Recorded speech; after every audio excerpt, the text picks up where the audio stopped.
gotta be you. Gotta be you. Gotta be you. Gotta be you. Gotta be you. Yeah. Gotta be you. Oh, it's gotta be you. Yeah.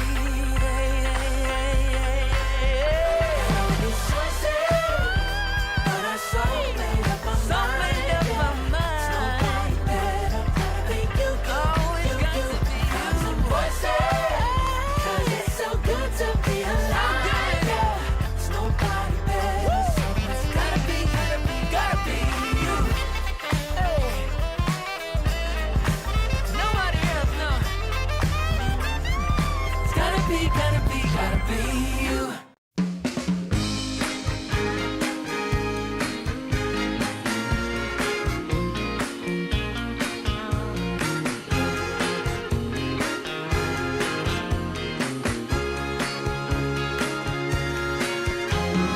I want music, good music playing and dancing to the groove, and I want sing at the top of my lungs. The evening has just begun. Hips are swinging and feet are stomping. Happy people gather round. We will party all night long. This will be Oh, magic, magic night to remember. A joyful celebration for a whole new generation. This will be oh, magic, magic night to have together. No more limitation. We united as one nation. I want keep on moving. keep on moving. The sweat is dripping. I want Oh, shake it, shake it to the beat of the drum. No need for hesitation. Bass is pumping and everybody smiling. happy people gather round. We will party all night long. This will be Oh, magic, a magic night to remember. A joyful celebration for a whole new generation. This will be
isolation. My vision's far from hazy. I need no confirmation. Take my heart and don't let it stray. True love and affection will come again another day. As the sight of your light always takes my breath away. Lady, can you see me? You're my everything. You're my lady. Lady, can you feel me? I feel head over heels. You're my lady, lady. Maybe you can't hear me, my sweet little thing, my sweet lady. Lady, can you see me? You are my everything. You're my lady, lady.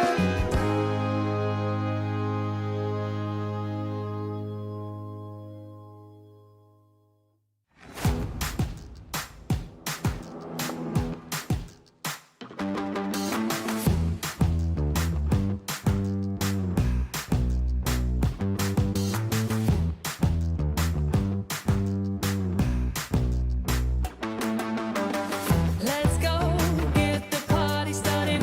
You know how to get it going. I'm so fired up, I'm ready to go. The music's moving my soul, I'm busy going. 1, 2, 3, 4. I really feel like dynamite. I really feel like taking flight. Oh, I feel good, I feel so fine. I'm making moves and getting mine. And I need you to get in line. 'Cause if we're gonna make it, we'll make it right.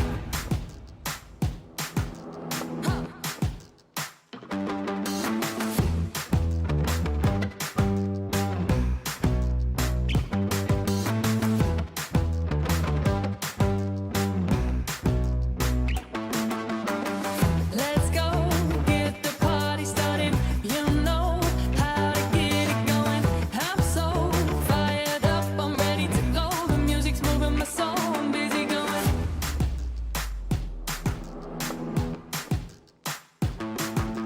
1, 2, 3, 4.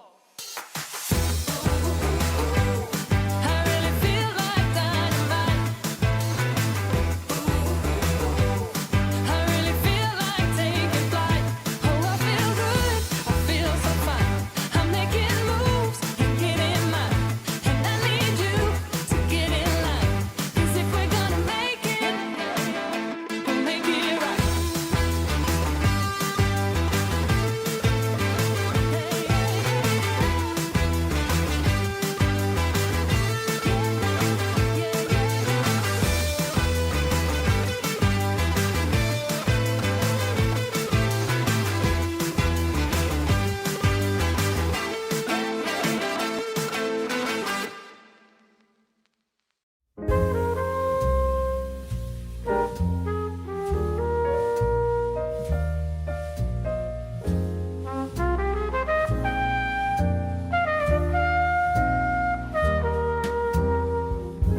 I haven't found the one. I never knew what others do. I hope and yet again, what do I know then? I believe it's all meant to be. All my dreams are so out of reach. I fool around, but we never know. I felt fell in love, but a long time ago.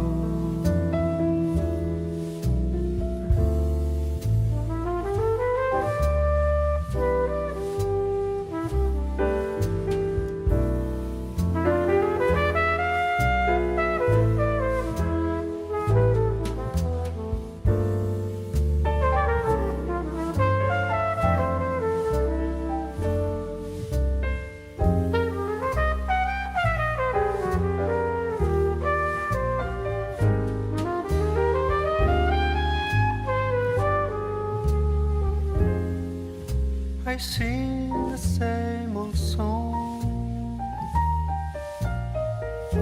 been going on for far too long.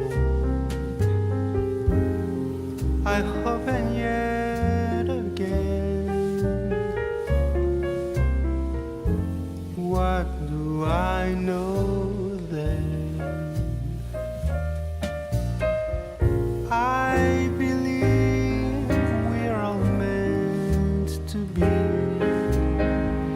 All my dreams are so out of reach. I fool around, but we never know. I fell in love, but a long time ago.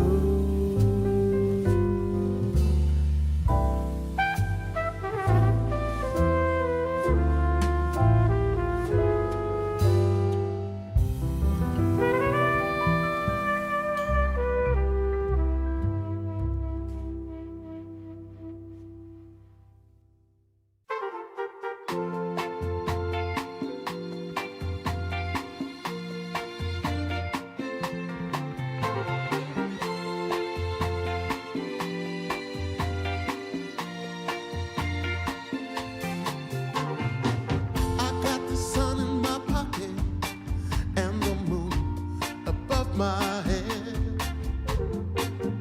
Got the whole world at my feet and there ain't a cloud ahead. There are stories I need to tell. There is laughter I need to share. Joy and love all around. I can feel it in the air. Whoa, nothing can stop me now.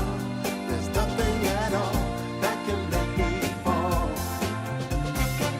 Nothing can stop me now. I'm standing strong.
I'm all wrapped up in blue.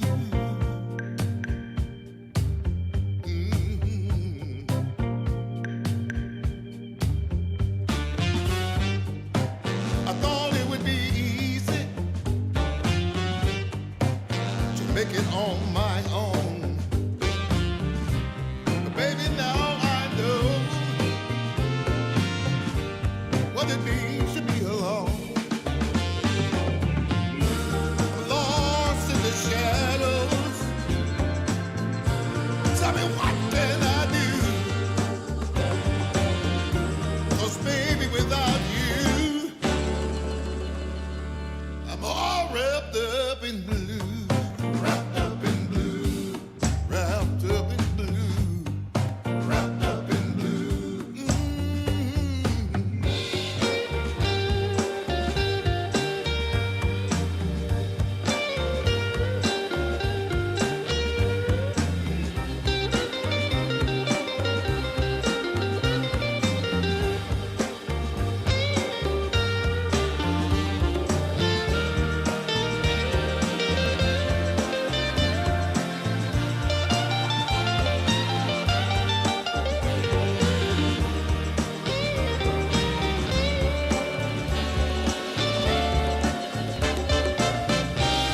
You don't miss the water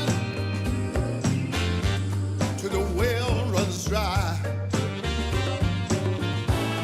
And you never see when the truth turns into a lie. Hey. Wrapped up in blue, all wrapped up in blue. Wrapped up in blue. Can't find my way out, no. Wrapped up in blue. Tell me, what can I do? Wrapped up in blue. All wrapped up in blue. Wrapped up in blue. Somebody help me now. Wrapped up in blue. All wrapped up in blue. Wrapped up in blue. Somebody tell me what to do, 'cause I'm wrapped up in blue. Wrapped up in blue. Wrapped up in blue. Wrapped up in blue. Wrapped up in blue. Oh, yes, I am.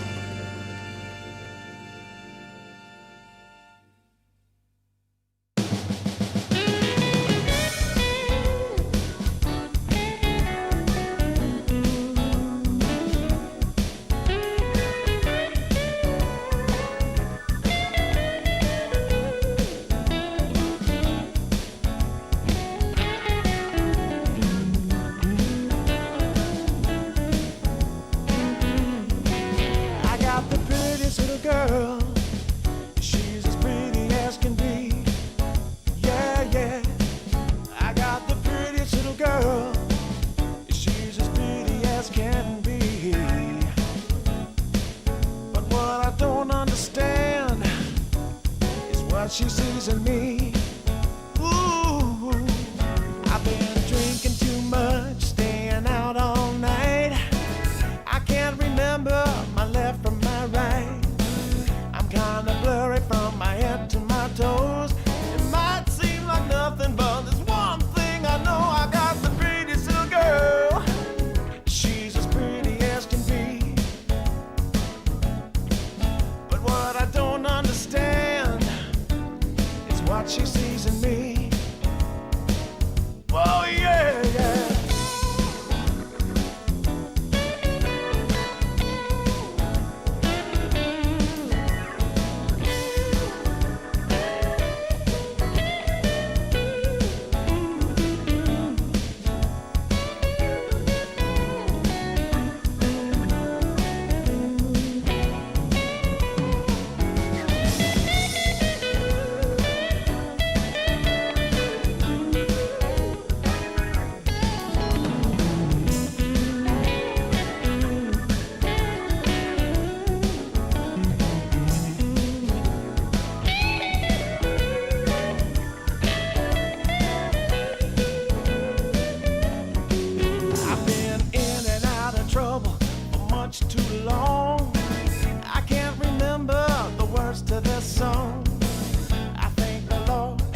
my bag of bud, my camels and jack.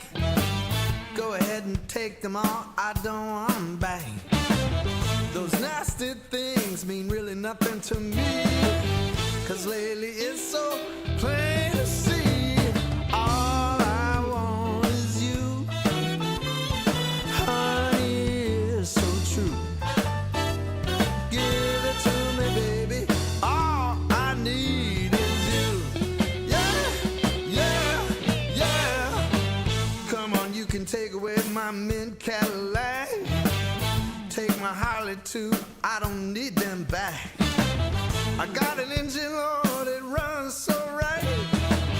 As long as I get your loving each night, all I want is you, honey, is so true. Give it to me, baby, all I need is you. Yeah, yeah, yeah, yeah, yeah. In the morning, well, early in the morning, late in the evening, right around noontime, right about noontime, baby, 24/7. Give it to me, baby, all I need is you. Yeah, yeah, yeah.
My camels and jack. Go ahead and take them all, I don't want them back. The only thing I could ever really miss is what I feel when I get your kiss. All I want is you, honey, is so true. Give it to me, baby, all I need is you. Yeah, yeah. Oh yeah, early in the morning, late in the evening. Well, it's about late in the evening, baby. Right around noontime, 24/7, 24/7. Give it to me, baby. All I need is you. Oh, how, oh yeah, yeah, yeah, yeah.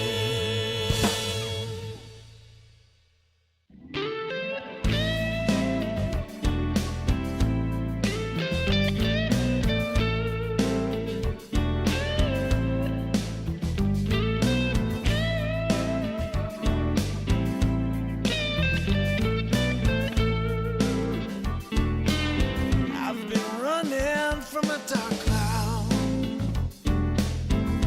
It's hanging over me. I've been running from a dark cloud. It's hanging over me. I gotta find me an angel to come and set me free. Need to find me a little sunshine to wash away the rain. I need to find me a little sunshine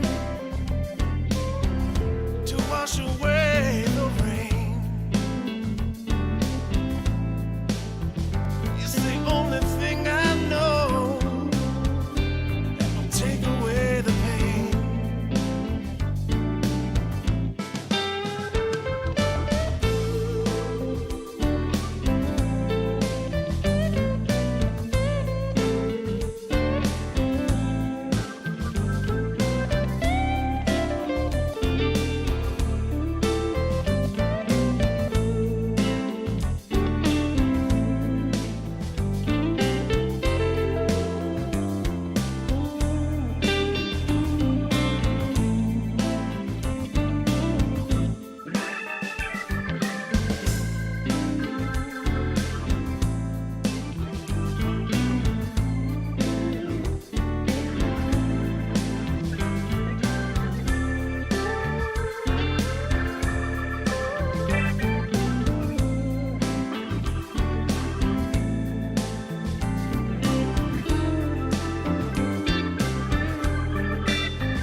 take away the pain. Yeah. Ba-da-ba-ba-ba-ba, ba-ba-ba-ba. Ba-da-ba-ba-ba-ba, ba-ba-ba-ba. If you wanna get with me, all you gotta do, call me when you need me. I'll be waiting for you. I know exactly what you want, satisfy your need. We can have a good time, don't you worry about a thing. If you want it here, or if you want it there, you got it. Have yourself a good time, act like you don't care. You got it. Get that motivation, you got it. I got just what you need. You got it. I got just what you need. You got it. I got just what you need. Ba-da-ba-ba-ba-ba, ba-ba-ba-ba. Ba-da-ba-ba-ba-ba, ba-ba-ba-ba. Ba-da-ba-ba-ba-ba, ba-ba-ba-ba. Ba-da-ba-ba-ba-ba, ba-ba-ba-ba. Don't you worry about a thing. Don't you worry about a thing. Don't you worry about a thing. Don't you know you got it, baby? Don't you worry about a thing. Don't you know you got it, baby? If you want it here, or if you want it there, you got it. Have yourself a good time. Welcome back, ladies and gentlemen, as we are getting ourselves ready for the upcoming series here. It is going to be Inner Circle versus the Team Silk. I mean, we've had them quite often over the last couple of days, and we will be having them once more. Right now, they do need to win, though. They do need to beat down Inner Circle in this series if they honestly want to have a chance to even go off to the playoffs.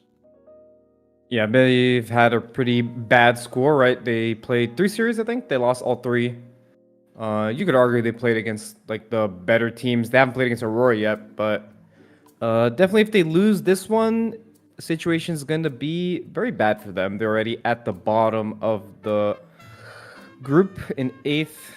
And they did play against Nigma yesterday, right? Which is another team that is at the bottom 2, tied with Inner Circle and Avulus. Yeah, it is going to be interesting to see who's going to drop all the way out of the tournament, but you know, they have to. This is a must-win. Did get a little bit more information about the team just now. Well, we just literally asked them what the time was for them, and it seems they're just boot camping in Belgrade, which, to be fair, I think most boot camps happen in Belgrade. Because it is still very European central, but it is not EU, so it's easy to get a visa for. And I also know that Relog Studios has a big bootcamp department there, and other companies, of course, have bootcamps there as well, as it's very easy for the Russians to join that area. So interesting to know that they should not have any ping issues in the slightest, at least. Yep, the Serbian boot camps are usually the most common ones for the non-European teams because it's usually the cheapest place, and exactly as you said, it's not part of the EU exactly, so it's easier to get in, right? It's not Shenzhen, I think, if I'm correct. Yeah, no, it's not Schengen territory, so you don't have to have the EU visas, and that is a lot easier for. Well, not necessarily Peruvians. I don't know how different that is for them, but the Russian players, for instance, it can be a lot tougher to get into EU with all the restrictions these days. Yeah, exactly. So that's good to know that they're actually in Europe, so they're playing with a little less ping. I'm not sure if they're all in Europe or if it's only just Dad that's in Europe. I'm not sure actually. Maybe when I run into them in my pubs, I'll check the status and see their ping. Maybe in this game we can check. I'm not sure if as a spectator you can check as a caster. I don't think so. I mean, as a spectator, we can't even see their MMR in game. So yeah, which I never understood why, but yeah, sure. You mean the rank, right? Yeah, the rank you can't see. Like if I hover over their names right now, I don't see even that they're immortal. For instance, I can't even see yours. I think it works for everybody in the lobby. Nobody can see Yeah, anybody's rank, even if you're a player. You can't check. which is weird. Yeah, they removed that feature. I don't know why. Maybe they just want like lobbies to be a part thing, and they just like remove that. They just no rank here. Everybody's even playing field, so nobody gets intimidated. Yeah, I am. It might be for more like community focused tournaments where you don't have that sitting in the back of the mind. I've played some mixed tourneys in the Netherlands in the past, where you have like people ranking between like 9,000 MMR, and then you just throw out some mixed teams, and then you have a player in your team that's 2,000 MMR, and another one that's 10k MMR, and you don't know which is which until you see them in the game, and that's very obvious. Inner Circle. I think they changed their four. I think they were playing with Days before, and now they're playing with Jing. So this team is basically a Southeast Asian team because they have. I'm not sure where Jing is from, but they have two Mongolians, 423 and SC, and now they have another Southeast Asian player. So I'm assuming okay, they will that's still gonna be play interesting. in Eastern Europe because it's an Eastern Europe org. Yeah, I'm wondering. I do know that they were in talks with another Pulse 4 recently on Inner Circle. Ponlo, see. my player. Yeah, I'm wondering where they will kind of settle. Obviously, it's not too bad these days for the Southeast Asians when they play in Europe, because we also have OG now as the European stack looking pretty solid in their own rights.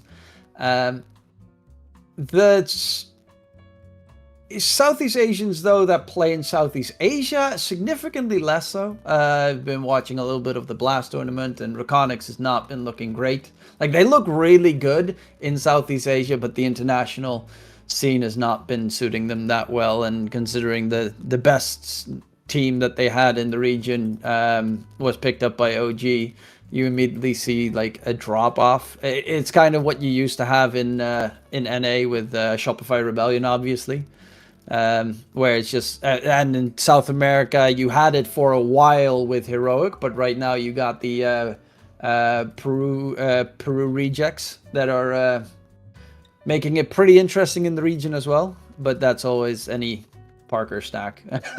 Eventually comes up and makes it very hard for anyone else in the region. Yeah, in the last couple of years, Dota, it's always been very European centric, right? It's where most of the player base is, but in the last years, it's been even more. Like all the outside regions are kind of just dying. NA is basically just dead. There's like one team. South America, all the players, like all of them just play on European servers. Nobody really plays on their own server anymore. Of course, I'm talking about the pro level, right? Not like the casual. So nobody really plays on these servers anymore. There's like no games after, let's say, 8 KMR. You just cannot find a game. And I'm not sure if it's going to happen in Southeast Asia because they still have a big player base there. But a lot of the players, they only just play European pubs, even though they have like 200 ping. Because they want to play with the best, right? They want to be around the best. To be the best, you need to play with the best. So that's the mentality. You want to have every pub you play with the best possible players in it, so you become the best possible version of yourself. And you can't really blame them for it, right? Like, it's just the way it is, kind of. I mean, you even have like for the Brazilians, you had the VPN noping built specifically for that purpose, so that they could play on the European servers with less issues. And another region, of course, is currently China, but they have other reasons why China hasn't been as big of a powerhouse as they used to be. They have like the restrictions on youth playing games, like they have 1 hour a day or something that they have max restrictions on, and well, that's one game of Dota.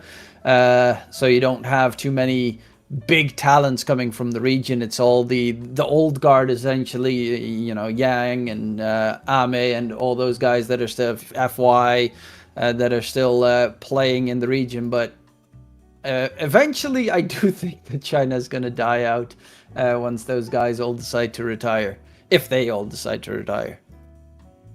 Yeah, it's kind of sad, right? There's like no really. I mean, there are a couple little Chinese players that are relatively new, right? You could say that I forgot what was the name of Team Zero and TI13. They had some relatively, I guess, new players like the 7E mid laner guy. Like I think that was his first TI. Uh, but I have to agree with you. Like, there's not that many new players because, infinite amount of reasons. And China's another one of those regions where it's just kind of isolated, right? To play in Europe, the ping is just way too high. To have a boot camp, you need to fly all your people over. It's expensive. It's tiring. And these sort of things, they kind of add up for these teams that don't live in Europe, right? You have to travel all the time, jet lag. You have more expenses because you're coming from a place that is less expensive because the currency is just weaker, and you have to go to a place that you spend more. It's not your home. It's not your culture. So a lot of things, a lot of factors, right, for why these regions kind of just are slowly dying out, right? But here, I mean, this game we have talking about these regions. They're here. They're in this game. Southeast Asia, Eastern Europe, South America, all the outsider regions I do playing. think South America has a bit of an advantage that they do have quite a big ecosystem, I would say, for esports, and they are growing. Like in general, that's the same with. There's more money coming to the region. You have less people have more of their own PCs these days. In Southeast Asia, a lot of them still have internet cafes that they have to play in, but that's also growing, and it's very nice to see. But I feel like South America, they have so much talent. They might not be. I mean, their safe laners, for instance, are really good, almost all across the board. I also think their supports are incredibly talented. But they have, like, if you ever watch any open qualifier or any closed qualifier from South America, you have so many different teams that are new stacks, but you recognize all the players because they have been playing in the region for a very long time, or they're really good. And there's just so many of them. And then you look at, I mean, Team Silk essentially was the number 2 team in NA for the last 2 closed qualifiers. NA had 4 teams in their closed qualifiers, and their open qualifiers normally don't even get filled. Like NA for Dota, that one is just like it's non-existent. But SA still is very alive. You have a lot of teams trying to compete for that top spot. Yeah, Dota is very big in Peru. It's more of a tradition there than it is almost anywhere else. I would say, I guess, in Eastern Europe also, it's also a tradition there. A lot of people play it. In Peru, which the way they see it is very different from other regions. And the draft will start soon. Hopefully everybody connects. No connection. Yeah, should be pretty straightforward. But yeah, it is interesting to see, like, every region in the world has other specialties. Like NA does a lot more, and Brazil does a lot more CS. NA does a decent amount of League, I think. They have a lot of fighting games that they do in North America, your Tekkens and stuff that they're really good on. And obviously, your COD and that. It's a lot more console, right, in America. People just have that- consoles. It's a console culture. Which I don't understand, because I don't like playing. I mean, I have one, but if I have a chance, I prefer PC because I feel like I have way more control over everything. I agree. PC master race. Exactly. Try playing Dota on a console. Good luck. Radiant team back. To be fair, people play like shooters on a flute and stuff, so it wouldn't be the wildest thing as we are getting ourselves in towards the draft. AA first ban by Team Silk. That must be a very specialized ban. They're probably just forcing out the Huskar ban. Or maybe there's a Largo ban too coming. I know that hero is also very good versus Largo. It kind of makes him a little useless in the team fights. But Huskar already banned. SF already banned as well. Let's see if they will ban the Razor. All right, they really value this puck hero. Dire team They back. either play with it or they ban it every game. Right? Treant Razor, all the super Omega broken heroes getting banned. What do we have left? The supports: Jakiro, Warlock. Let's see if they're just gonna take an 8 Jakiro. They really like the Beastmaster 2 on 8, which I personally don't want them to pick, but let's see. It's just gonna be the Jakiro. Your standard. Yeah, I think I might need to play more Jakiro in my pubs. I Radiant find it. team ban. It's one of the. Oh, there's the Largo. That's the why you went for the AA. Actually, should have had the pick, but Largo's going to be a pain if this is a offlane Largo. I think support Largo. It's still annoying, but it's not as problematic because it really becomes super dangerous when he 10 gets the seconds remaining. Aghanim Scepter, and supports don't really have that kind of money. 5 seconds. Yeah, in the game we casted Team Silk, I forgot who it was. It was versus Nigma right yesterday, and Nigma had offlane Largo, and what just happened in that game is Largo just got to farm his Ags. He wasn't contested. He didn't get ganked. They just left him there on an island. And I would like to see Team Silk actually do something to this hero. This hero is not very strong on core before Ags. He just does not really do anything. He just sits in lane and he last hit creeps. It's very obvious where he will be remaining. and what he is doing. He doesn't really want to use his TP to fight. He 5 just wants to sit in seconds lane remaining. and farm. So I'd like to see like either a really good lane matchup that gets worse for Largo as time team passes. You know, some teams have picked even Lifestealer versus Largo. Avalos picked it yesterday, and you kind of just free farm the lane, or a Sven or something. Like the heroes that are actually good versus Largo being picked on carry, that can actually threaten him on lane and threaten him in going into the mid game. 10 seconds remaining. Make sure you don't go for the Beastmaster pick, because we've seen Largo's 5 healing versus seconds Beastmaster's Ags duel, and that has not worked out for the Beastmaster at all. Team pick. So you do need to get that big burst. Very likely if this is going to be an offlane, but of course it depends on what the rest of the draft will entail. As Inner Circle, I'm actually wondering, because it's Inner Circle Insanity now. I'm wondering what Insanity even is. 10 seconds. I think remaining. it's another like org thing they're collabing together, or they're just changing the 5 name of the seconds brand. remaining. It's something among those lines. I think they slowly want to change the name, so then they like added it in, and then slowly they're gonna like change it or something. Radiant team Okay. pick. I was like, maybe it's like some Logitech whatever.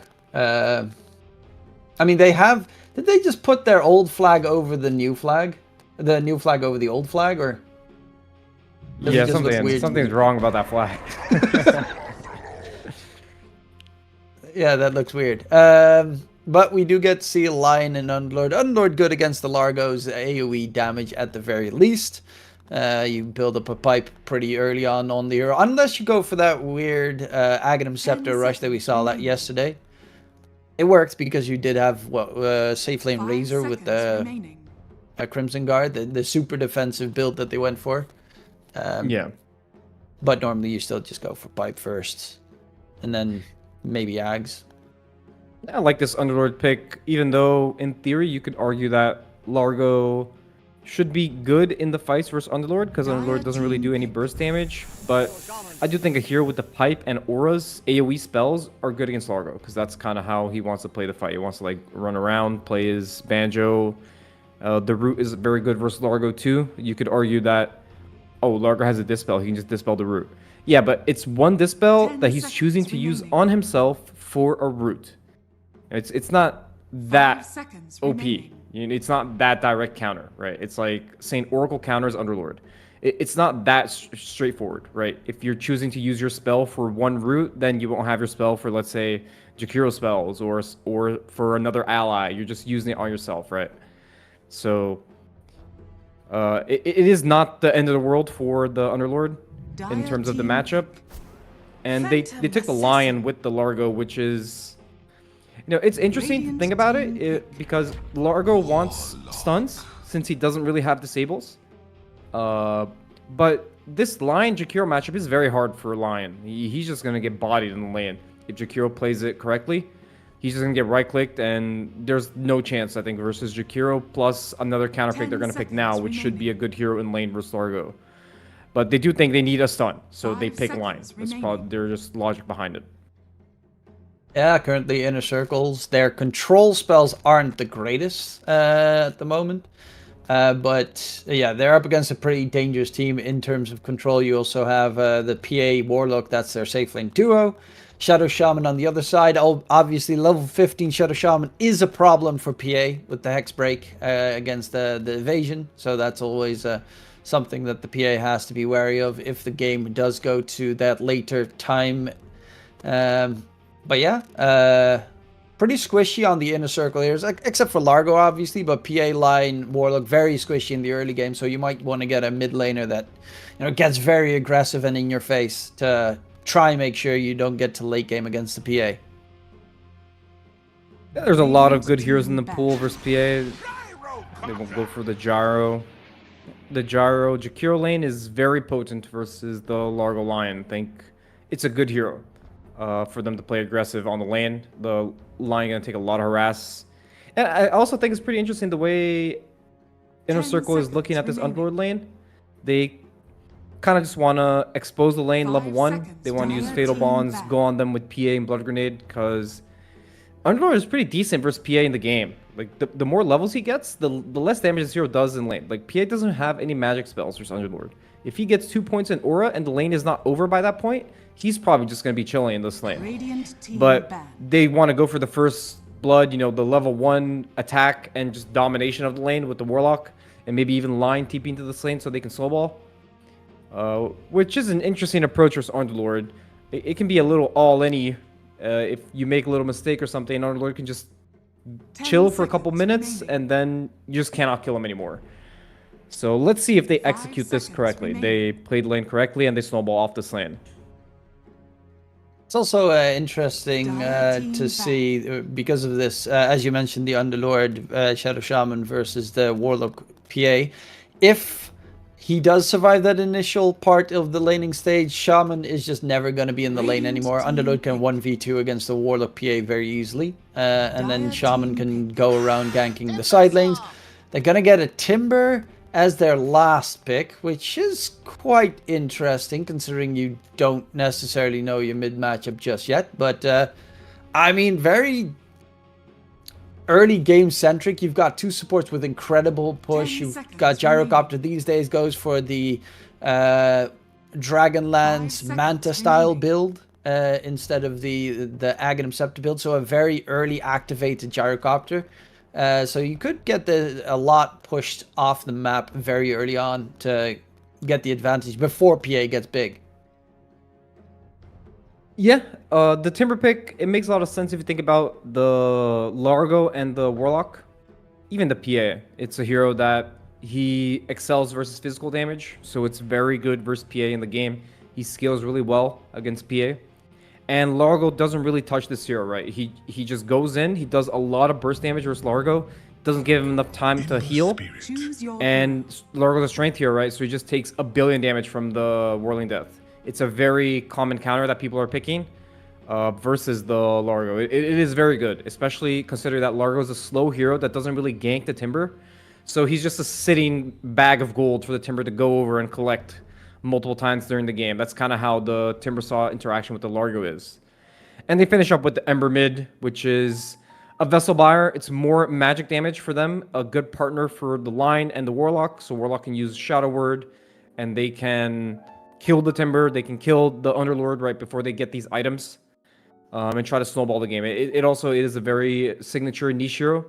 He really likes playing this hero. I thought it fit really good with their draft. Their draft makes sense for what they want to do, but let's see if it's going to pan out the way they're playing it to. Largo is a slow hero, so they're depending on their other 2 lanes to up the tempo until he gets his item. Yeah, I do think it's going to be a pretty interesting game. It also depends on really what the build's going to be, because normally, obviously, Ember wants to get himself the Aghanim Scepter. A Spirit Vessel, because it's just always too much value to let that one go. But This is also such an incredibly good Mage Slayer game for the Ember against the Timbersaw, getting the 40% damage reduction. Kind of destroys the entire damage output of a Timbersaw. So I think that might also be a nice one, but I don't really see many Embers go for the Spirit Vessel Mage Slayer anymore. Normally they go for Spirit Vessel, Kaya Sanj build, and then BKB or Ags. It just ends up being a little bit too much gold, right?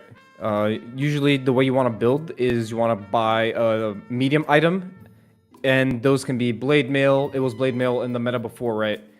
Mage Slayer, when Mage Slayer was super good, and then now they buffed Vessel, so it's just Vessel now. And you don't want to buy too many of those items, or else you're going to delay your other items, which is the Kaya Sanj and BKB Ags. If you keep buying too many small items, you just won't really get to the point where you have Ags, BKB, Kaya Sanj, right? You want to get to this point at around 35, 40 minutes, and maybe you get a refresher after. You're just not going to get to that point. You're spending too much gold on these small items. But I do agree with you. It is very good versus Timber, right? It just, in this meta, the Vessel is just a better item. And since you don't want to buy more than one item, it's just how it is.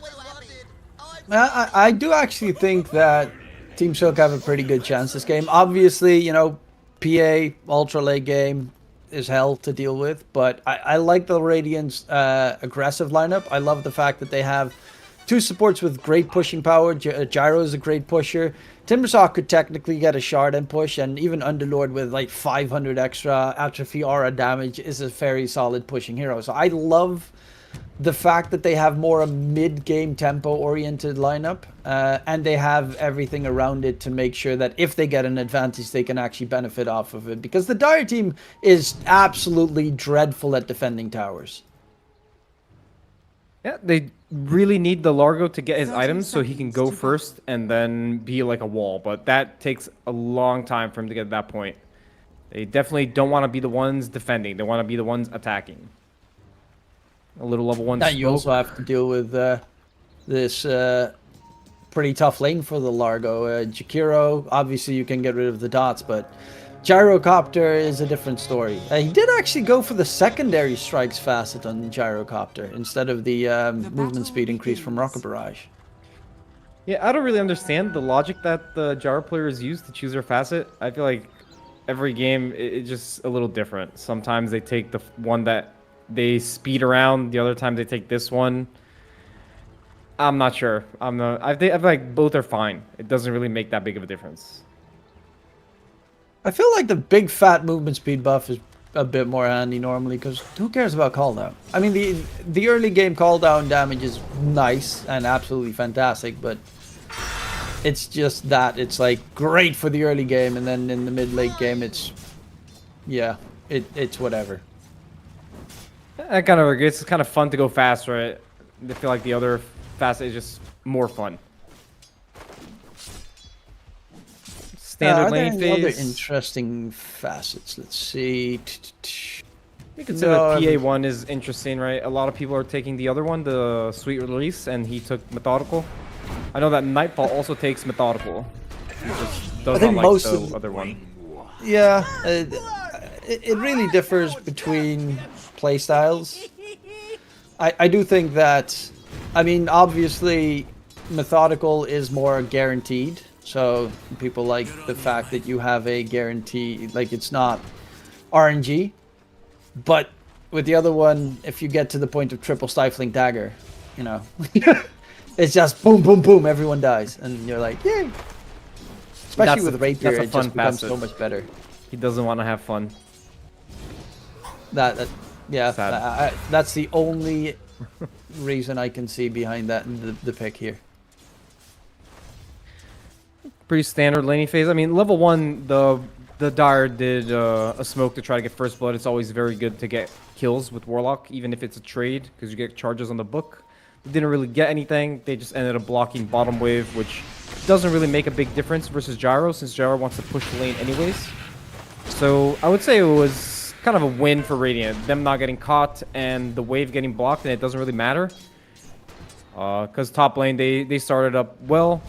And they're doing pretty well in this lane. The Shaman with the Underlord, it's a nice little combo, right? You can Shackle with the Firestorm. and there's not really much they can do. They don't have a stun to stop the shackles, so he will always get shackles full duration every time on Shaman. In general, they have barely any ways on the Dire team to interrupt it. Everything is gonna come down to the Lion having to. He does have a lot of control, of course, but it's a lot coming down on this Lion to make it happen.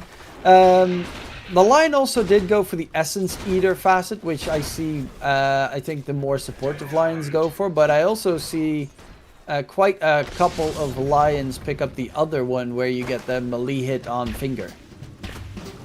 I mean, the other one is just more fun, you know, just go melee mode and just fist them. That one is just so much nicer, I feel like. And usually the criteria people use is, will I be able to do damage with my E this game? Because in a lot of games, let's say you're playing in Starter, you're just gonna die to this guy, right? Even if you're just sitting there with your shard, sucking their mana. In this game, he has a really good chance of getting the E off and just sitting there and being invulnerable, right? Timber just cannot touch him, so all Timber spells will do 0 damage to him. Underlord won't really do anything to him, so you can be really annoying with this facet and the shard.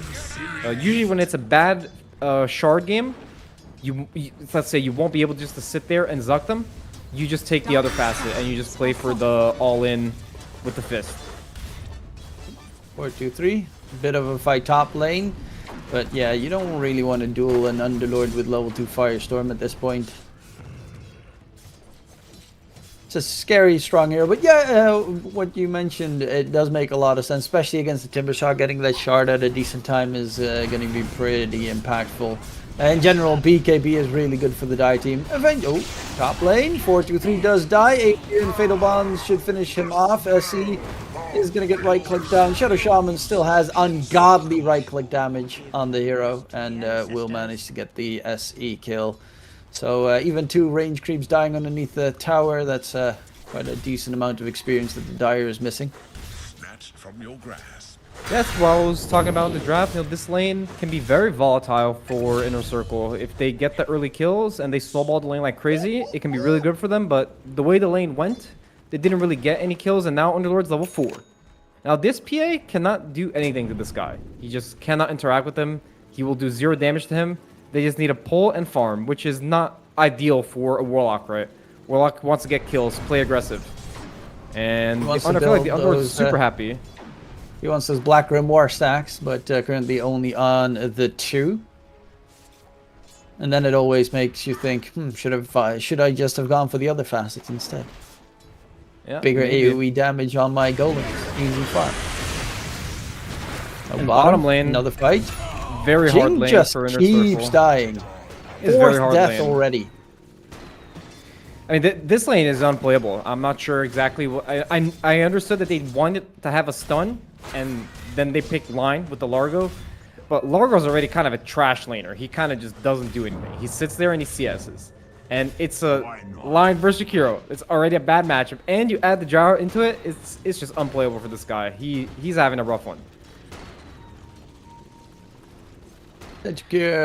Gyro also queued up that he wants to go for the Manta and Dragonlance build, so kind of what is currently meta for Gyrocopter. What do you feel about the difference between that one and the like Chrysalis Aghanim Scepter build? I mean, you probably ideally don't want to buy Manta on Gyro. They just buy it because they want a Dispel, right? He thinks that this game, the Dispel is valuable. And it is very valuable. You can Dispel Fatal Bonds, you can Dispel Chains, the Vessel.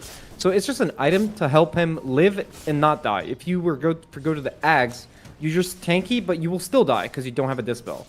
So it's basically, what other item can you buy that gives you a Dispel? BKB. But you don't want to press BKB every time he presses Chains on you, right?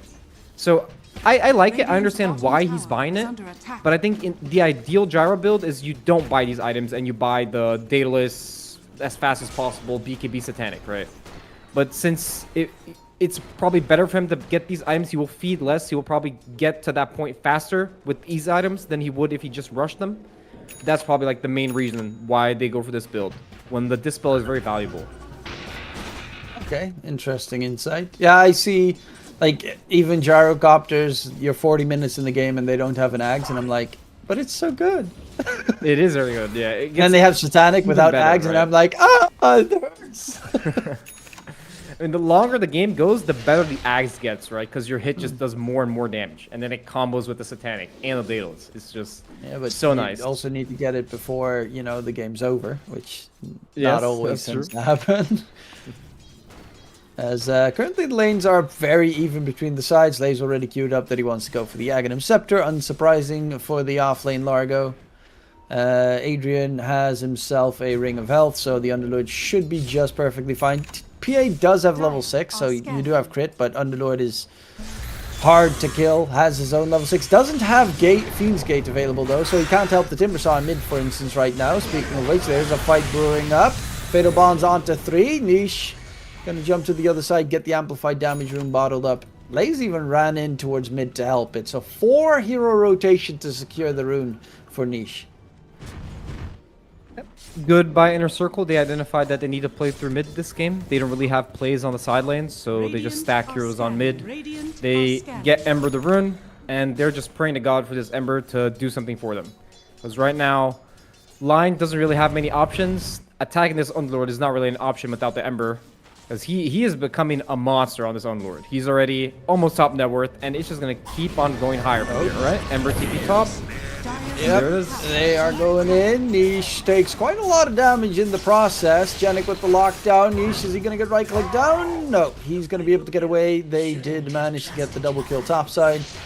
So good rotation coming out from Niche, but it got pretty dicey. If there was any other rotation from maybe the Jakiro in the vicinity, that could have been disastrous for the dire side.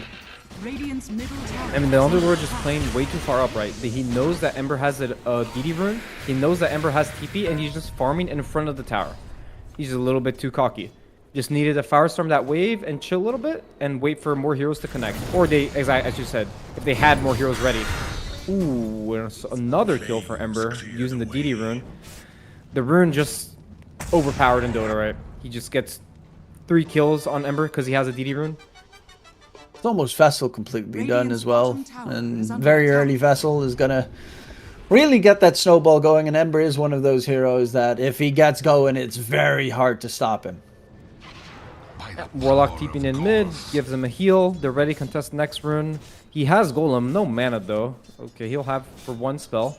Let's see if he's going to drop the Golem on this rune. And this rune picked up by Michel. But yeah, normally when you have the Golem available, you immediately want to drop it to take out a tower. Radiant's bottom tower is under attack. So he's looking for an avenue where a fight breaks out so he can drop it on the fight. And then immediately push with the Golem behind it. As they're heading towards Dad bottom lane, and that seems to be the target here. But Dad spotted, I think, the Lion.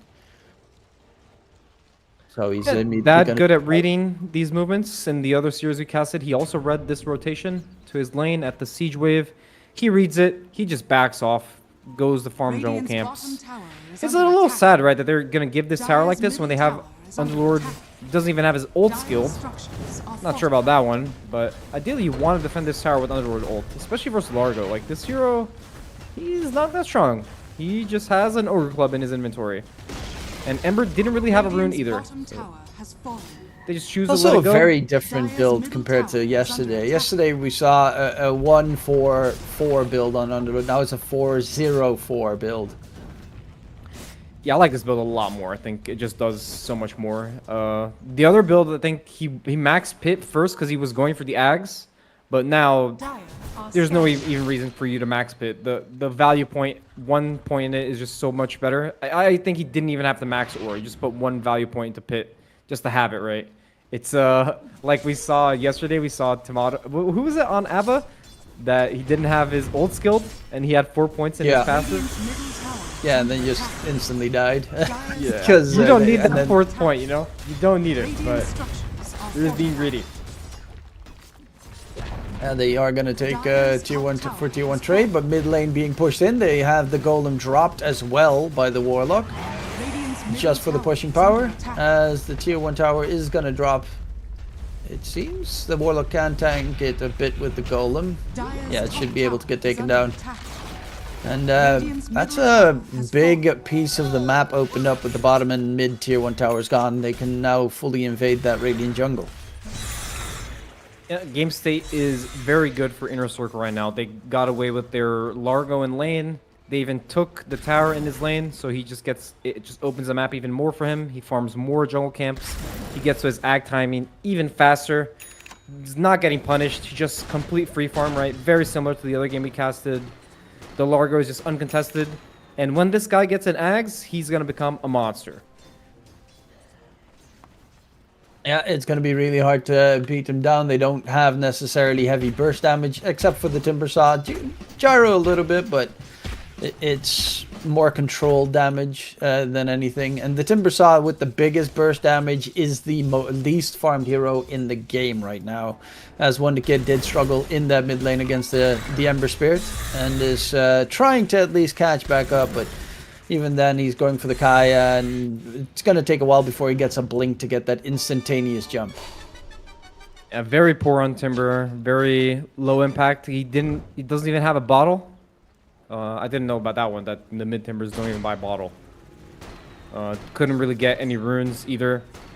So his game is they very rotated slow. 4 heroes to secure the runes for Lays, for Niche, so it's not too surprising that he managed to secure and get them. But it's also problematic. At least his that he Underlord is did. top net worth, and he's fat. Yeah, Hopefully- that pipe's almost done. And Yeah. he's got the gateway now, the Fiend's Gate and the Pit of Malice available. So if you go for a fight, yeah, Ember maybe not so because he's got haste, but you definitely have to be careful that you don't get jumped. In the meantime, 423 does have a Battle Fury done in a very good timing as well on the PA. Yeah, the kill on the Underlord when Ember TP definitely helped him a lot, right? He gets the kill, he gets to push out the lane, and they also got 2 towers, so his net worth is a bit inflated by the objectives his team got on the map. But definitely a very good time. He's top net worth for his team. The way the game is going for him is also very good. He has only 1 death. The Underlord's a very passive hero, like in the lane, so he kind of just gets away with farming. And Jara's build, he will not threaten this PA anytime soon, right? He's going for the Manta, Dragonlance, all these items so he can live, but can he kill this PA? I don't think so. Yeah, until the BKB is picked up on the PA, he's still very susceptible to dying, but I don't think 423 will show his face until it's done. And at that stage, he doesn't really fear anything for 9 seconds, as the Radiant has no damage against him. Even like trying to hit him physically is going to be pretty tough with that evasion coming into play. So it should be just fine on the PA. Wisdom's now. probably going to just go even for each side. Doesn't look like any of them want to go aggressive. They're just kind of just chilling on their side. Ember's probably going to get the rune with the haste he already has activated, and they're probably going to make a move with smoke. Next golem in 40 seconds. It might line up. Largo probably won't have his ags, but they're probably going to look to make a move soon. Well, hopefully there's the issue for Dad isn't gonna be a problem, as currently well, he is gone. He is in Serbia, as we mentioned, so he is playing EU. Not EU, but Europe. So he should not hopefully have too big of an issue to reconnect, but it's taking a bit longer than keeps me comfortable at the moment. But they do, the Radiant side does have very nasty amounts of lockdown between the 2 supports and the Underlord with the root spam the entire time. Dire, I mean, everything really comes from that line. Yes, you've got the Golem drop, which obviously is a very big way to interrupt, for instance, the Shadow Shaman Shackles, even when he has a BKB. But this Lion is going to be everything that they need him to be. The problem is he is about 1,000 gold behind the Shadow Shaman, and once Genix got that Blink Dagger, he's going to be on the hunt together with his team, together with especially that Underlord. He is dangerously close. He had a good lane, so good for him. He's almost with Blink. Maybe the Shaman and the Timber can make something happen. Shaman also very good pair with Timber, right? Timber does all the damage. Shaman does all the disable. So they're probably just going to try not to feed on Team Silk for now. Finish Pipe, Blink. and then try to group. Adrian Adrian sensing the TP stop. danger. Yeah. So he's gone. No. And yeah, they're looking for him, but he already knew what was coming. He is playing Underlord, so it doesn't really matter that he doesn't have a TP at the moment. He's just going to go for that pipe, Aghanim Scepter, and then he is going to be globally available to help anyone who gets jumped. Nice, Did they are end taking up the dodging the gateway. gank. Yeah, they try to get him top, so then they pivoted to taking the gate. Smoke's gonna run out, though. I think they're probably just gonna play enemy jungle. Warlock with line. Ian Largo now has his item as well. Let's see how much impact he can get. Or if he's probably just gonna farm this ancient stack now. Yeah, should be able to get some decent farm here on the Largo quickly. It's nuts how fast he actually clears an ancient stack. Dire's And structures that's without his passive maxed and level 1 on the ult too. Alright, he just Okay, they're farmed- definitely just going to farmed need to it. tweak that one. Alright. That was very fast.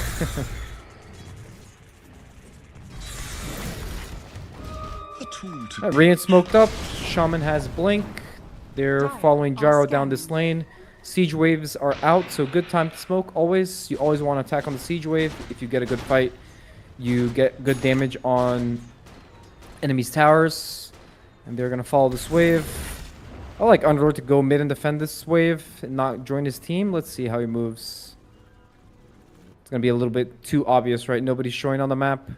Not even Underlord. Dire's middle tower Well, he's has under been ward denied. vision currently, so they Radiant's do at middle least know tower where is he under is attack. at. But yeah, the smoke gank doesn't find anyone, and they're just the Gyro is immediately going to continue farming. He's actually going for the Manta into MKB, so he really wants to put the pressure onto this PA as fast as possible. And PA almost with BKB.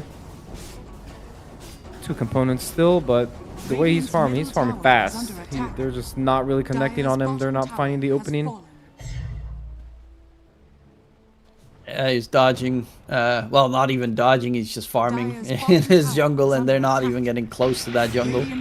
As Dad is farming in a very, like, if he gets spotted there, he's dead, without a doubt, but seems to be working out for him at the moment. Adrian's got the pipe done, and Ags is going for the second piece next. Radiant's top tower is under attack. What do you think is the game plan here for Dire's Silk? middle Do you think tower they is need under to attack. put up the pressure at the moment, or do you think they just need to farm their items and they will be good in mid game? I think ideally they use their pipe in a good fight, because Largo, only with the Ags, he doesn't do that much in the fight, especially versus pipe. I think they should want the fight now on Radiant. I think not taking a fight or threatening Dire is just giving the PA time to get his BKB. And he almost has it. So that window is already out. So Inner Circle, if Radiant ever tries to go for an objective, go for Roche, they're ready to fight now. Let's see mid, maybe a little engagement. Yeah, they're looking for a fight here. Hex on the line. They managed to get the catch. Janek does have the blink dagger available, didn't even need to use it, just walk in, get a free kill. Adrian, by the way, on that Underlord has 277 right click damage. So that might just be... Dire's bottom tower is under Okay, I attack. was thinking maybe they're just going to rush it to Radiant's top Roche. tower They is have the under Serpent attack. boards. Could have been a nice opening to quickly get that Aegis and get it in time for the Tormentor. I think they might have actually... They should have done that. Yeah, and neither team really going for the Roche for Torm. Both just content in farming. No chance Inner Circle really gets the Roche. They don't really have a good Roche lineup. But I thought Team Silk, they could have gotten the Roche with the Shaman. It's a very good hero to kill Roche and Underlord too. He does a lot of damage. And even Jakiro, that he just slows the Roche attack speed so you don't really take damage. They didn't really have good movement to take the area and threaten the Roche. On Team Silk, they did the smoke earlier to the bottom lane. So that is out of the question now. Now it's mostly just the Torm. Jakiro out of position. Blown up. They're looking for Dad. Chased No down, Manta rooted yet. up. Yeah, he went for the Dragon instead, and he's going to get blown to smithereens. So good rotation, and they managed to get a big double kill in the process. They knew Underlord didn't have his gateway available. either, and they're going to be the ones now in the Roche pit instead. And yeah, PA is still pretty good at taking Roche. I don't know about Largo. I guess okay, Largo adds in quite a lot of pushing power here, and they'll Very be able good to for the take it. Roche. And that opens up Tormentor for them as well. Yeah, I really think that this was a lost opportunity. The moment that they managed to get that kill in mid on the line, they probably should have just rushed to Roche with that 250 right-click damage on the Underlord. And oh, bottom lane, Shackles, lockdown, Wonder Kid blows him up, Niche does die. So we Just get a the nice shop one, and effect. TP cancelled. Good, very good movement by the Shaman and the Timbersaw. They're ready on the wave to punish the hero that will come collect the creeps under the tower. They're in the right place at the right time. Ember, yeah, Gets scanned. Torm is up. Gateway And they're gonna comes fight. in, 4v5. SC. Yeah, Adrian's here. Spots him out. Janik, he wants to get the lockdown, but on the side, SC drops the golem from behind. And they're going to jump in onto the Shadow Shaman, who wants to get the lockdown fight going. Nice ice bath, but the problem is they don't have the... Like, you have that man advantage in general, but the Gyro is not joining in the slightest. Because he didn't have a TP on Dad, so... Yeah, there was... Unless they already started Roche and were about half HP, that fight would never have worked in their favor. Yeah, ideally, the Inner Circle team, they would start the Torm, and then the Underlord would come in with this ult. So maybe if they had some sort of vision there before, and then Underlord ults in, there wasn't really catch ready, right? The Shaman, the moment he blinks in, his positioning is just over. And PA with Aegis, he won't die to this burst, right? PA is probably the worst target for them to go on. So good positioning by Inner Circle, and yeah, he's gonna get his ace. PA is controlled up, rooted, gonna get the jump away, does go in on towards Adrian. Homing missile now gonna be chasing after the PA, stun him up, blow up that Aegis for the first life. But in comes No Leech golem. running from the side. I'm gonna back off on the Radiant team. They at least got the Aegis, but you know, they lost Tormentor, they lost Shrine. PA didn't even have to use the BKB in that engagement, has an extra 2.7k in the bank right now. It is looking a little bit rough, and I do think that they lost a big push for their timing in the mid game. But Lay's now going to get controlled up. In response, can they kill him off quickly? Lays, the Largo is gone. Janik's going to get controlled up by 423. He's trying to get as much damage out as possible before the BKB ends, as there is the Underlord taking the gateways in and out, looking for more targets. Has another route in a second, but a haste route picked up by the PA. Can they get the damage out to finish him off? No, they cannot, as they will lose 3 on the Dire side, and the Ember has the disengage. PA has the disengage. They'll both be able to fade away, but it does... yeah, they do have the damage, the burst at least, to kill off this Largo, as he is not strong enough yet. Unfortunately, he needs to play in the lottery. This guy is so lucky. Here's just a haste rune right there. He doesn't have BKB. The best rune he can get, literally. The only rune that will make him live, probably, is a haste rune. And he gets it. He disengages. And yeah, you can see in that fight the power of the Timber versus the Largo, right? The Timber just does so much damage at once that Largo doesn't really have time to heal through it. So you definitely see that back counter is very good. The Timber versus Largo is very good. And very good from Team Silk, recognizing that they can fight. They're ready to take this fight. That Inner Circle is out of position. And that was also with the Aghanims on the Underlord. So he had a really big area of the fight that was just covered in the pits and made it really hard for Inner Circle to fight. They also did not have Golem on Warlock.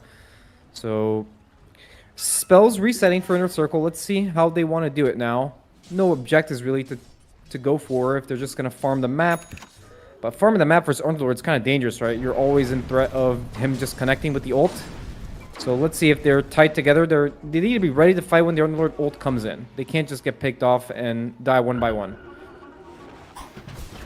And then Adrian's also close to that Crimson Guard, and that's a big defensive tool at that stage needed against the Dire team. And yeah, he is just so incredibly fast, keeping them alive. He's actually taking the gateway mid, trying to keep the Shadow Shaman alive. As nice bit of malice there on a multitude of enemies. They're going to back off quickly on the Radiant side. But it did cost them the Underlord Twin Gate, Fiend's Gate to make that happen. And the more I think about the Largo offlane is, it's a very selfish hero, right? He doesn't buy any aura items. He just buys items for himself. I guess he buffs his team with his aura, but he doesn't buy pipe, doesn't buy crimson. It's only selfish items, right? While the Radiant offlaner has crimson, pipe. He's buffing his team too. He's going for the harpoon. I love this. Extra damage needed. You already see it with the Defiant Shell when it procs and he gets the double hit in. It does quite a lot of damage with the extra 230 that he has. But they are looking for this Underlord now, and now he needs to be very careful because they're right behind him. Blinking from Jing. Lion gets a catch onto the Jakiro. Drop the Golem. A lot of damage being soaked up, but a nicer spike onto 2 will mean they both will fall, and the rest of the Radiant team needs to disengage quickly. But Niche is on the hunt. He's got the root. Wonder Kid, can he get out of there? Has a Lotus that he doesn't want to use. Finally throws it out. There's the call down coming in. Niche now needs to use the Fire Remnant to quickly jump back to safety. A lot of damage coming out, but Laze is healing them up nicely on the back end and chasing deeper for this Gyrocopter. Yeah, this Largo's Largo has to die out-healed. fast though. Yeah, he just out-healed all the gyro damage right there. A good movement from Inner Circle. They came through the gate Radiant's and they bottom punished tower Underlord. is under attack. He was way too far up. So they have damage to kill this guy. If he's isolated, he can definitely die first. Yeah, without the BKB is susceptible to getting blown up, but I do like the Harpoon pickup. It makes it a lot easier for him to just one-shot the Lion and the Warlock in the fight.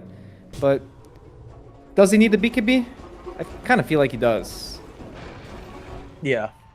He was just held in place in that engagement. He's not the fastest hero, so like an upheaval and stuff, and he's just like stuck essentially at that stage. But it is also, Harpoon does at least give you a little bit of mobility to maybe juke around the team fight as well. So that could be a nice adjustment. He is going to go for the BKB though, and AC. The Gyrocopter did quite a lot of damage in that engagement. Is almost done with the MKB, so you will have some tools against the PA coming in momentarily. Shadow Shaman 3 levels away from the Hex Breaks is going to be an important moment in the game once they reach it. But yeah, this Gyrocopter, it's still a hero that in the ultra late game, when everything, you know, backs against the wall, you can always pull out the Rapier. And then Largo will not have the healing to sustain that. Yeah, Gyro, he definitely scales really well this game. He'll probably just 1v5 this with the Crimson behind him, so he doesn't die to PA Radiant's instantly. bottom tower is under attack. Almost MKB, right? He has it. He's going to choose to finish the Pike and then go for a Chrysalis next. Still no Satanic, nowhere near. Radiant I wonder are scanning. if he's going to go for Satanic before BKB, or if he's just going to Dire's do middle his tower is build under without attack. BKB. At this point, you kind of want the Satanic real bad, right? Yeah, if it's not only just for the lifesteal, it's also for the dispel of that Spirit Vessel. And other nasty tools that the Dire team has. They're waiting for 423 to jump in mid, but he's playing this as safe as possible. Niche comes running in, Wonder Kid. That's a spot up. BKB used by Niche. Wonder Kid now needs to get away. As Niche is chasing, once Genic would be a great target to get rid of the Shadow Shaman. Roche has respawned in the meantime. So big objective for both these teams to fight for in the area. In comes the Gateway. They're trying to blow up the Warlock. Golem gets dropped in the area. Adrian, can he finish off the Warlock? Yes, he can. There's the Flak Cannon damage flying out, but the stuns on the Gyrocopter are immense. Can he get the big crits going in? 423 is trying to get the lockdown onto Dad. He does finally take down the Gyro, but his BKB is ended, and now he is a target for the taking. 423 will die to the burn from Adrian, and they find 3 kills in the process, and Gyrocopter's outgoing damage is immense, but so is Timbers. Absolutely shredding in that fight, and all the focus was on that Gyrocopter. They didn't even realize the 4.3k damage from the Timber Saw. At Timber, he already has his Kai Assange. He even bought a blank in that fight. The unfortunate part of that fight for Inner Circle was that Ember didn't have BKB because he popped it earlier. And that just shows you the power of the Shaman, right? The Ember, immediately when he breaks smoke, he just has to press BKB, or else he just gets chain stunned and dies to the Shaman. So he had to press his BKB there, and he didn't have it for the fight, which is very unfortunate. And I also think Largo, he could not press his BKB in that fight. He just got chain stunned by the Shaman. And that's why that fight just went so poorly. The Shaman diff. The stuns, right? The Shaman versus the Lion. It's kind of funny. Both heroes have the Hex spell. Under attack. Right now, Shaman has the edge. He's just been having so much impact in these fights, just controlling enemy heroes. And they immediately smoke. They want to They're contest the looking for the Roche and the second- Torm. Yeah, the next Tormentor is always more interesting than the first one, because the first one gave a shard to the Warlock, which is a great shard, though. Don't get me wrong, but the second one could give it to a core, which in this case could be Largo, actually, if it goes that route. It would be very good for Largo to press his Croak of Genius on the Ember. It's very good with all the heroes that do a lot of magic damage. It just keeps on. Jenik? This Shaman is the target. He's dead. He's dead and he doesn't even know it.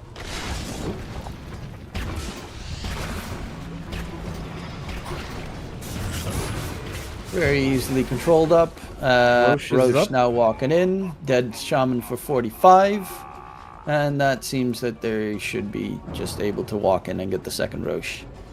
Dire's I would be middle surprised tower if is under Team attack. Silk don't contest this. They have Underlord ult. Timber is a very tanky hero. He can go first. Even without the Shaman. Radiant are Maybe they can scared. delay for the Shaman to spawn. Maybe not. Maybe the Largo with the PA just does too much damage. They are trying. Acropire does make it a bit more problematic. Jump in, going in on Jakiro, blowing up quickly.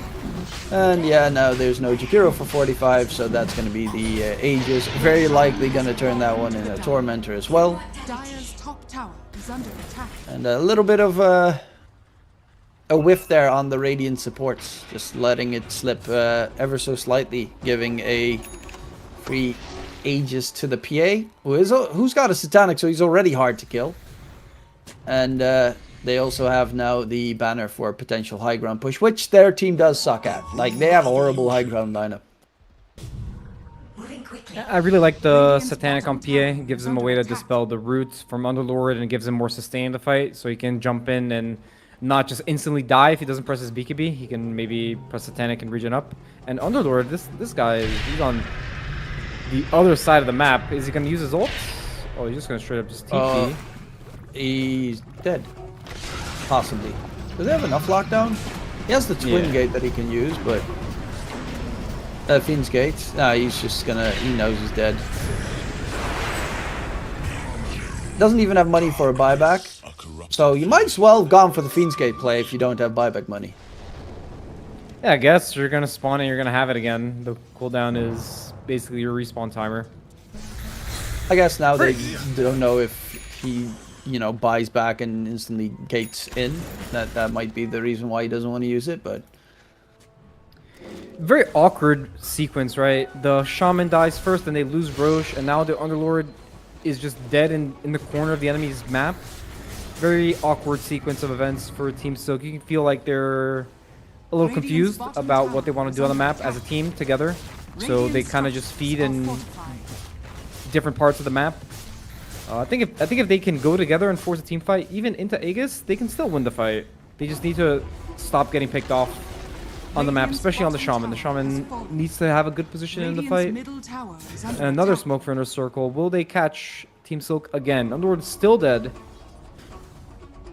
Dad is queuing up that he wants to go for the rapier. So that is a big item that he's trying to get, but he might just die because the lion's smoking right towards him. And Gyro, yeah, he's got spotted / he spotted, so he's on the run. Just doesn't connect, but the gyrocopter is very good. Jenik might be able to help out because PA isn't here. But no, they have too much magic damage. He doesn't have a BKB. There's no chance. And another pickoff, right? Another pickoff. They're just in dodge mode from this Aegis, but you can't just be in dodge mode and feed everywhere, right? You can hold the ward. You can fight. You can find a way to fight, but they're just I'm not exactly what sure the comms are. If the comms are just wait Aegis and then try to fight, but you can't just wait Aegis and feed on a bunch of heroes. Yeah, it's getting a little bit dicey. Timbersaw does have his Ags now, and without a nullifier on the enemy team, should be able to get his full cast off. Well, actually, Largo can dispel it. That's He can. nuts. He actually needs a BKB. Wow. Then it's not a great Ags game. Yeah, I didn't really like Axe pickup. I would rather him have a Shiva, so he can stop the healing from Largo. They really need a Shiva. Or even a BKB. A BKB is not bad. Looks like they want to defend this tower. They want to contest the Wisdom. Well, Shaman's already out of position, getting caught. Yeah, in comes Adrian and Wonder Kid as well. They're going to go for the line, quickly take him down. The Hex onto the Ember Spirit, but the BKBs on the Dire team are being used. 4-2-3 going for the man fight up against Adrian. Can he get out of there? No, he cannot. They lose 2. And again, you know, you're not in a position where your entire team is available. Your Shaman got picked off. Does buyback, knowing that they don't have buybacks, the BKBs available at the moment. There's going to be 4-2-3 jumping in onto Da. Da needs to get the flat cannon damage out. Actually, he needs to just run away. Fatal Bombs is also connected on everyone on the Radiant side. And now Da's going to get crushed in his own base. At least the the Lion will have a dieback, but a disastrous fight for the Radiant team. And it's just completely disconnected in what their capabilities are. They're just getting outnumbered, right? The Gyro's not alive yet, and they're starting to fight in the corner before Gyro's even alive. The moment Gyro TP's in, Underlord's already dead, right? Like, that's not what you want to have to fight, especially when the enemy has Aegis, right? You want to take a defensive fight where the enemy has to overextend into you, and then you can even use your buybacks to try to win the fight. But that's just not what's happening in these fights. They're just kind of getting caught on Radiant, and then they're just resorting to whatever they can, right? It's like, you have buyback, do you not? I'm using TP, I'm connecting, but it's just, as you said, it's very disconnected, and they just get punished, right? Gyro has 2 back-to-back deaths, and his net worth he just stopped in time on his items. PA is gonna have another item, and he just doesn't have BKB, doesn't have Satanic on Gyro. You know, he has a Manta that basically at this point in the game, it's not really doing anything for him. And I mean, Wonder Kid, you know, he's got that Ags, great item, but they can just remove it, which Largo didn't do. Interestingly enough, 4-2-3 gets away, pops the BKB, in goes Niche, as he'll just use that to distract the enemy team, and they'll back off on the Dire side. But yeah, now it's all of a sudden a 15k deficit, as it will be pretty problematic for the Gyrocopter to be able to find the space to get the farm for his upcoming items, as he died twice in a row, and really the impact has fallen off a cliff. Like, Wonder Kid on that Timbersaw is still doing quite a lot of work, but like the Underlord has fallen off. These aggressive gateways are nice, but you need to have more of your team available for the fight. Yeah, I would like to just try to take a fight 5v5. They just haven't been able to take one for almost 20 minutes. Yeah, this totally doesn't give away that they're all behind the Gyrocopter mid. It's all good. I mean, they're trying to take an objective. Maybe they should have taken the Torm, because Inner Circle is taking it, and they know PA has no BKB. But at least they're together, and they took a tower. It's already a good start. Let's see now, though. Inner Circle, use smoke. Go through the gate. They're gonna catch them. Wonder Kid. I mean, the creeps just got killed next to him, jumping from Genic in 5 heroes. There's going to be a nice twin gate coming in. He's trying to join the fun. Shadow Shaman's still trying to run away. He's going to get taken down. They're going to go for the line, knowing that he doesn't have a buyback. But in comes 4-2-3, going for the Gyrocopter, and he doesn't even need crits at this stage. He just right-clicks him down. Easy peasy. Wonder Kid's going to be another one dead. 4-2-3 with a double kill, and they wipe him completely off the map. GG gets called, and I mean, this was very much probably the most winnable match that Silk had in the entire DreamLeague Division 2 so far.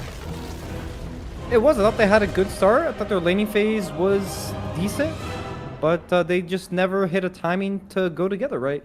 They they weren't able to contest any of the Roches. The first Roche, I don't remember exactly, but someone got picked off, and then Dire just gets to get the Roche. Same thing for the second Roche. They also just get every Torm on Inner Circle. It's a very common pattern you see in Team Silk games. They just never end up being ready to contest objectives as 5, and that goes to team fights, Tormentors, Roches. They really need to come together after the mid game and stop feeding on lanes and try to be more together and ready to fight. Yeah, I think there's definitely. I mean, you can see the laning stage is pretty good on Team Silk. It's just the macro gaming afterwards becomes very problematic. It doesn't help that they swap players in and out every once in a while in the roster, but yeah, this was a definite winnable game with the way that they were building initially and how strong they were in the fights. But a couple of times, Janet got caught off. The first Roshan they should have actually taken once they caught the kill on line and mid, because that would get you the Tormentor. That puts you at like a 5-6k net worth lead at that stage, which is not the most, but it is a point where you at least make sure that the enemy supports aren't going to be too deadly. But in the end, Team Silk dropped the ball in this one. They need to get their act together to win this series. Otherwise, it's definitely out and about for them in the Dream League Division 2. But for that, we'll be going towards a short little break. We'll be back in a bit.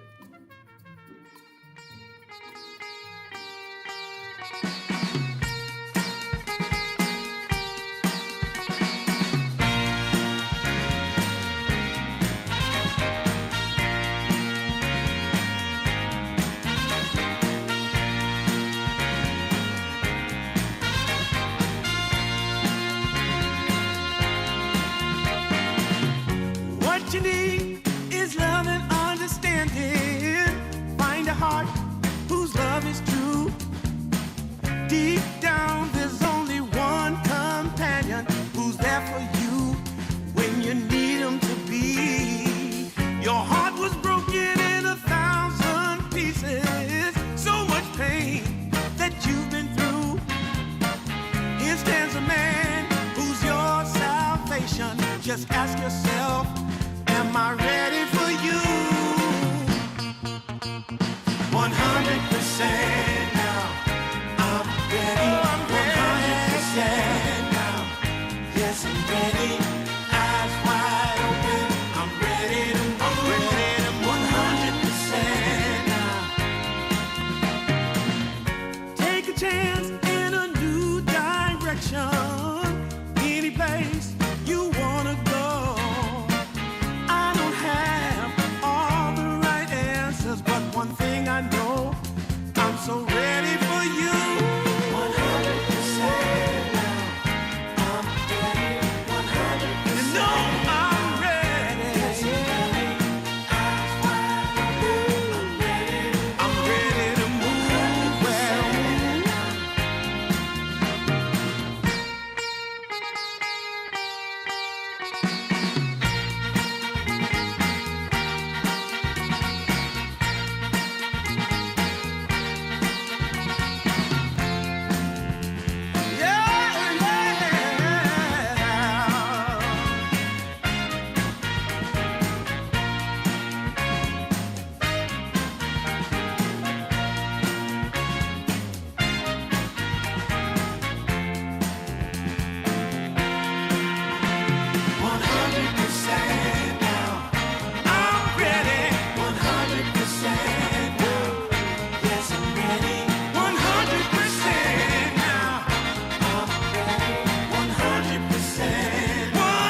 when it's feeling this good.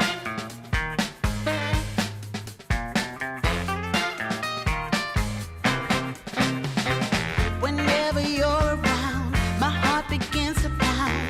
Though I know you'll take it slow, no way to stop this feeling. For every single day, whenever you're away, in this place there's a space where I'll be waiting for you. And I just can't believe in this new love I have found.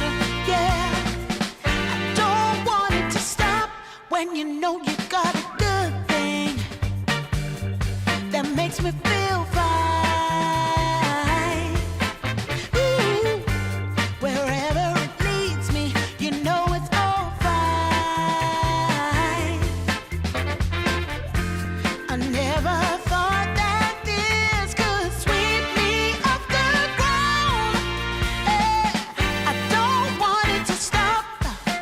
No, I don't want it to stop. I don't want it to stop when it's feeling this good. Feeling this good. Feeling this good. Ooh, feeling this good.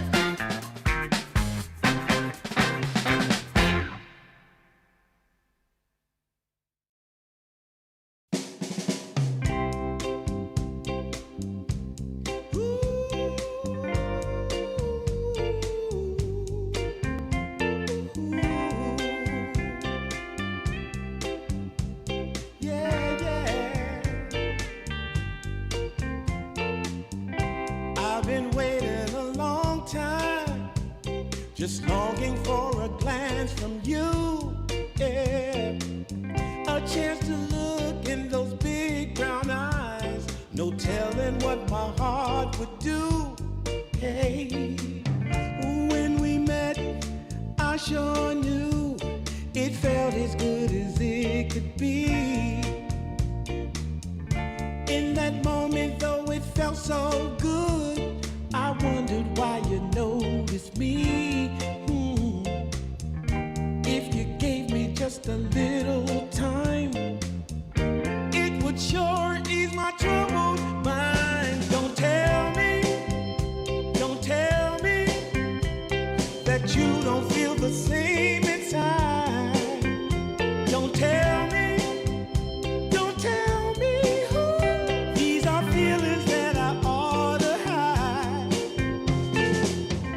I don't care where you came from, just tell me where you wanna go. If there's a chance to be together, that's all I really need to know.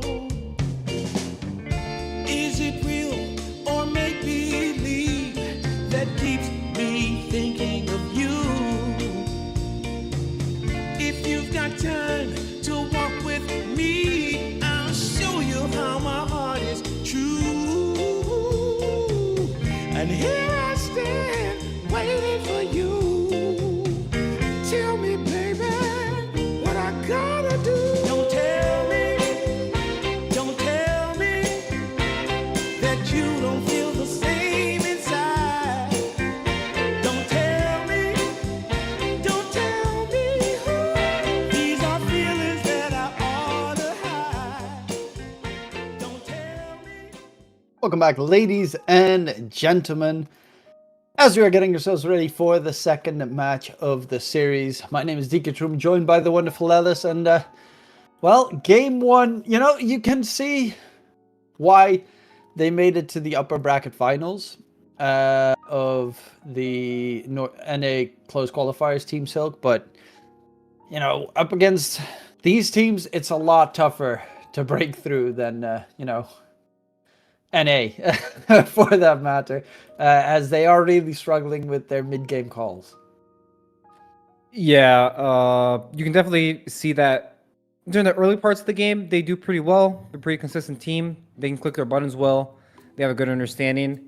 But when it comes to the mid game, they're just falling flat in all these games, right? They're not ready to contest the objectives. They don't have a clear idea in mind how to move their heroes around the map where they should be. They just end up getting picked off, or they make a bad decision that leads into them losing an objective and then kind of just getting steamrolled in a couple minutes after, right? It's a very common pattern. They lose 1 or 2 objectives, then they get one more hero picked off or something. They lose a Rax, then the game is just over. In 5 minutes, the game just goes from 2-3k to 15k advantage for the other team. They definitely need to step up on that part because it's what's just holding them back in all these games. Really, it is. They don't need to get better at laning. You know, the early part of the game is they're doing fine. We just need them to be able to take a team fight as 5 grouped around an objective, and then from there we can see them play their real Dota. They're definitely a very capable squad. A lot of experience behind them as well. They just need to make the actual teamwork shine through in their showdown. As they are currently 0-3. Well, 7 games in a row they have lost in the group stage. So that is not ideal. They are playing against Inner Circle, a team that is 1-2. So Inner Circle also needs this win to try and stay out of the red zone. And it's not as... there are a lot of really scary and good teams in Division 2 this time around. Most of them, honestly, almost all of them could vie for that top spot. I would probably expect Aurora to be the one that is going to win the top spot because of their recent success. But it is not easy in the slightest, but you need to get out of that last place position so that you can at least try to make it through the playoffs. There's a lot riding on this for both these teams. Speaking of which, it seems we are jumping into the draft momentarily. Seconds remain banned. With Team banned. this time around, no Largo coming into play. I think that's a good choice. They try to play against... I didn't really understand exactly what their logic was because Team Silk 5 banned A seconds remaining. and they didn't take the Largo on Dire 8. team banned. And then Radiant Inner team Circle just banned. they took advantage of the enemy team's ban, and then they took the Largo on 9 for them, and burst Jakiro, which is in the game it's pretty good 10 for Jakiro. You can seconds just remaining. keep on dispelling his spell. So let's see if they have a 5 more seconds structured first phase this time. They don't just pick a generic Jakiro on 8. I like to see them pick a good core that's not Beastmaster, because the other, I thought the Underlord worked well for them. I thought it was a good pick. I think the way Inner Circle tried to respond was not ideal. With the PA and the Warlock, it didn't look very good in the lane. They ended up winning the game anyways, you know, but I think the laning response wasn't the best. And I think in the game, Underlord had a lot of impact. Yeah, no, I definitely do agree with that. I think the lane was pretty weak, and they kind of should have and could have been rolled over in that regard. The Underlord worked well for Dire them, team banned. except for the last couple of fights where they Radiant just team really hit. missed the timing on when they needed to engage, or the supports getting caught off a Dire couple of team times in a hit. row. That was very problematic for Team Silk. They're gonna go for another Jakiro run. I mean, there's nothing wrong with the Jakiro pick. It's just straightforward every single time. Any of the other hero bans that are interesting? Not really. These are kind of the expected bans for these teams. There's a 10 lot of teams that go seconds for completely different bans. Some of them don't even care about like 5 Viper, seconds Razor, or remaining. Huskar for that matter. So it is interesting to see that Team Silk has these 3 heroes banned every time. And they did the AA ban again, forcing the Huskar ban. I guess all the toxic heroes are kind of out of the pool. Let's see what Inner Circle will take on 9. Usually you want to take a core on this spot. Usually a core that can flex to multiple roles, since you are second pick and you will have the last pick of the draft. So you can keep a core open until the end, and then you can decide which lane that core will go, depending on what heroes the enemy team picks. So usually this slot is a really nice slot to pick a core, and then you get a ban for Radiant it. team banned. And there it is, Underlord. It's not a flex hero, but it is a strong enough hero to be picked early that can have a really big impact in the draft. So let's see if they're going to ban the classic Underlord counters, which are Slark, Ursa, and Rubik's another one. that 10 steals seconds Firestorm. remaining. I think they won't care about the Rubik because that hero's not really a meta hero. 5 seconds But let's see remaining. which one they will choose, Ursa or Sark to ban. And maybe they don't even ban any of them. You know, maybe they're just like, we don't care. You're going to pick one of the two. You're going to have one of the two, so we don't care. I don't think Slark at the moment feels that strong. I've seen it played a couple of times. I don't feel like it's that strong. It's not like it's a pretty powerful safe laner, but compared to others, it still feels lacking and gets blown up way too fast in most games. That I even see Slark still having to build the Mage Slayer just to be able to stay alive. Ursa's hella deadly though. That one is terrifying to play against in this current patch. It still shreds about everything and everyone. I agree. I think the Slark is a lot more of a niche pick. I think that hero has a lot of problems innate to that hero, especially in a meta where objectives are way too valuable and he doesn't really do anything to objectives. He doesn't really take Torm. He doesn't 10 really seconds kill remaining. Roche. He only really just kills heroes and controls the map. If 5 you want a hero to do seconds that, remaining. then he's very good. But besides that, it's been like this for a while now, right? Dota has become very objective-centric, very five-man-centric. Dire team The way they changed the game, right? They added the banner, they added the Tormentor. So all these instances, you want to be grouped as 5, and Slark he's not the best hero to do that.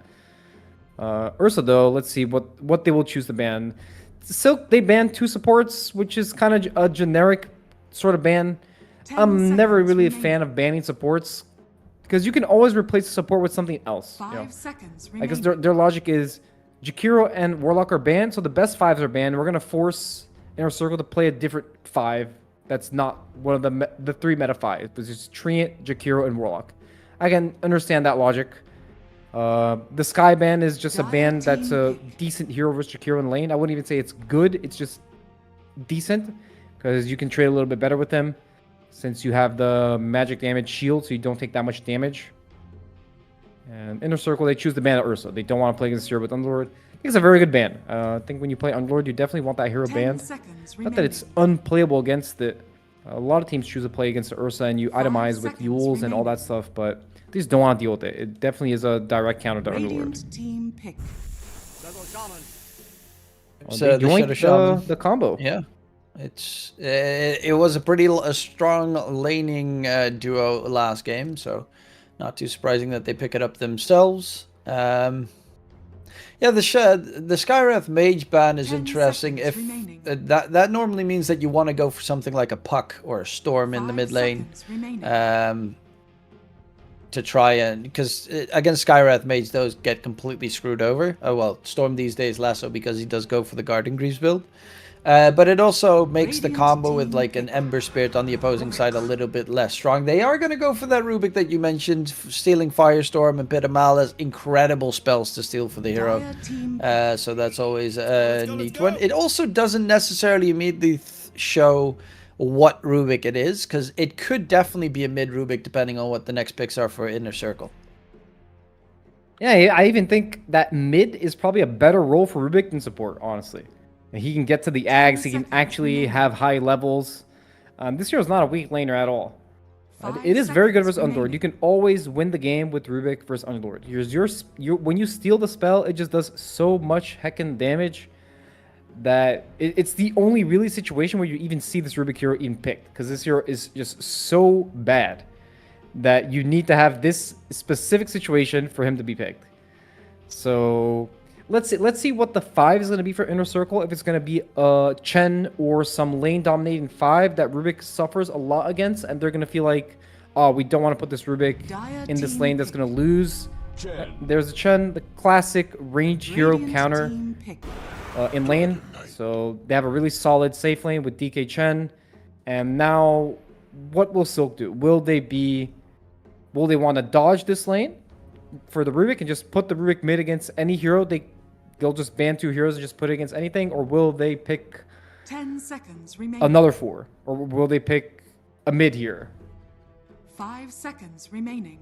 I mean, I definitely keep that flex open and go for a last bit, like an off laner here, and then just keep it open for the Rubik support or mid, potentially. You're playing against Underlord DK, so very, very tanky heroes. Timbersaw is also available. You could technically pick Timbersaw, flex it between mid, safe lane, mid and off lane, and then get a last pick choice of where the Rubik is going to go. I think that, like, Timbersaw's, considering how they played last game and the heroes they're up against, it looks like a very solid Timbersaw game. Yeah, I agree. I think Timber is very good against Radiant all the team heroes on Inner Circle. Yeah, they kind of go for a different variable from the Timber. It's kind of like Bristle. I wouldn't say it's the same. I would say Bristle's a little bit inferior in that sense, but Bristle is a very good hero versus Underlord. He's very good against the fat heroes. And why is that? Because he stacks the Dire quills team ban. on them, and eventually he just kills them. The longer the fight goes, the better it is for Bristol, and he just ends up being able to kill the tanky targets. He just stacks a bunch of slows on them, and they just end up dying in the fight. It's also very good against Chen in the lane. You don't really interact well against Bristol as Chen, 10 because he seconds kind of kills remaining. your units. And he also just buys a bunch of items that are good against Chen. He 5 buys seconds Crimson, remaining. and his Shard is also very good against Chen. It just applies a slow to all the units. Also very good Radiant against... team I would say back. it's decent against DK in the game, because DK doesn't really like buying Dispel items. So the Snot is very obnoxious versus DK. DK is a Silver Edge builder, though, a lot of the time, so they can definitely go that route and at least break the 10 Bristleback, but it seconds depends remaining. on if this is a DK safe or a DK mid. 5 That seconds will remaining. normally make quite a big difference, as, yeah, they expect this. I mean, they ban out the TA because it would be really good against Bristleback, and they kind of need to defend the Bristle if that is going to be a Dire mid lane team DK. Radiant team. Yeah, the nice thing about the DK is that it's a flex, right? It's core on second pick that you can flex until the end. You can decide up to the last pick where you want to put it, right? Now that they have shown Bristol, Dire does Inner team Circle want to play a different hero versus Bristol? Do they want DK versus the Invoker pick that Team Silk has taken right now? It's up to them, right? The decision is theirs to decide how they want their lanes. I'm assuming the DK will go safe lane versus Bristol, and they'll counter pick the Invoker. Since this hero's laning is very 10 bad. seconds remaining. It's Sardor's in the pool, which is a common hero versus Invoker. 5 seconds remaining. What else? Void Spirit got banned. Ember banned. What else would Niche want to play? I can even see a Leshrac. Very good hero with Chen, because he abuses all the heals and all the tankiness that Chen gives cores. What else? Maybe even a Beastmaster? Maybe. It's not banned or picked. Storm's also still available. Storm, yeah. I like Storm as well. Because the lockdown, I mean, Kez is very obnoxious. That's the one thing. Like, obviously, Jakiro Rubik have their own tools and Invoker a little bit, but Kez is very obnoxious if he manages to get on top of you. They will find the Kunkka as their last pick. It is going to be the mid Kunkka versus the mid Invoker. He is going for Agents of Galaron facet on the Invoker. Most of the time, I see the focus go for the other facet, the Wex facet, but still max level Exort. Especially if you don't have like the best setup, which they don't have like a really amazing Cataclysm setup except for Ice Path. Yeah, I'm actually surprised that he's going to go for this facet. He has no setup for the Kata, so I wonder how he's going to think about using it. There's no stuns really for him to use Kata. And the Kunkka last pick, so that's their Invoker counter. It also used to be a very common Invoker counter pick. Kunkka just spams the Invoker out of lane. Invoker doesn't have that much regen. Okay, he changed his facet. He went for the Wex facet on Invoker, which makes more sense, right? He has no setup for the Sunstrike thing. It's not really valuable. But And the I shard am is probably very... incredibly good. Yeah, I am very worried for Team Silk this game. I feel like they're going to get steamrolled. I think this Rubik is going to have 0 impact because he's going to play against Chen. He's going to be very sad in lane. And Invoker's probably going to lose mid because he's playing against losing matchup. They're going to gang up on this guy mid at the Siege Wave. Underlord might even be able to connect with his ult, and they're just going to make this Invoker's life hell. Especially with the Chen lineup. They also have Shaman to pressure the towers. I feel like I'm not really sure what Team Silk can do to make the game slow down. It's all on this Invoker, and he has a losing matchup. Yeah, I do think it's a pretty tough one for them. However, like it does feel very much like the Bristleback can do quite a lot this game. Like his lane is really easy for him, shouldn't die there. It gets a bit dicey when you have like Shadow Shaman hit that level 15 with the Hex Breaks. Then it gets actually very problematic for the Bristle. But I think Adrian is in a position where he could possibly solo carry this game. Just because of the hero that he has and the lane matchup that he has. Yeah, Rubik has a god-awful lane for himself. But he like Bristle, once he hits level 3, 4, he shouldn't even be able to die in that lane anymore. Yeah, it is definitely a good Bristleback game. Let's see how much impact he can have in this game. He has a lot of weight to carry. I'm gonna be honest. I'm very worried. I see a Rubik with the boots level 1 versus Chen. I'm not sure how much he's going to help this lane for the Bristle. Bristol might just be on his own 30 very early. seconds to battle. Huh. I see 4-2-3 in the top side of the map. He's just spamming the twin gate and cancelling it. Did not know that if you instantly... Okay. I did not know if you cancel it that you get your mana back. That was a Good to recent know. change. Before, whenever you pressed it, you would spend 75 mana, whether you canceled it or not. But now they changed it back to where if you cancel, you get refunded your mana, The and it costs battle 30 mana. begins. So it's cheaper to go Okay. to the gate now. That actually saves me a lot because it was always, do I TP? Do I take the gateway? It's one or the other. There's a bit of a fight brewing out. Genek hasn't leveled. Okay, did go for the Fate Bolt now. As Jing is going to get taken now, but Dad dies immediately afterwards. Michel in trouble as well. Slowed down and double kill for the Underlord. That's not as ideal as they'd like it to be. This is not very good. And yeah, we're gonna start the lane with an extra bracer, which is very nice for him since he's laning versus the obnoxious Jakiro hero. And also make Kez his that lane- does a lot of damage stuff. Yeah, the Kez for the South American teams, they really like this hero, especially with the Battle Free build. He doesn't have Battle Free queued up. He has Falcon Blade and Deso. Let's see if he changed his mind at some point. It is a very good Deso game against these strength cores, It is. but you can fall behind in farm, which is the downside. He's probably gonna decide after he finishes like the Falcon Blade, or maybe the build with Falcon Blade just doesn't have Battle Free. Because if you're gonna buy Battle Free, might as well just have the Cornucopia faster, right? So it's like your region item. We'll see, we'll see. Top lane though, Rubik already very low from the Chen harass. Bristol also suffering. As expected from this lane, Chen Dire's middle tower very is good under versus the attack. range heroes.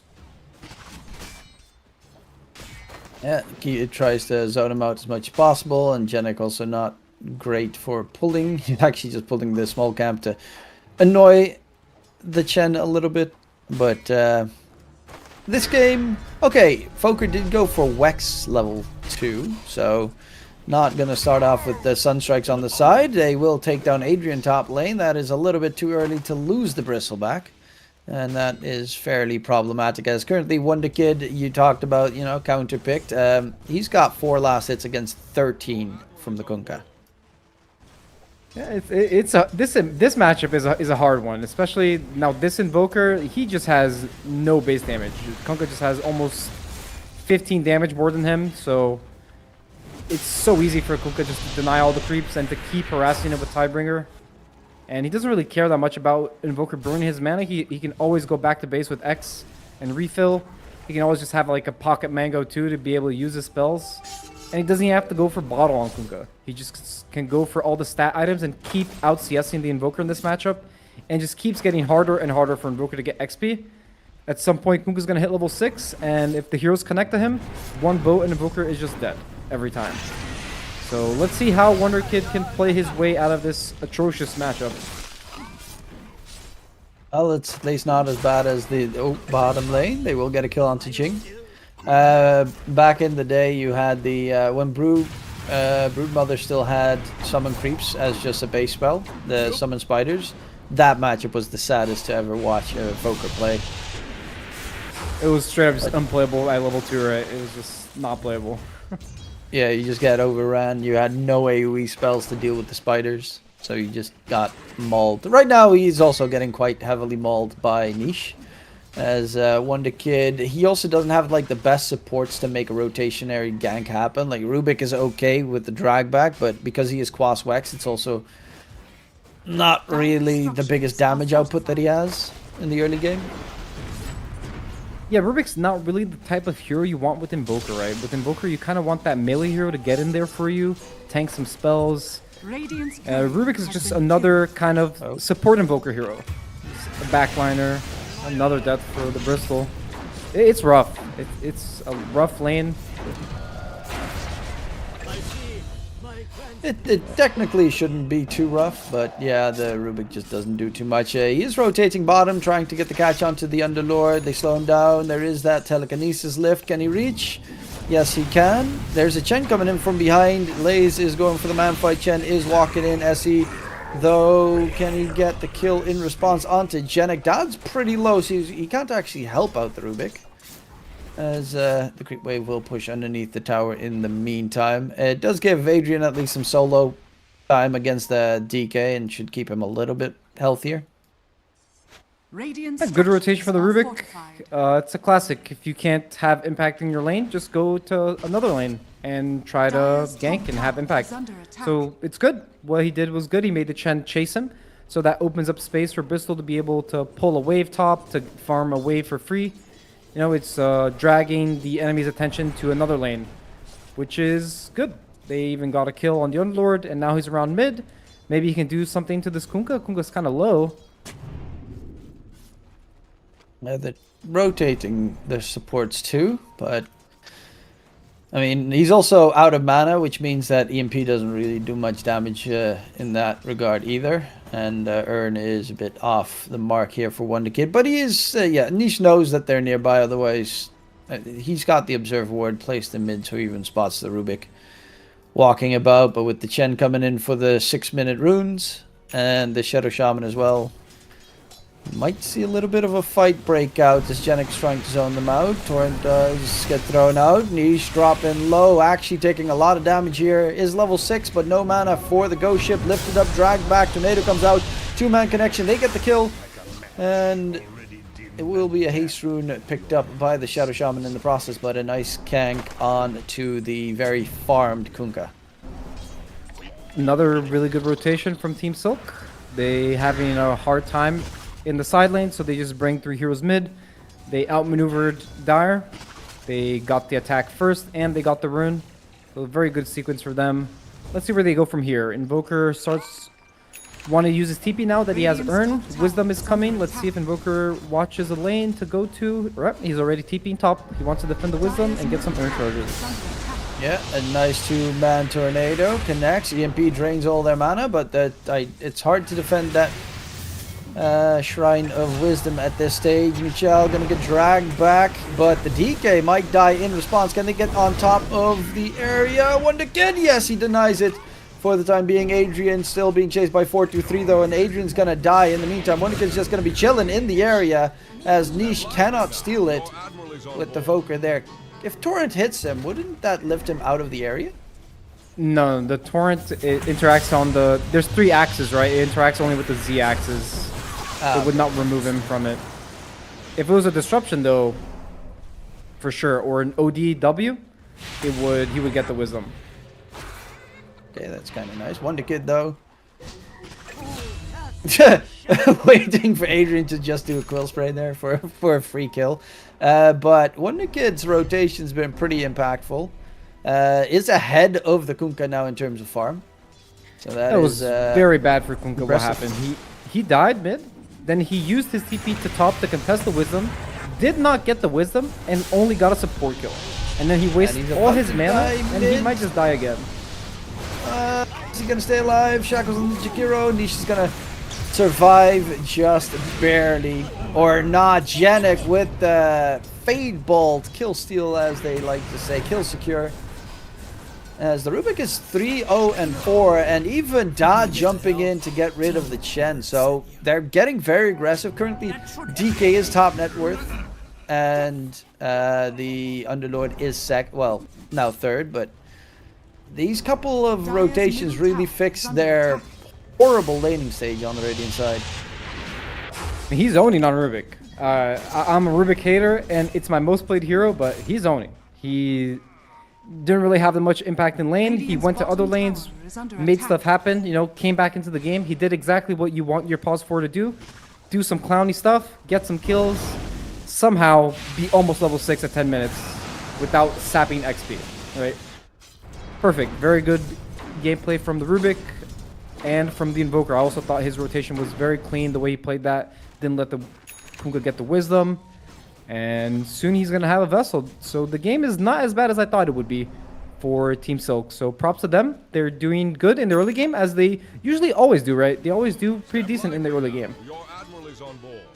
Yeah, but can they add in on top afterwards? One big advantage is there are so many great spells to steal for Rubik this game. Underlord spells, DK stun. Kunkka's entire toolkit essentially is amazing. Shadow Shaman, Shackles, Hex.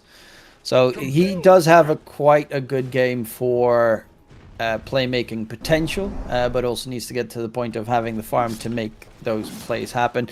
They smoke up in mid. It was underneath an Observer Ward, so it immediately lays and Jing walk back towards their triangle to just stay alive. And this is a very nicely placed Observer Ward that wasn't spotted out in the process.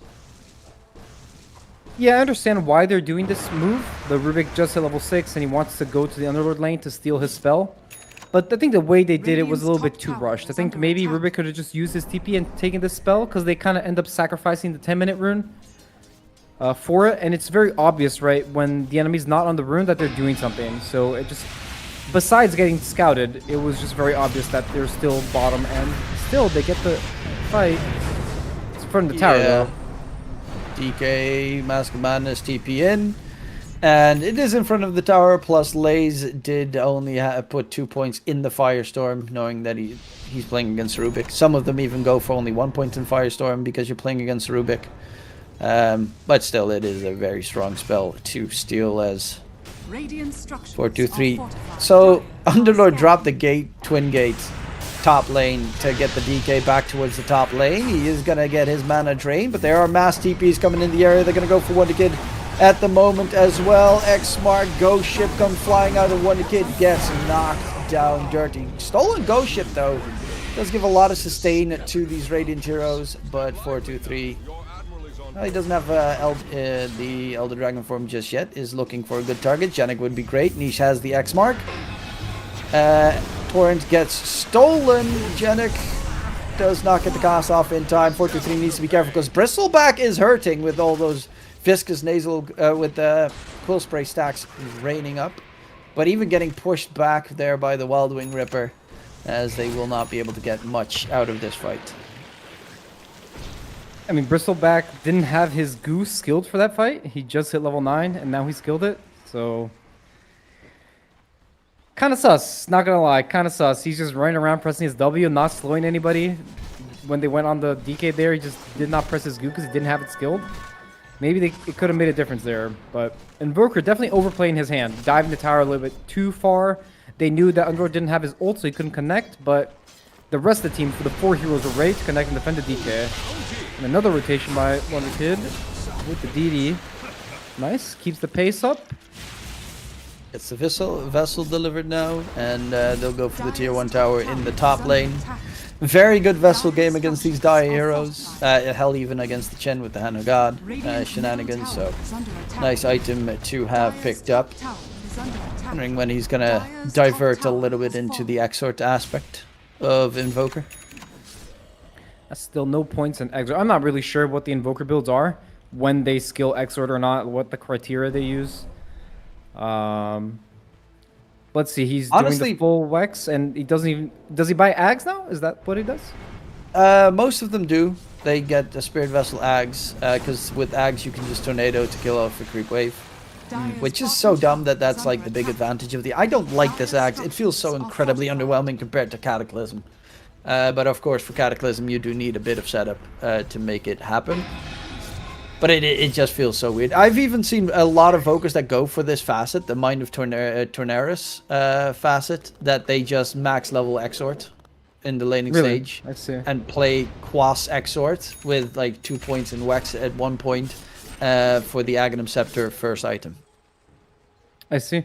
Radiant's top tower Interesting. is under He's attack. kind of falling off on Evoker now, though. Dire's middle tower He's is under doing his attack. rotations, very nice, but this hero has a farming problem, right? Before he has that Ags, he doesn't really kill creeps. He just has to right-click them slowly, and he's already the bottom of the net worth. Radiant's bottom on tower course. has fallen.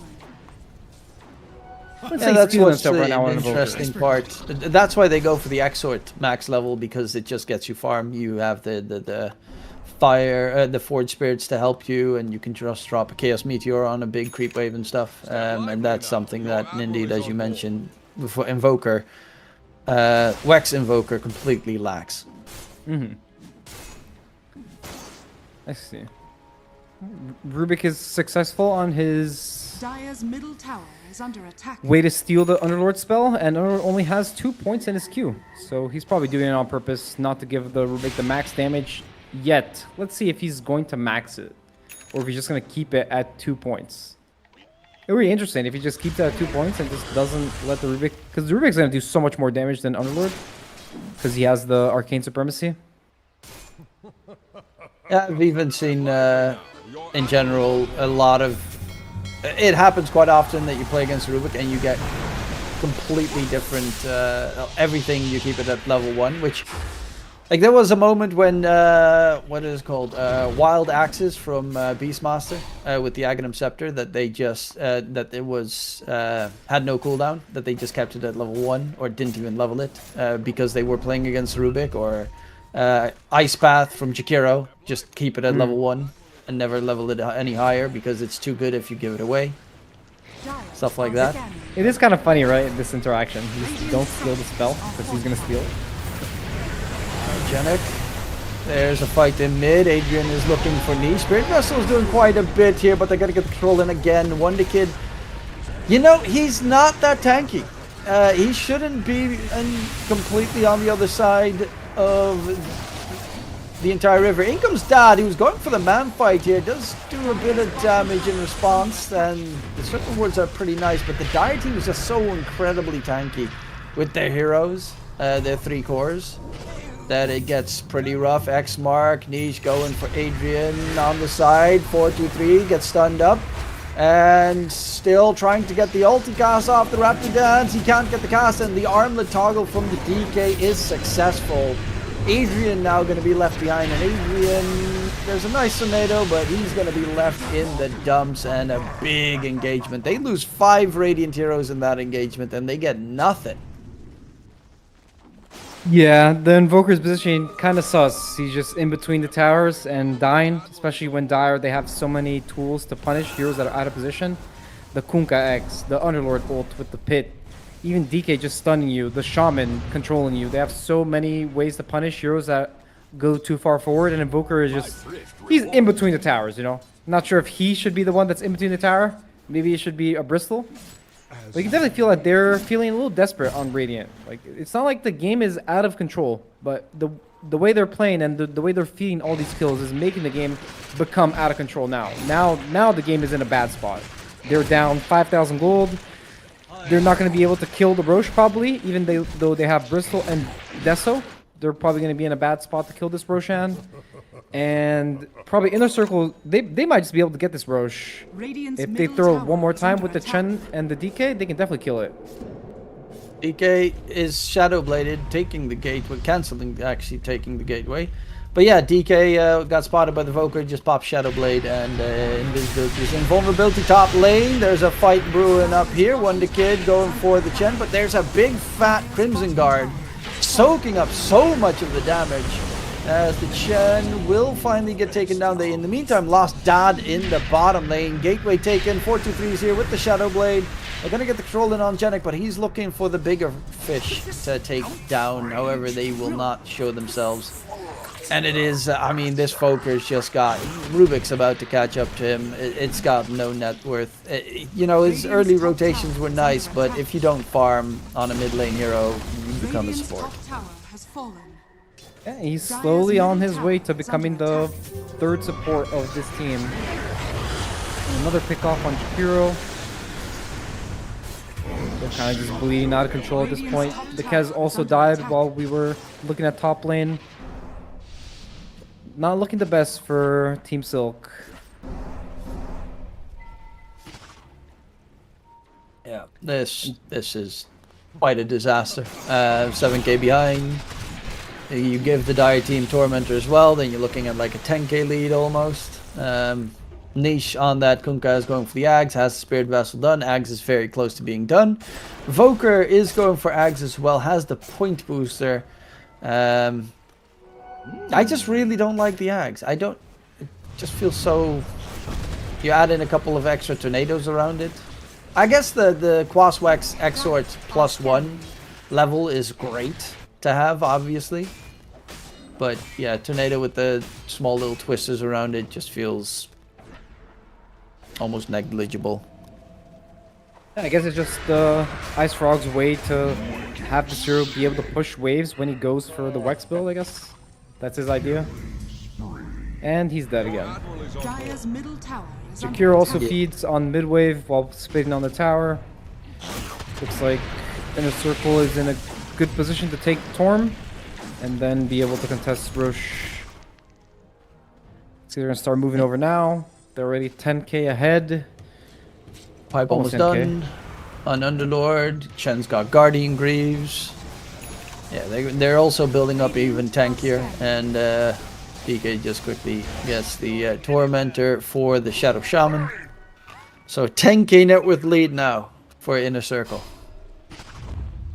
I really like the DK's build this game. I think it suits Fortune 3 the way he wants to play really well as DK. He plays a lot different than Skitter plays for Falcons. Ooh, they find the DK. He's kind of low. He might just be dead. Yeah, he's dead. Radiant's It's a middle big kill if they can secure it. And they do 7 kill streak picked up there for the Rubik. He does have max level Firestorm now, so Underlord did give it to him. Good rotation from Team Silk. They killed the enemy carry just like that. They use no spells, and they're gonna look to keep snowballing. They are looking for the mid tower now. Dire's middle tower is under attack. As Niche is quickly trying to clear out the creeps. Adrian Dire's middle tower is going has for the fallen. S and Y build on Bristle. Let's see, DK has Silver Edge, so at this point, Bristleback has to be very careful in the game, as a break is an easy kill. Radiant Yeah, I was talking about the DK build, and I think it suits Forza 3 really well. He usually likes to buy damage items on DK and go for the big carry hero, which is very different from the way Falcons plays DK, which Skitter usually just buys blank. His build is just blank BKB almost every game. But this DK is just full damage, right? He's just buying damage items. He just wants to do as much DPS as possible.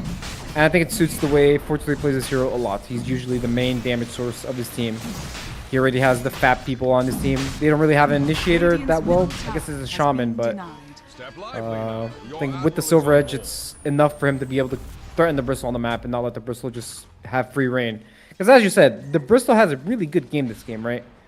And he's top numbers for his team, so he might just carry this if he's not threatened. But now with the DK with the Silver Edge and soon the Shaman with his level 15, it won't be that easy for him to just run in and be immortal. Yeah, the Bristleback at the moment.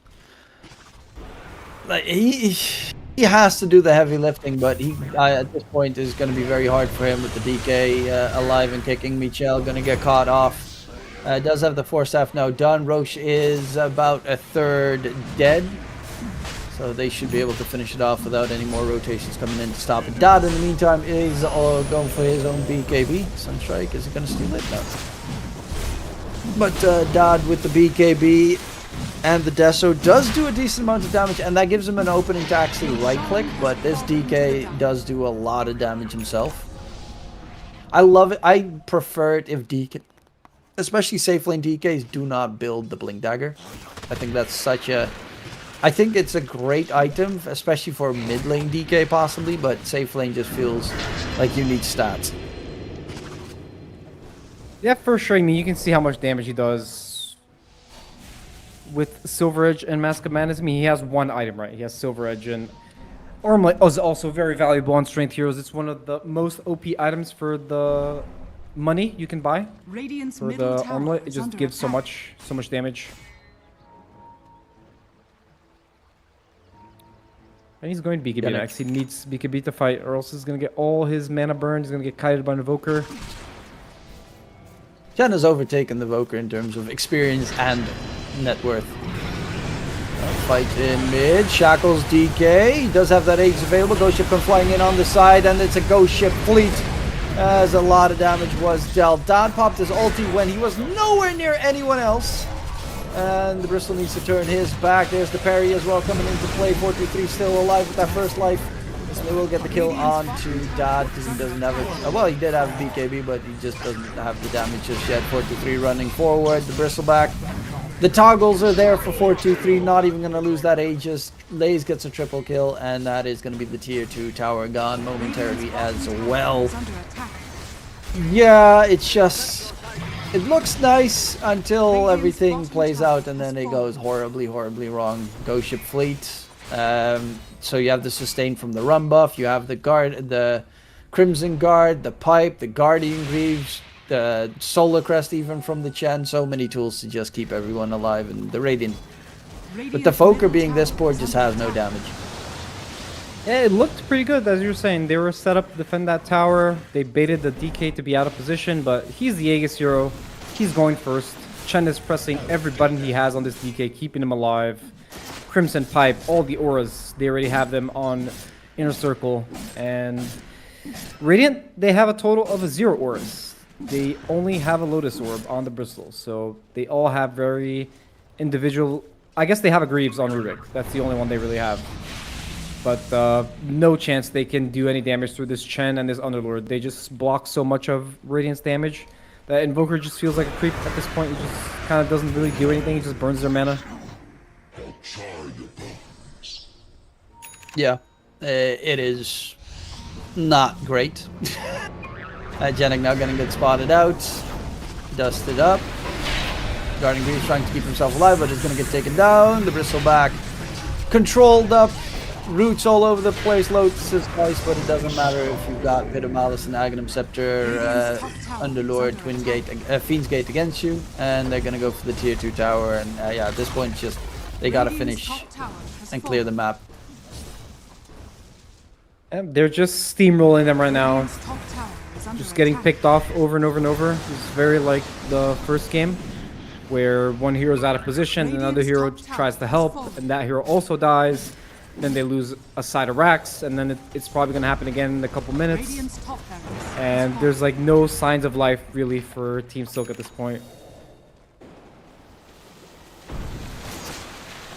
Yeah, it's not much that they really can do at this stage. They don't have the farm, they don't have the heroes. Like 19k behind in 26 minutes. Chen is closing in on the Bristleback's net worth.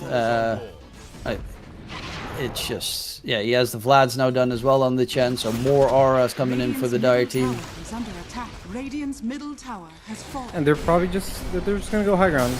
They're strong enough to do it. They can even give DK mana back with Greaves and everything. They don't even care about this Ags on Invoker now.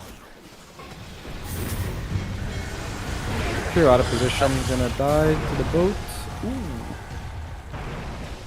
Okay, boat Kind was of a used. whiff.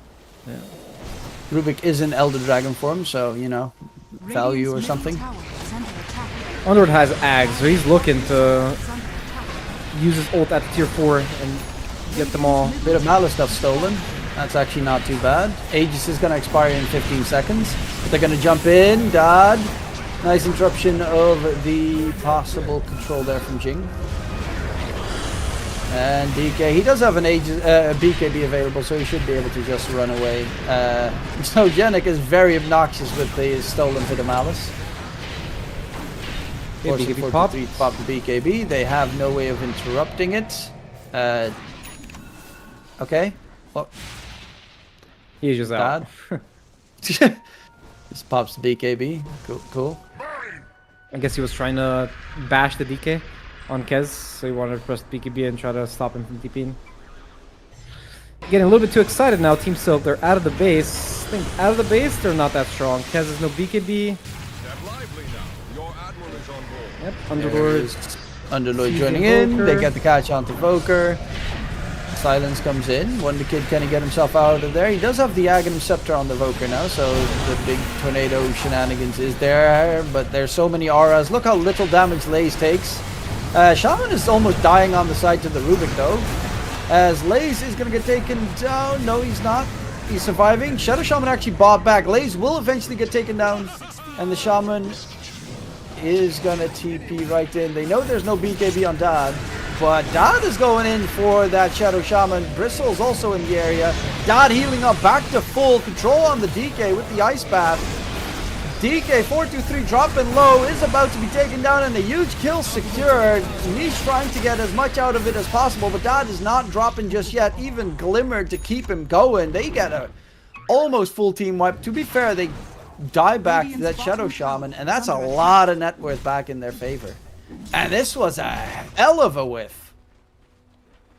Very good. I mean, I was doubting that team fight for Team Silk right there, but I feel like the position was probably even worse for Inner Circle. DK didn't have his BKB up. Underlord was just isolated, getting hit by the Kez for almost, what, 15 seconds just alone. I didn't even have my camera on the DK, so I wasn't sure where he even was, but it just shows that in a split fight, definitely rated. They have the tools to be able to kite all the dire heroes, right? They have a bunch of fat heroes. And if Shaman gets eliminated, it becomes really hard for them to actually focus down a target and to kill someone. Invoker, all his spells are just so obnoxious, right? They have also Ice Pad and all the Rubik spells. Let's see some signs of life. They might actually take the Torm now. And they might start coming back into this game. Chen has bought the gem. They want to control the map in Inner Circle. Let's see how they're going to approach it now. If they're just going to instant smoke when DK's up. Unfortunately, a very shitty free shard that they get for Michel instead of the one for the Rubik, which could be nicer, especially if you steal that Firestorm once more. Because the upgraded Firestorm is pretty good. Rubik is close to the Aghanim Scepter, though, and honestly, Big item. Genic, that can be very big if he manages to secure the Ags on the Rubik. It is one of the, oh no, Wonder Kid, what did you do, buddy? Well, that's a dead Voker. Throughout the tornado and forgets about the fact that they have a Shadow Shaman and also Underlord that can globally TP on you. Just not respecting the Underlord. Way too cocky on Wonder Kid. Ooh, DK's in the enemy base. Is he gonna go for this guy? Ooh, they see him. Genic spotted him. Radiant's Nice middle try. barracks are under attack. They're just taking Radiant's middle racks. barracks has fallen. Ag's done on the Rubik. Gotta get some good spells. I mean, to be fair, if you get both of the Underlord spells, Firestorm, Pit of Malice with the 15-second, 25% stolen spells cooldown reduction, you can hold them off for quite some time. We'll need to get the shard at one point, though. It's way too much value to let that one slip. Yeah, game situation now. I feel like Radiant have really good high ground defense, especially with Invoker and Bristle. I think it's not the easiest for Dire to be able to kill these heroes, so they're probably just going to look to get the next Roche and then maybe go high ground with the banner. Let's see if Team Silk can stop them from killing the Roche. They have a lot of good spells to be able to throw into the Roche, but at the same time, with the Underlord Ags, he can always catch these heroes when they're trying to press their spells like this. And let's see what's going to happen. Radiant's going to have to smoke out of their base because they're just stuck in base. They have two smokes on Jakiro, actually. And they're going to have to contest this Roche, which is going to spawn in 1 second in the bottom pit. And that's almost maximum timer, right? Yeah, it's almost maximum timer, so they're going to know that it's up. Oh, they And have a Roche- creep in the pit as well, so. Yeah, it's going to roar too when Dara starts hitting it, so Radiant will know that they are doing the Roche. They probably just need to wait for Invoker and press smoke and try to take back their jungle. to be able to contest the Rosh. Dad on the Kez is close to the Satanic. That will be pretty nice. Has been struggling with getting that ulti off a couple of these fights against this Dire team. Let's see, what do they have coming up? So Dire's, they're building Shivas on the Kunkka. They're building an AC on the Underlord. A lot of armor being built up on them. Lotus on the Chen. Bristleback has that BKB now as well. So the Bristleback is starting to look a little bit dangerous. Still feels... I mean, he is almost the same net worth as the Dire big cores, but his items just feel so weak comparatively when you just look at it. You know, SNY, BKB, Lotus. And the other side just has... I mean, the DK just has so many... They are fairly small items, but that Silver Edge already just destroys the Bristleback if he gets caught. It's a little unfortunate. He kind of has to buy the SNY versus all the stuns and disables. It's probably the most value item he can buy, even though the stat resistance is heavily nerfed, right? It used to be 25%, and now it's only 15%. But it is the item that makes the most sense for this hero. And the Lotus also just for the Vessel. And he just has to buy BKB, or else he just cannot move his hero in the fight. So he just kind of ended up with these items, even though I wouldn't say they're the best items in the patch. Right. Hopefully when he gets AC, then it might change. He might start doing a lot more damage. Dire are scanning. Well, will get counteracted by the Underlord AC, of course, but as currently Wonder Kid running amok, looking for any targets here. They're trying to defend that Roshan. But the smoke has ended, and that kind of, yeah, Bristleback is back in their base. Also gives away that he is in that area. They can constantly keep split pushing with the Chen creeps as well to make it tough, and they're going to clear out the Radiant jungle so they can go for Roshan and get that banner plus Aegis to go for a potential finishing high ground push. You can see both teams have the same idea, right? About the Rosh. They're both smoked, trying to find something, and Radiant smokes up again after they hear the roar on the Rosh.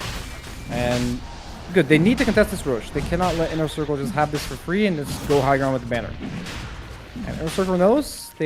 Both teams smoke. They want to go around.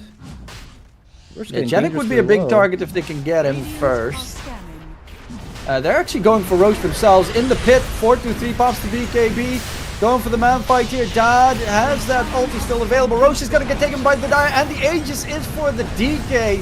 So they missed their mark there. Dad tries to get his ulti cast off. Will get the Raptor dance. DK's almost losing his first life, but he's going to get healed up. The shields are too much to handle. The DK will eventually get taken down, but comes back with a second life. In the meantime, Adrian is charging forward to see if he can get the kill onto the pesky Chen with all those nasty auras. Will get controlled up. Forced staff to get the Bristle out of there. They are going to lose the Rubik on the other side, as Janik will be chased. Wonder Kid trying to keep him at bay, and Janik actually will stay alive because of it. Are fortified.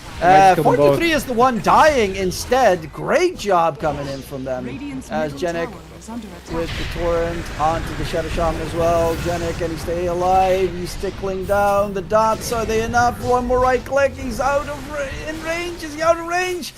Guardian Greaves, Glimmer, and he's going to even throw out some more spells in the area because Adrian is back. He TP'd back to base, ran back in. They're going to go for the Kunkka once more. Wonder Kid is eventually going to die to the burn. Niche, however, in response, the Torrent and Firestorm stolen spell combo from Janik, doing so much in that team fight. He actually did so much on Rubik that fight. He just disabling DK nonstop, pressing his Firestorm over and over and over on this DK. And after DK presses BKB, he just cannot play the game. He only has one Dispel, and it's only his BKB.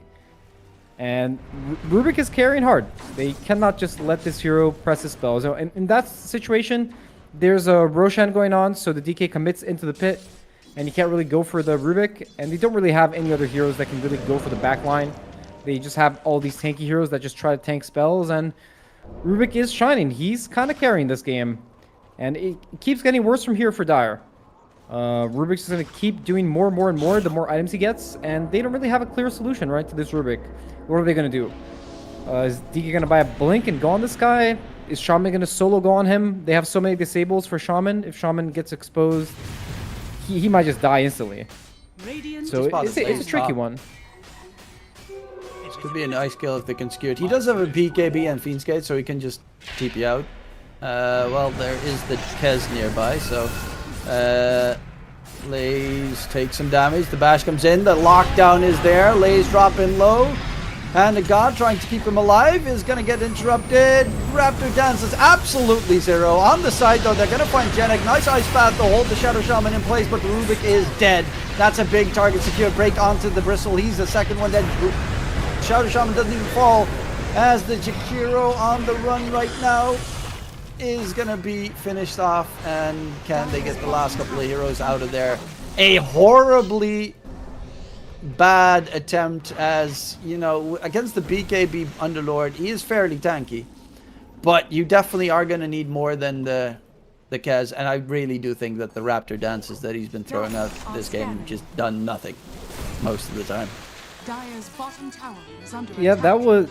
I mean, you could say that it was kind of close, but I'm not sure. They don't really have a stun on their team, right, to lock targets down. So the Overlord just walked Radiant's out, middle and barracks then you are live. under attack.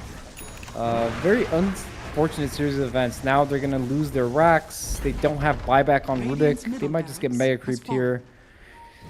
So sad, right? They were having such a nice comeback, and then such a devastating throw for them again. They just lose almost 10k lead again, and the game is back into a really uncomfortable state for them. If they manage to kill the Underlord there, you probably have a good fight going, but it took too long. And or if the Bristleback was closer, so he could also do some physical damage onto Underlord, they might have been able to kill him. But yeah, woulda, coulda, shoulda. As the Chen is also very obnoxious. Solar Crest guarding Greaves, his ulti, the heal is starting to really amp up and keep his heroes alive at the moment. And this Chen has more net worth than Invoker. He's fat. He's been pretty heavy for quite some time. I wonder what The blink, yeah, Inner Rubik needs Circle's to gonna just not do. get caught. Yeah, he needs to not get caught. I wonder what Inner Circle is going to do to try to end the game. Because going high ground is kind of hard. Maybe now that Rubik doesn't have spells from Underlord, they can try, but the high ground seems very hard for them. Or if they're just going to farm and wait for the Roches, let's see how they approach it. Adrian? Fortune 3, he wants to go on this guy. Yeah, he wants to get Adrian, which I very much understand. But won't be able to get the catch. Lays has the Crimson Guard, the AC now done as well. So counteracts the Bristles AC. And Adrian in that fight, once he got actually focused and broken, was very quickly dead. No, he gave the Rubik Firestorm. Lays, what you doing, bro? Rewards placed. Jennings got the big boy spell. Now he just wants the torrent. Because that cannot torrent go high stun ground. lock is nuts. He also still needs that shard on Jennings, so next Tormentor maybe. With a little bit of luck. Yeah, let's see how Silk manages their map situation, because they're just stuck in the base, right? They're going to start getting out-farmed, and even though Rubik is having massive impact, you can't really out-impact 40,000 net worth, right? If you just stay in base, you might just fall behind in net worth so much that you just cannot play the game anymore. I think they're also out of... Oh, they have one smoke. That's probably going to be saved for the Roche, which is really far away. Next objective is a Torm in 15 seconds. Probably Inner Circle will just take that. I think DK can solo kill it. Oh, they're looking for Underlord, but Radiant's courier has been killed. Lay's Right, playing smoke. far back. Yeah, Bristle just used his shard and they saw him throw the hairball, so Lay's knows they're coming for him. He's just chilling, going back. He sees they're all missing. They're also not killing the creeps in their base. Tormentor is up. They should probably just, you know, scan it, take the gateway, kill the Torm. This stage. Get a free shard for Rubik. They really need that Rubik shard. Like, it's too much value to not get the Firestorm upgraded. Yeah, it's true. Dire's In the bottom circle, trying to tower is catch under them attack. before they go back to base. Will they find someone? Everybody TP'd back. Dire are scanning. Doesn't look like they're gonna catch anybody. 2 wasted smokes. Bristle is top, was top, and he can solo the Tormentor. Bastard. Just clear it, Adrian. Come on. Oh, Jing. They see them on running in. vision. Bod's dad. Is the Glimmer used? Ooh, Jing will be able to Glimmer walk away. 423 is in the area as well. Adrian knows someone funky's in the area. Break comes out. Lift up from Janek, but now the Rubik is in a tough spot. Can he get himself out of there? It's going to be Chase. Has himself a Ghost Step to try and stay alive. They're going to go for the DK from behind. Dad trying to pump out the damage. Both of the fours have used their BKBs, and now Dad's going to get stunned up in the process. Going to get the Satanic Cast off. No, he's going to get locked down perfectly. Taken out. And no Kez for 90 seconds now. They're also They're going gonna to chase lose this Bristle Hero. too. Ooh, almost. Wow, it was looking pretty good for Silk. DK used his BKB to chase a Rubik, and he just did not get anything out of it. But then Kez just gets chain stunned and just dies. Kez has a Claymore in his backpack. It does nothing. That's the buyback money that he's missing, by the way. Yeah, he has no buyback. That's pretty Rubik just problematic. keeps getting Firestorm. They cannot push. Even though Kez is dead, they're just gonna go farm. Got Roche. And maybe the Q is gonna be to wait for Shaman to get Ags, and then get the refresher from Roche, and then Shaman's to end. Ags now does the Shackles thing. Ah, that's true. That's true. Never mind then. I also always forget about the Shackle thing. That it's a weird one. It's just so bad that nobody buys it. I just forget that it even exists. Yeah, it very much sucks. I mean, if you get it for free on your Shackles for the Rubik Spellsteal, then it's like, okay. But it's random Aether Shocks around it. Yoo-hoo. What is it? Like, a bit of damage at that stage? Nope. Who's gonna take their refresher? Is it gonna be DK with double BKB, or they're gonna give it to Shaman for the double wards? Yeah, the double wards is more value, so they can actually take this last side. Double BKB, double Shard. Double Shackles, double Hex as well. The Hex breaks. So you have multiple breaks against the Bristleback. It looks like DK is just gonna hold on to it for his double BKB, and they're just gonna try to go high ground again. Alright, last attempt wasn't really the best. Let's see now. Banner dropped. Tower's almost gone. They still do have that Firestorm spam. Yeah, no way. There's no way. The Rubik is way too toxic.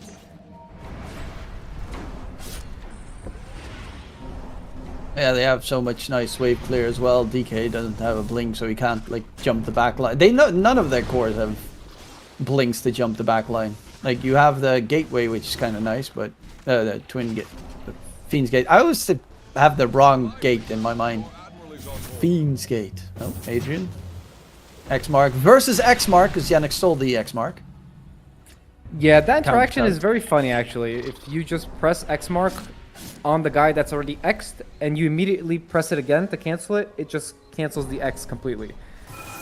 Which is kind of weird, but that's how it works. I do love the fact that it works that way, because it just overrides the previous spell. Yeah, it just overrides it and then there's nothing you can do. So how can Inner Circle keep scaling? Chen getting Ags, I guess that's a big one. Shaman, I guess since he doesn't have the Ags upgrade for his wards, he can't really scale that much better. I guess he can get a refresher. Yeah. Kunkka already has his refresher. Maybe he'll... Oh, they're going high ground again. Radiant's bottom barracks are under attack. Okay, Serpent wards drop. Oh, Janek, gotta be careful. Fiend's Gate committed. Underlord is there. They are gonna get themselves megas. Our It gets denied by a little bit. Bristle is actually not there. He doesn't have a TP on the Bristle, so he has to run towards his base. And they could just see that because he was clearing creeps. What in the absolute potato? Okay, chase in. Deeper, nice. The stolen pit of malice doing a lot here. In comes the attempt onto the DK. God going in for the Shadow Shaman. That's going to be the Shadow Shaman taking down. Hand of God comes out. Adrian tries to finish off the Shaman, but the Shackles holds Adrian in place, and the Bristleback's going to get controlled up. They lose Genek. He buys back. They lose Adrian. He does have a buyback available. Doesn't use it just yet. They're going to lose Dad in the meantime. While they're waiting, again, Stolen Torrent coming up from the Rubik, trying as many spells as he possibly can to keep the Dire team at bay. But it is a tough fight to continue. Sunstrike coming in, 4-3-3, Aegis popped. Still has a second life that he can fully use here, as well as they're going to go in for the root spam. Genek stunned up. Shackles. No, it was still on cooldown. And the spells, again, Firestorm was stolen by the Rubik. Can they get themselves out of there? Adrian, DK stun comes in, the Bristleback, trying to stay alive. Genghis just going for the Rubik. He knows the best target to go for, but immediately gets interrupted. Adrian's going to go for the Shadow Shaman, and the Shaman is going to stay alive for a little bit longer. The Tornado does connect onto him. Shaman, is he finally going to die? Yes, he is. That's a dieback coming in.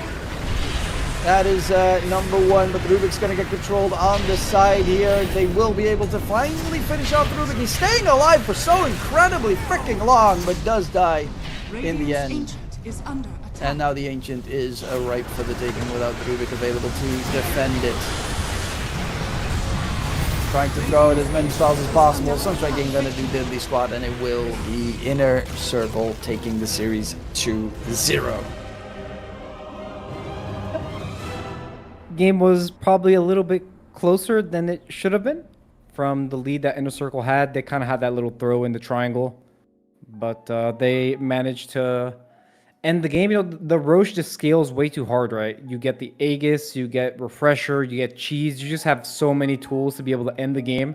So even though the Rubik was holding the game so well with the spells he stole and Invoker just spamming all this stuff, they just kind of just get overwhelmed at the end there. There's too much network lead, too many things that Roche drops. And they end up... It wasn't clean, right, from Inner Circle, but they end up taking this win. A win is a win. A win is a win. Indeed, they needed this. Now they're 2-2, and their opponents are 0-4, and that puts Team Silk in, especially because Nigma just won their series as well. Yeah, there are not too many teams that give them another shot here to continue forward for Team Silk. It is going to be a tough struggle to get up ahead. But that does conclude this series. We will have one more later today on this channel. That will be one with is that to no, it's the Inner Circle versus Aurora Gaming is the next series that we're going to be covering on this stream, so don't forget to check it. Then we're gonna go on a break. We'll be back in about an hour and 10 minutes, ladies and gentlemen, for the second series of the day. We'll see you then.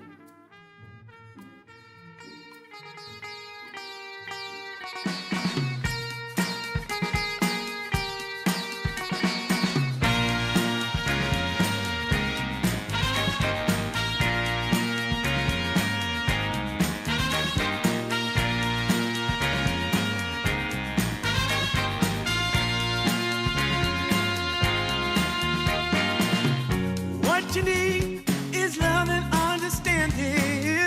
Find a heart whose love is true. Deep down, there's only one companion who's there for you when you need him to be. Your heart was broken in 1,000 pieces. So much pain that you've been through. Here stands a man who's your salvation. Just ask yourself, am I ready for you? 100% now. I'm ready. 100% now. Yes, I'm ready. Eyes wide open. I'm ready to move. 100% now. Take a chance in a new direction. Any place you wanna go.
just longing for a glance from you. Yeah. A chance to look in those big brown eyes. No telling what my heart would do. Hey, when we met, I sure knew it felt as good as it could be. In that moment, though it felt so good, I wondered why you noticed me. If you gave me just a little time, it would sure ease my troubled mind. Don't tell me that you don't feel the same inside. Don't tell me these are feelings that I ought to hide. I don't care where you came from, just tell me where you wanna go. If there's a chance to be together, that's all I really need to know. Is it real or make believe that keeps me thinking of you? If you've got time to walk with me, I'll show you how my heart is true. And here I stand, waiting for you. Tell me, baby, what I gotta do. Don't tell me that you don't feel the same inside. Don't tell me these are feelings that I ought to hide. Don't tell me that you don't feel the same inside. Don't tell me these are feelings that I ought to hide.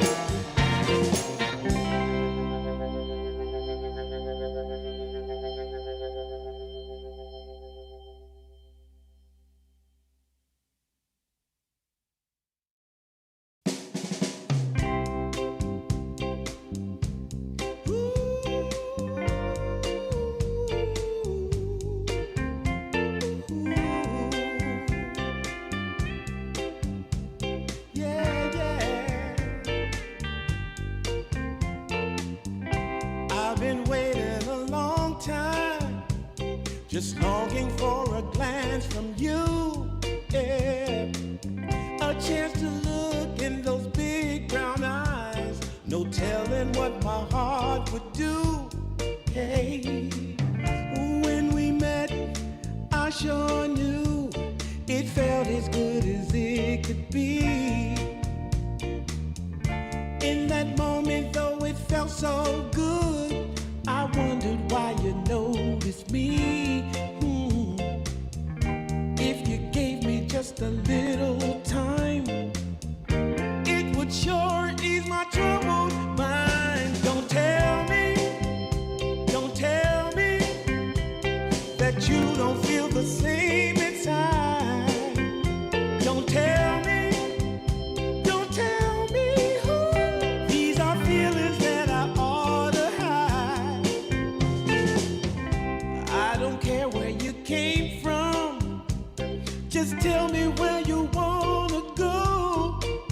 If there's a chance to be together, that's all I really need to know.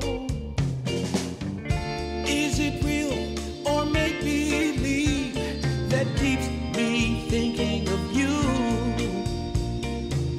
If you've got time to walk with me, I'll show you how my heart is true. And here I stand, waiting for you. Tell me, baby, what I gotta do. Don't tell me that you don't feel the same inside. Don't tell me these are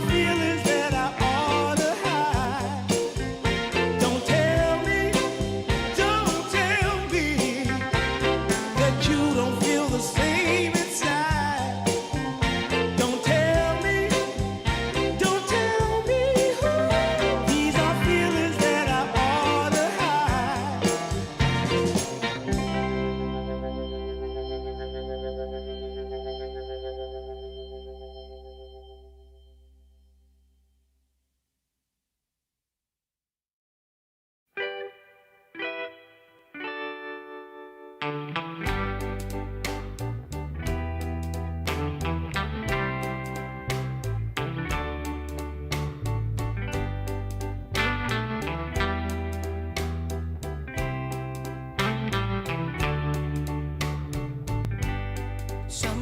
I'll be foolish. Sometimes I know I get mad. Sometimes I say the wrong thing to you that makes you feel sad. But one thing is true in all that we've been through. You've never stopped loving me, no matter what I do. So let me say, yeah, that every day I try to find the words from my heart to say thank you. 'Cause you take me as I am.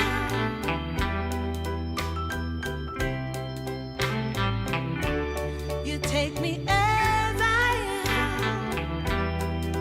Oh, baby.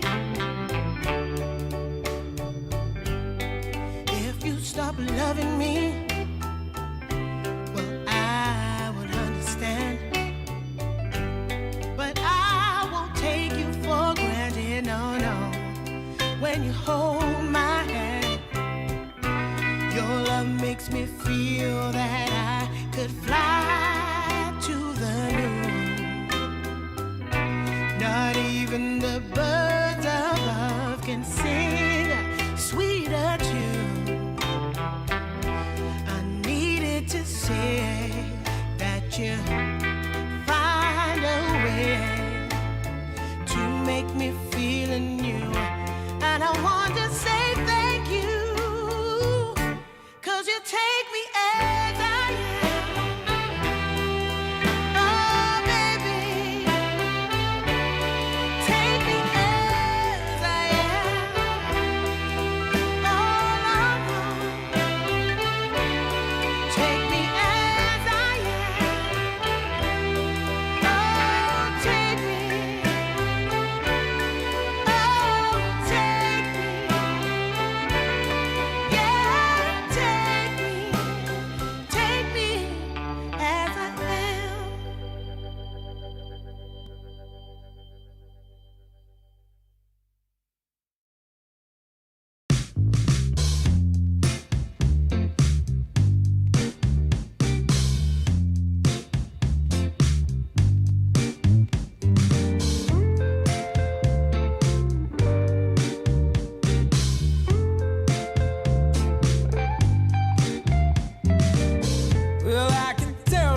eyes that need to run away. You can bet you'd only have one regret, unless you didn't stay. Walk my way. 'Cause baby, no one can promise you tomorrow. But today you take away all of my sorrows. You know I'd beg and I'd borrow for you, so won't you take a chance on me?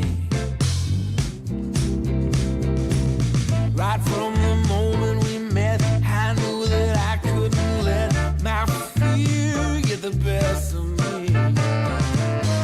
And every moment since then has proven time and again that we're exactly where we're supposed to be. Yeah. Oh, won't you take a chance on me? Ooh, oh, won't you take a chance on me?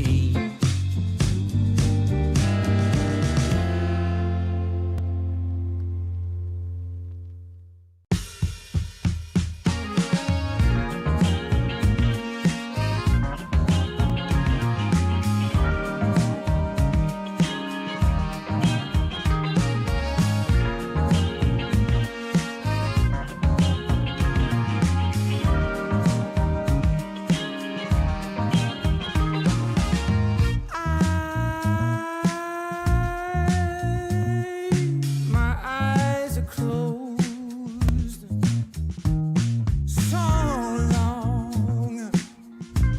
so long after the sun comes up.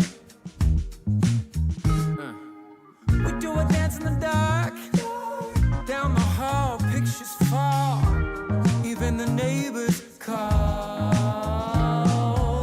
But then you rip out my heart, every artery, a part of me.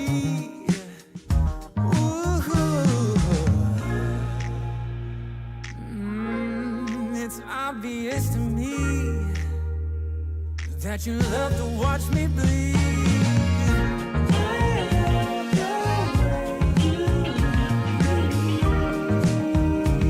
But not half as much as I love when you leave. I hate to see you disappear. But I love to watch when you're walking away from me. Walking away from me. Yeah, yeah. 'Cause I could be anything you want. I could be anything you need. Baby, tell me it's something real, and I'll give you everything. Every now and then wicked smile. You know I can't help myself. They play around with me for a while, keep tearing me up until there's nothing left. Ooh, it's obvious to me. Yeah, you love to watch me bleed.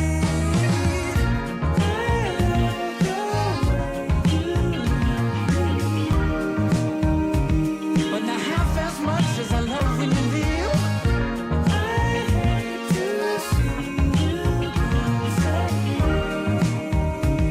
But I love to watch when you're walking away from me. Yeah, yeah.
ago, heard someone shout from a crowd of fed up people getting told they should calm down.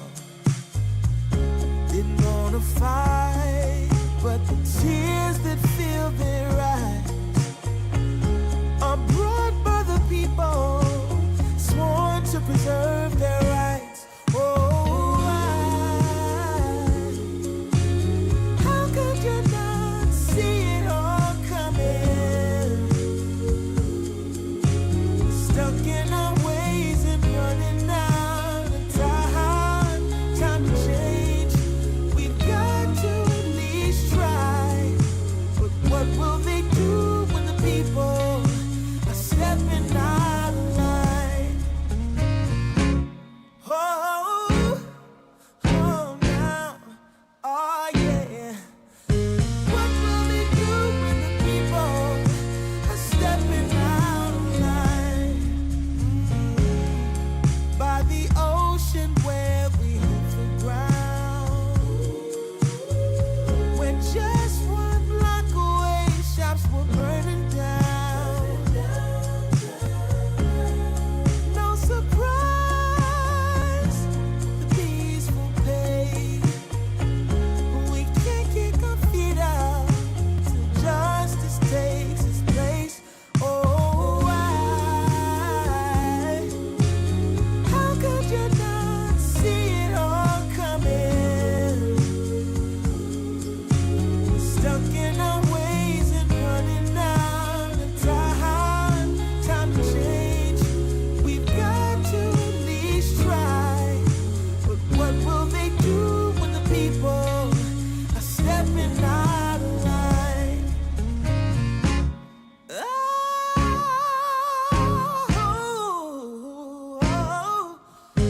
what will they do when the people are stepping out of line? Oh, what will they do when the people are stepping out of line? Oh, stepping out of line. I wanna know when they're stepping out of line.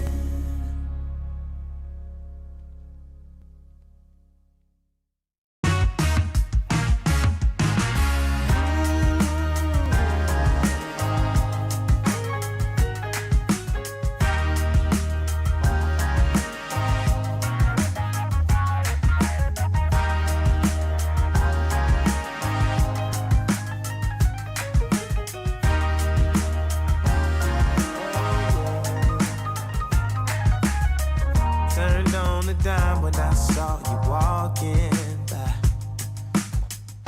Something about you caught my eye. Yeah. Ain't trying to waste my time, just standing in your line. Gotta take a shot before you pass me by. Ooh, so you wanna be alone for a minute? Come on, tell me what's on your mind. I wanna know what makes you happy. I wanna know, can I make you mine? Ooh, I wanna know if you know that I treat you right. I wanna know, can I spend the night?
eyes wide shut from pain.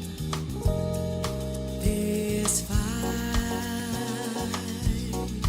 this poisoned land of fools and broken dreams. Oh, please set me free. Take me home.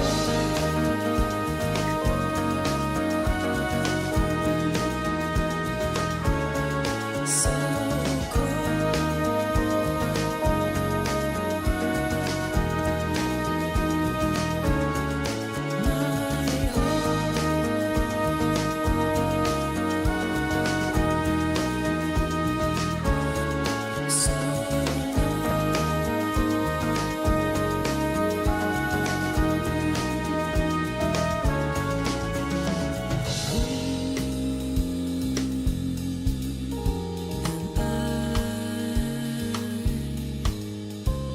dragging on the floor, crawling, falling, washed up on the shore. This fight we blindly chase, but lose the natural way. Oh, please set me free. Take me home.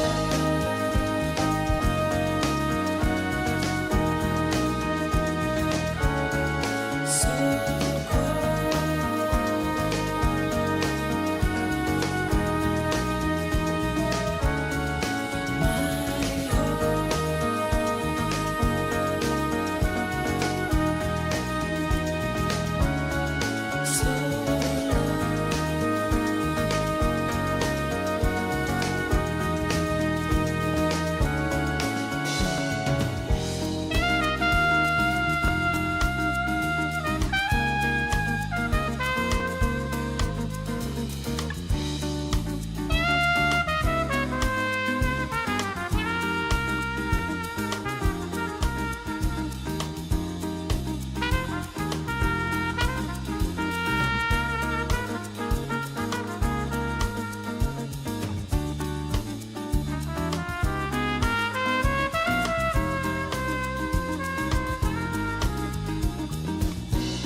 everybody's playing in the street.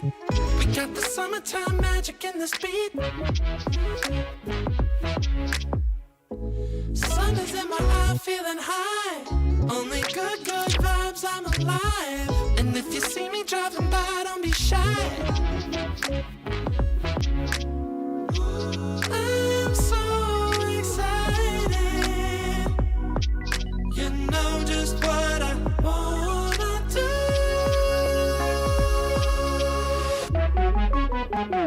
I'm glowing on up, I'm glowing on up, I'm glowing on up. I'm glowing on up, I'm glowing on up, I'm glowing on up. Don't it feel like summer? I'm glowing on up, I'm glowing on up, I'm glowing on up.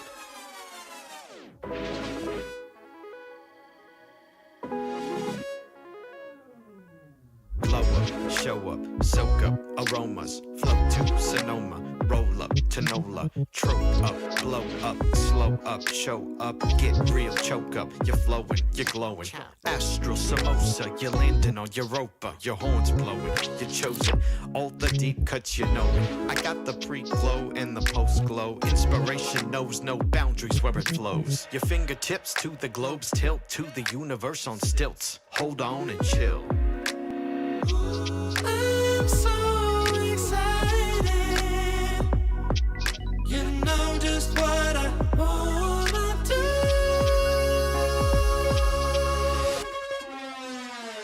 I'm glowing on up, I'm glowing on up, I'm glowing on up.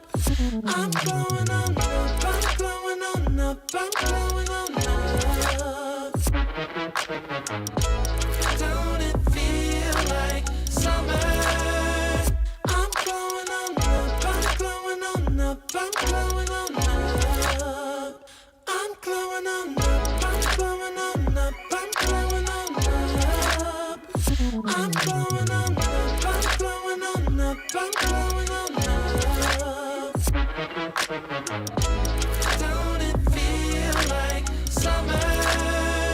I'm glowing on up, I'm glowing on up, I'm glowing on up.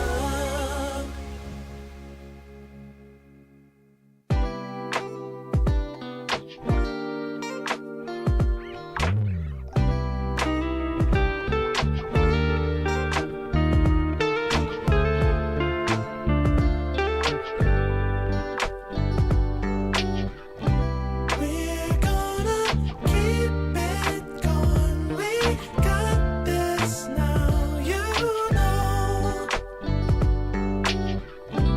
We're getting closer now. We're ready for some more. Now is the time, reaching for blossoms in the sky. Sun setting low, making us golden as we ride.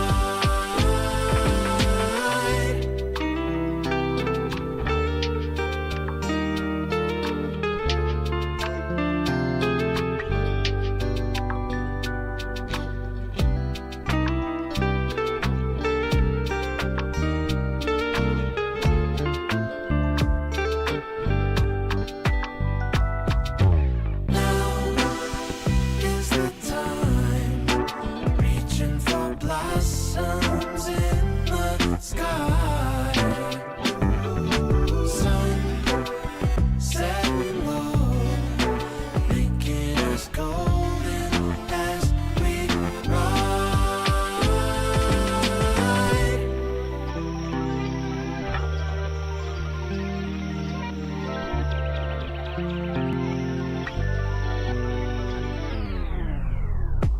We've seen the magic tricks. We don't care. We've got more. We know we're on the tip. We're ready at the shore. Now is the time,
of us here, today's the first day. I wanna be closer to you. Closer to you, yeah. You to be all mine.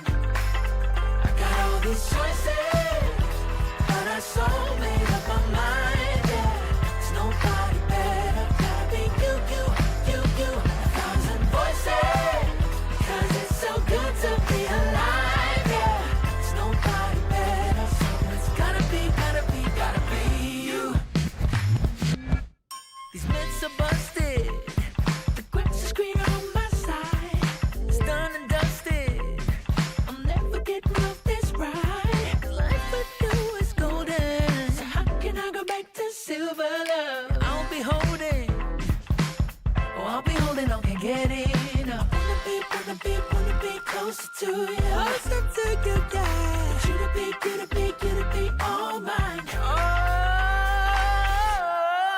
yeah. Got all these choices, yeah. But I so made up my mind. There's nobody better, gotta be you. Thousand voices, 'cause it's so good to be alive, yeah. There's nobody better, so it's gotta be you. Yeah. It's gotta be you. Gotta be you. Gotta be you. Gotta be you. Yeah. Gotta be you. Oh. It's gotta be you. Yeah. All these choices, but I so made up my mind. It's nobody better, gotta be you.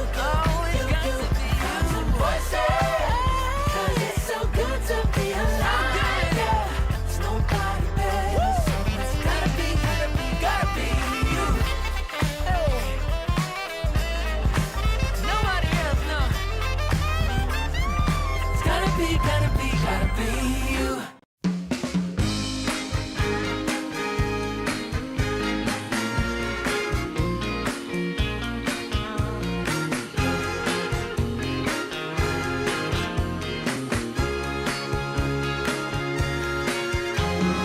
I want music. good music playing and dancing to the groove, and I want Oh, singing. to sing at the top of my lungs. The evening has just begun. Hips are swinging and feet are stomping. Happy people get around. We will party all night long. This will be Oh, magic. magic night to remember. A joyful celebration for a whole new generation. This will be Oh, magic. magic night to have together. No more limitation. We united as one nation. I want Keep on moving. keep on moving. The sweat is dripping. I want Oh, shake it. shake it to the beat of the drum. No need for hesitation. The bass is pumping and everybody's smiling. Happy people get around. We will party all night long.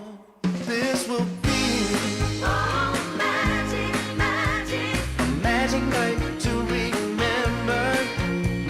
A joyful celebration for a whole new generation. This will be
heavenly creation.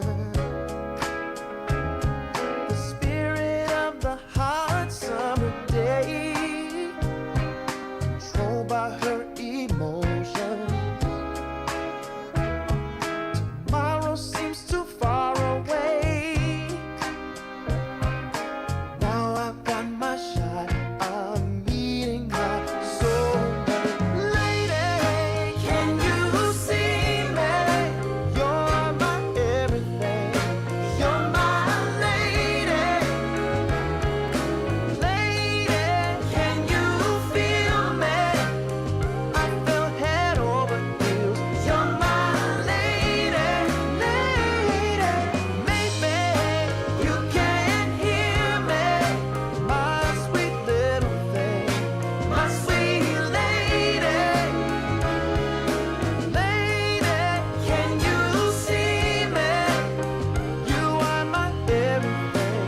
You're my lady, lady. Some might think I'm crazy. You're my constellation. My vision's far from hazy. I need no confirmation. Take my heart and don't let it stray. True love and affection will come again another day. As the sight of your light always takes my breath away. Lady, can you see me? You're my everything. You're my lady. Lady, can you feel me? I feel head over heels. You're my lady, lady. Maybe you can't hear me, my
one.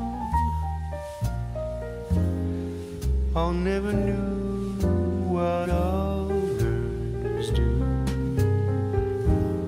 I hope and yet again, what do I know then?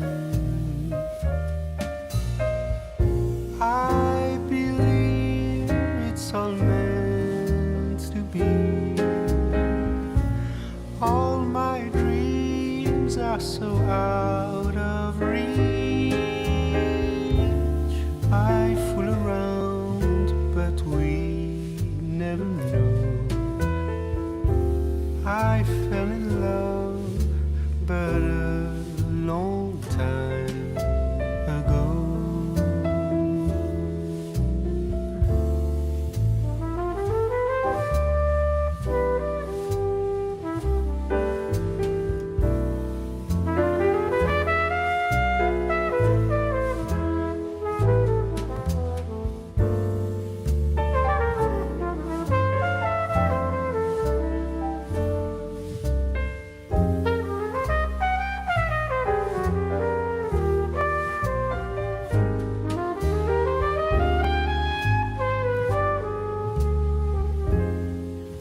I sing the same old song, been going on for far too long. I hope and yet again, what do I know then? I believe we're all meant to be. All my dreams are so out of reach. I fool around, but we never know. I fell in love, but a long time ago.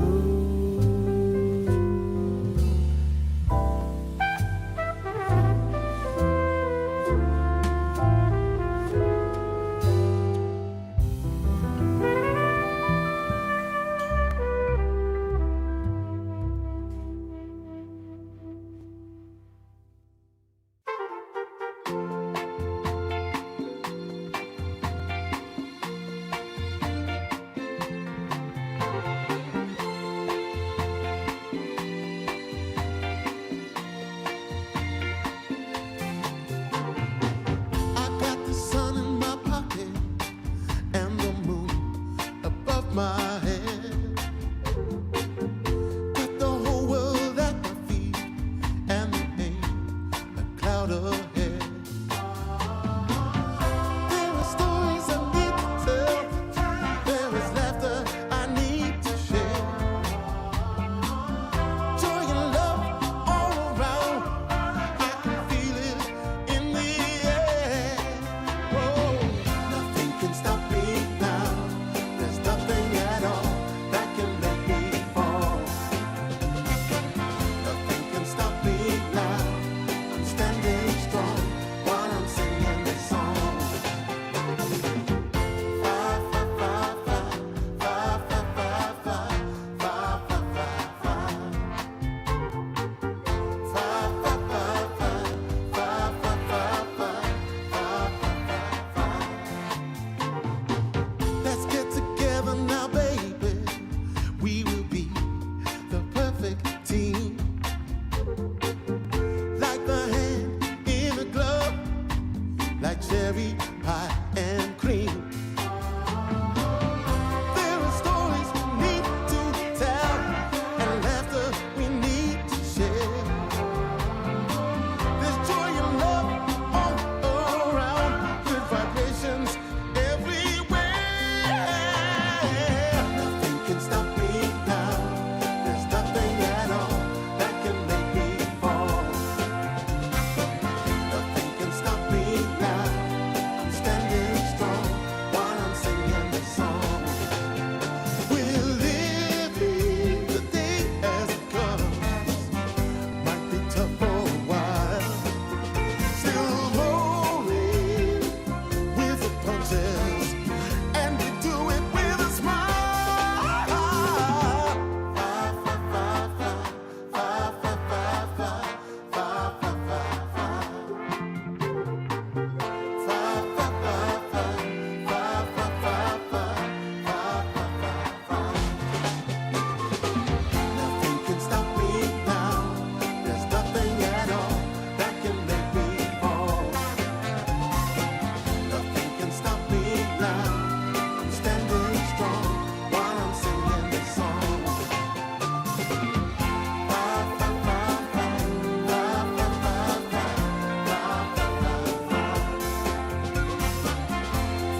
can't get no rest.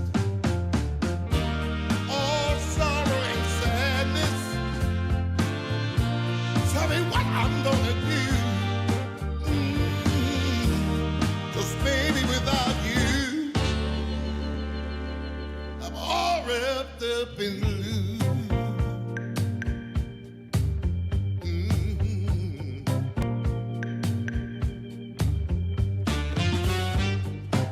I thought it would be easy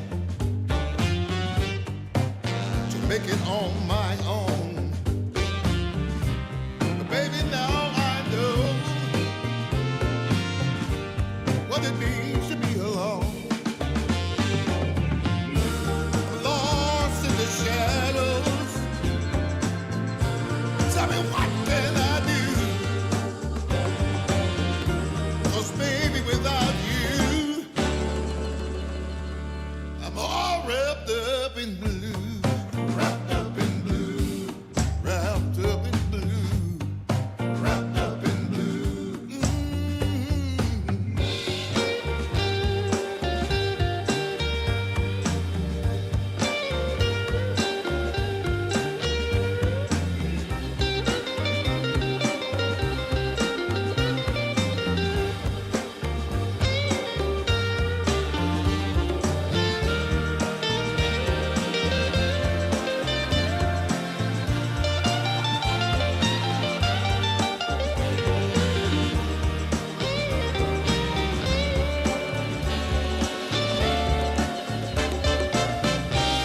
You don't miss the water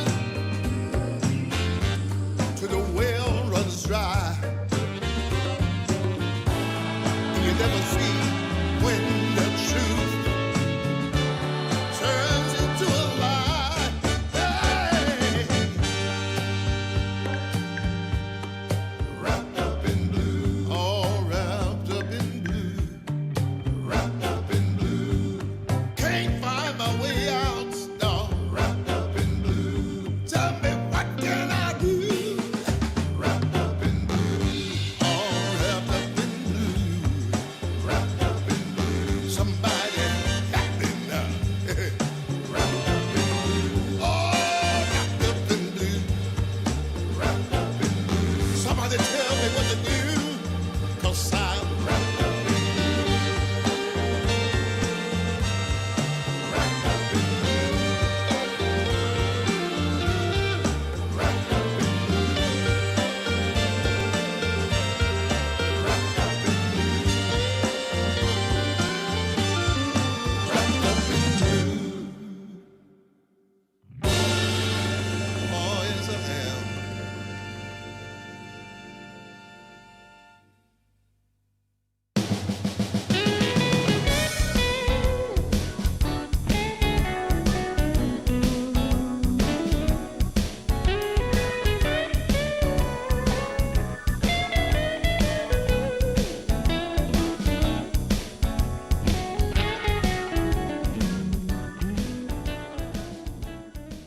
Welcome back, ladies and gentlemen, to the second series of the day here. Inner Circle going to be up against the big dogs themselves, Aurora, as they will be, Aurora gonna try and put themselves in the position of at least the group stage winners. 4-0, the only team that has not lost a single match just yet. My name is Dika Truman, joined by the wonderful Lelis, as we are going to get ourselves a nice little peek at what is at the top here in the group stage. Heck, we get to cast the top dogs now, and Aurora have also been doing really well recently, right? They won the best of 5 against Team Spirit in the Fissure Online tournament, and the last time they dropped a series was against Spirit in the upper bracket before they won that tournament altogether. So they've been winning a lot. You open the Dota buff, there's just one. And they've been playing all the heroes, right? They have changed their roster from last season. They added WS and Kaori. No more Toronto, Tokyo, and I forgot who the 5 was. It was... I don't remember. Now they have it's- Kaori in Aurora WS. was just bad, so I didn't really pay too much attention to them. Jesus.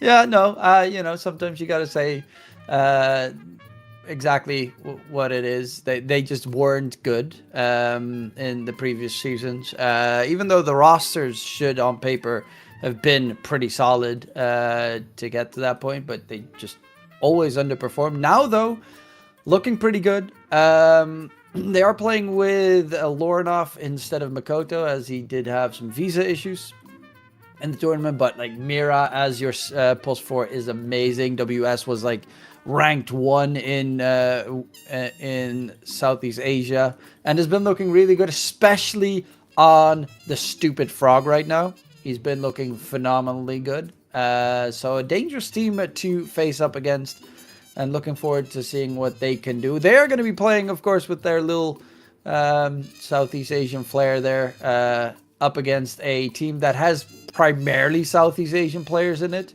of Inner Circle. So you definitely have to be a little bit careful of the 4-2-3 cheese that might be thrown in the mix.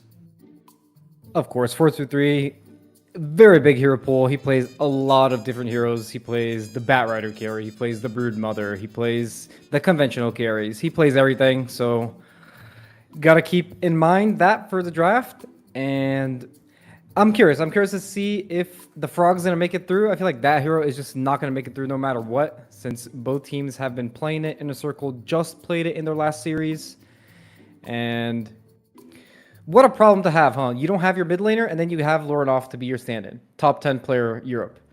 What a problem. So they're just replacing one player with just another insanely high skill player. And I'm sure Aurora are the heavy favorites in this match, considering that also Inner Circle have changed their position 4 as well recently. They swapped Days out for Jing. And we're almost ready to start. Yeah, everyone's in the lobby, so now it's just choosing sides and whatnot. But it is going to be a fairly, favored match for Aurora. I definitely do think that Inner Circle have good chances, especially if they pull out one of their cheese drafts with, the safe lane 4-2-3, or as you mentioned a couple. There's also always the Meepo that could just jump in the mix. But Aurora are definitely the team to beat in the tournament so far. They are 4-0. They've lost 2 maps so far, one against One Win, and the other one they lost against Nigma. So I think only they still need to play against VP, if I'm not mistaken, and that would be like the third best team that they would be able to face in the qualifiers. But definitely a very scary team. A lot of talent behind them, and if you just have a plus 4 like Mira in your team, it just makes the game so much easier. Yeah, I think Mira with his double TI win definitely helps this team a lot in terms of experience and shot calling. Also, I'm sure Kaori also talks a lot. Recently, Kaori won the PGL Wallachia. I forgot what season it was. He won with Mouse. He was a stand-in for them. So all these players are just so good. They're so high MMR. They're so skilled. So I'm very excited for this match. Yeah, Agori is an interesting player because he had that like big spike up at one point in PSG Quest. He looked, that team was great with TA 2000 and the whole gang behind it. And then afterwards, I think he joined Aurora and he kind of like slumped around. Still always really good and played a lot of, as you mentioned, subbed in a couple of teams every once in a while. But a very, very good player, like especially as Phoenix, for instance, is one of the more deadly heroes to face up against. You should keep an eye out for. The legendary Hex first item Phoenix, a classic. You don't see it that much anymore these days. 10 seconds But remaining. there probably won't be a Phoenix in this game because the heroes that are 5 banned, seconds remaining. the Frog is banned. And very different bans we see from last series we casted. There was a lot of focus on the Razor, the Vipers, the Huskars, and in this game, none of those All heroes the are off banned. laners. All the Yeah, off laners are banned. Yeah, they bad, which is what I see more often. The centaurs and axes get banned a lot more when you look at like the Western, Eastern European teams. As Dire team like, pick. I mean, axe, I don't think I've seen like too much of an impressive performance, but the centaur is still just incredibly powerful. Counters so many different heroes with the ulti, and you still have the potential of just hit your ride, take someone for a spin, and get an ultra late game hero that also wins his lane, which is very important. Speaking of which, about winning lanes, Shadow Fiend coming up for Aurora. Both the safe laner and mid laner love playing Shadow Fiend, so very good flex. Very powerful hero, especially on first pick. Ideally on first pick, the 8 pick, you want to pick a hero that will do well in lane no matter what, and will have some sort of win condition for the game, and Shadow Fiend fits that perfectly, right? He's the hero that can take objectives, he can take the Roche, he can hit the towers, he is a strong laner, he can snowball off momentum, and I like it a lot. I mean, every time Shadow Fiend is in, it gets picked, it looks amazing in all the games. You see a variety of different builds, it can go different lanes. Just a very nice hero to have in your draft, and the response is Tiny. I think the Tiny is an okay pick on 9, especially considering that the second pick, 9 pick, you want to have flex heroes as much as you can because you have the last pick in the draft. So Tiny can be 4, can be mid, can even be carry sometimes. I doubt we're going to see a Tiny carry in this game, but keeping the flex open, definitely having a repositioning spell versus SF can help a lot. So I like it. I like both openers. You already see the Brewmaster being banned versus the SF, which can be a hero that can threaten the SF's lane and be really annoying. Another very potent offlaner, right? A lot of offlaners being banned. Timber, Largo, Brewmaster, Beast, and Axe. Not much left. Underlord comes to mind, still in the pool. Yeah, a lot of the time teams love playing a little bit more. Offlaners, some of them love going for the big auras, but there's plenty of them that love to go for just a bit of playmaking. The Brewmaster is one of them. Timbersaw, as you mentioned previously, another one. I still think Centaur is always a good one against the Shadow Fiend. Laning-wise, Shadow Fiend does have a lot of damage against you, but you do have that Centaur Stampede to get everyone on top of the SF, which kind of always is a necessity if this is a safe lane SF, because you really need to get like an Ursa or something to just quickly run at the Shadow Fiend and make sure that he doesn't have a disengage, which is the only real weakness, I would say, from the SF. He's a really all-any hero, right? Kind of similar to Gyro. He just sits there, he presses his BKB, and he does as much damage as he can, and hopefully he kills everybody. If he doesn't, he just dies and it looks horrible.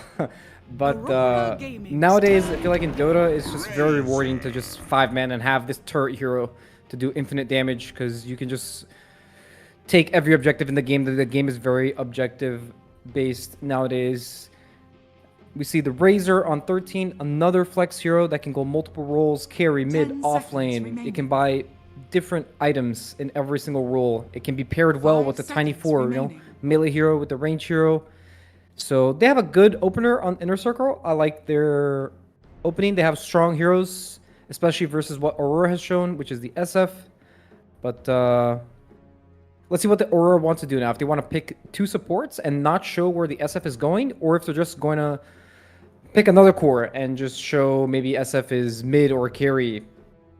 I feel like at this point, it's probably a higher chance that SF is going to be carry anyways. Maybe not actually, with the K-Roy Phoenix coming in, a range hero. Good matchup versus Tiny 4. You can zone him really easy from the wave. He can't really trade with you since he has really low attack speed. I like it. I like it as a singular counter pick to the Tiny.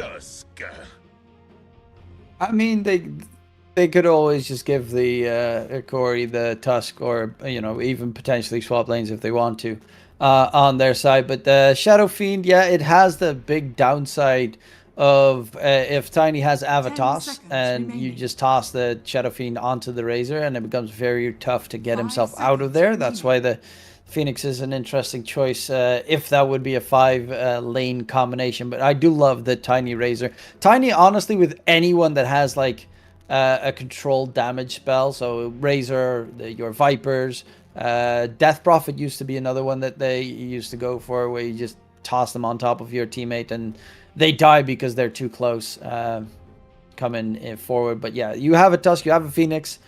For Aurora, I think one of the most important things that you need to have in Dota is a Beekeeper Piercing stun. And Tusk always adds that into the... You need at least one in case you are put up against like an absolutely dreadful... Like, the enemy gets a Primal Beast or something. And ultra late game, you have no Beekeeper Piercing stun. Then Primal gets a free full Pulverize. And you just lose your core because there's nothing you can do. So I love the fact that they at least already have their control and team fight set up on Aurora. Yeah, I like the Tusk a lot too. It just makes the SF and the Phoenix games a lot better. You know, he's that stereotype hero, the melee hero that's going to get in there. He's going to set up kills, disable people, BKB Pierce stun. He just kind of makes the heroes mesh together in a really nice way. The same way the Tiny makes the Razor look really nice, right? Like you said, it makes the Razor spell excel even more. And that's what the Tusk is doing for them in this draft, at least. It's the melee 4 that's going to make plays and find openings for them. Well, the puck coming in. Hard to control hero so far for Aurora, considering they're heroes. As it's only the Tusk Warriors bunch, and that one is... well, there's a little bit of an animation behind it. Shadow Fiend in the lane against Puck can be pretty problematic for a Puck, as Shadow Fiend just has so much damage if it's a mid SF. I'm curious to understand what the thought process of Inner Circle is when they pick this hero. Because when they see the SF, they must think that SF can go mid, right? So for them to just to pick their mid hero, it must mean that he is either confident in this matchup or they're going to make something happen, whereas if the SF goes mid, the matchup won't be that bad, right? Insta DK, probably DK just going mid. It's a very good Lorenoff hero. He's played this hero so many times versus Puck. He's been on both sides of this matchup multiple times, and he's very comfortable on this hero. I like the pick a lot. It makes the game easy. You know, you have another stun versus Puck. You win the lane versus Puck, and in the game, it's very good versus Puck. You can catch him, you can impress him. He can't really do much to you before he gets his items. A good 18 pick for Aurora. It also combines very well with the SF and the Phoenix. Like, these heroes do a lot of damage. What they need from their heroes is stuns, control, front line. And that's exactly what the Tusk and the DK are giving them right now. It does very much cement the lanes as well. Shadow Fiend safe lane, DK mid, because you're not going to put the DK in the lane against the Razor. That would just be the end of DK, essentially. But yeah, it should be pretty straightforward lane now for the DK. You just don't lose that lane. Shadow Fiend still can get beaten in his lane, but if he lanes it with the Tusk, and you have like the tag team combination between them, there's a lot of damage coming out from them, especially considering Tiny doesn't have any base armor. So Tiny is a hero that if he gets too close to Shadow Fiend and he's got a point in his armor reduction, Tiny is easy money. 10 seconds remaining. Talking about the cheese pick, Samipo gets banned. 5 seconds The remaining. last pick will probably be a carry hero. That's what Aurora thinks. They think the Razor will just go offlane with the Tiny, and they're going to last pick a carry hero that's going to lane with Mirana. I like the Meepo ban. I think it's a good candidate with Mirana, especially. You can Earthbind into the arrow. Good setup for kills. 10 seconds Let's see, remaining. what else will they ban for 423? 5 seconds remaining. I'm actually surprised that Batrider has been ignored in a lot of these games. It was kind of like the new flavor hero for a while, for a week or two. People just taking the Arsonist facet, and in this draft and games before we've casted today and yesterday, it's just been completely ignored, right? If you go queue up Immortal Draft Pub right now, first pick, there's going to be a Batrider in the game. Yeah, And it there's just no has more a Batrider. lot of... Seconds remaining. It has so much flex potential that it really makes it hard. Like, literally, every single role it gets played. It's probably the only hero that gets played on all 5 roles. I mean, the safe lane is very rare, but I have seen it being played a couple of times as the safe lane hero as well, and even has won as a safe lane hero a multitude of times. So it is the most flexible hero, and it just doesn't get touched here. Yeah, maybe. 5 Never mind. seconds remaining. WS. A lot of offlaners are banned. I mean, Barra is still in. Maybe he wants the bet. Into blind pick. They banned Naga. Maybe they wanted the Mars. Mars is very bad versus Illusion Heroes. Maybe they'll take the Centaur, right? It's the last one that's really in the pool. There's not really much left. Dire Centaur's team always nice to have. Oh, Primal Beast. Very dangerous. As I mentioned, BKB Piercing tool is needed against Primal in the ultra late game when he gets the BKB Pulverize going. Otherwise, there's no way to get your teammate out of there. And I'm wondering if they're going to try and address that 10 as seconds their remaining. last pick. Because Razor can, of course, go safe or the off lane, 5 seconds remaining. depending on how they want to run it. And they could still put that... okay, they're going to go Choose your Morphling. All right. Morphling's always nice. I've seen it be very successful in this patch as well. And it is a hero that, like, turning into the Primal Beast is kind of cool. Yeah, he's gonna just free farm in this lane. So usually lanes that Morphling doesn't get contested, it's a nice way to pick the hero. Because in this lane, he's probably gonna be laning against Primal and Tusk, right? They can't really stop the Morphling from farming, and their objective on Radiant is just gonna be as farm as much as they can. And Morphling really excels in those situations where he doesn't really get pressured that much. And the question I have is it not worth it for Tusk to take Drinking Buddies and to buff the Primal so they can cut the wave? He's probably not going to do it, and they're going to cut the wave anyways without it. But it is an interesting little combo, you know. You don't see Drinking Buddies that much because the offensive potential of the spell is not that good compared to Tag Team. But when you use that spell with Primal, it's just so nice because Primal's W, it works with his damage and with his movement speed, right? And that's literally what Drinking Buddies gives you. It gives you a little bit of both. But we're probably not going to see it this game. I'm just feeding off the hopium, you know? Yeah, tag team works just too well with Shadow Fiend for objective taking later down the line. But I do agree with you. Drinking Buddies also removes the necessity per se of having the Blink Dagger as soon as possible. And it works well with, I mean, Primal obviously is a very good one, but a lot of like Pulse 5 Tusks, when they lane with the Gyrocopter, for instance, they also go for the Drinking Buddies a lot of the time. But looking at these two lineups, do you think that Inner Circle has enough to be able to take down the Aurora Gaming lineup, their heroes? Because I'm a little bit fearful. You're looking at quite a lot of tanky heroes, plus the Phoenix Sunray heal on top. And I'm a little bit worried that the damage output from Inner Circle might be lacking. Yeah, I think Inner Circle, they're going to have problems with this offlane, because if you see the way Aurora has drafted, they have drafted a winning matchup mid. They draft the double melee in the offlane. So what the whole point of the double melee in the offlane is, the Tusk is just going to pull waves, and then at some point, he will leave the lane and come to the safe lane and play through the SF. And that's exactly what SF wants, right? He has the lasting presence facet. So the more his heroes play with him, the more he keeps snowballing, and they're just going to keep playing this bottom lane as 3 to 4 heroes. Even the DK will come at some point. And I'm not really sure if Inner Circle can respond to that, because they're going to have a losing mid matchup. And Miranda Tiny Razor doesn't really sound like the best 3-man, right, to fight back versus an SF. So I'm worried exactly for this part, and you're going to see the Morphling just farm. Not that it's a bad thing, but his whole purpose is to sit in the lane and just accumulate as much gold as possible. I think if Inner Circle can live through this part of the game without feeding too much to this SF, I think they have a good chance. I think Morphling can definitely carry this game. It looks like a really good Morphling game. But if they just keep dying and feeding to this SF and they get the snowball out of control, I can see them having a really big problem where Morphling is not ready yet and they're just forced to fight. And then they're going to not have enough damage.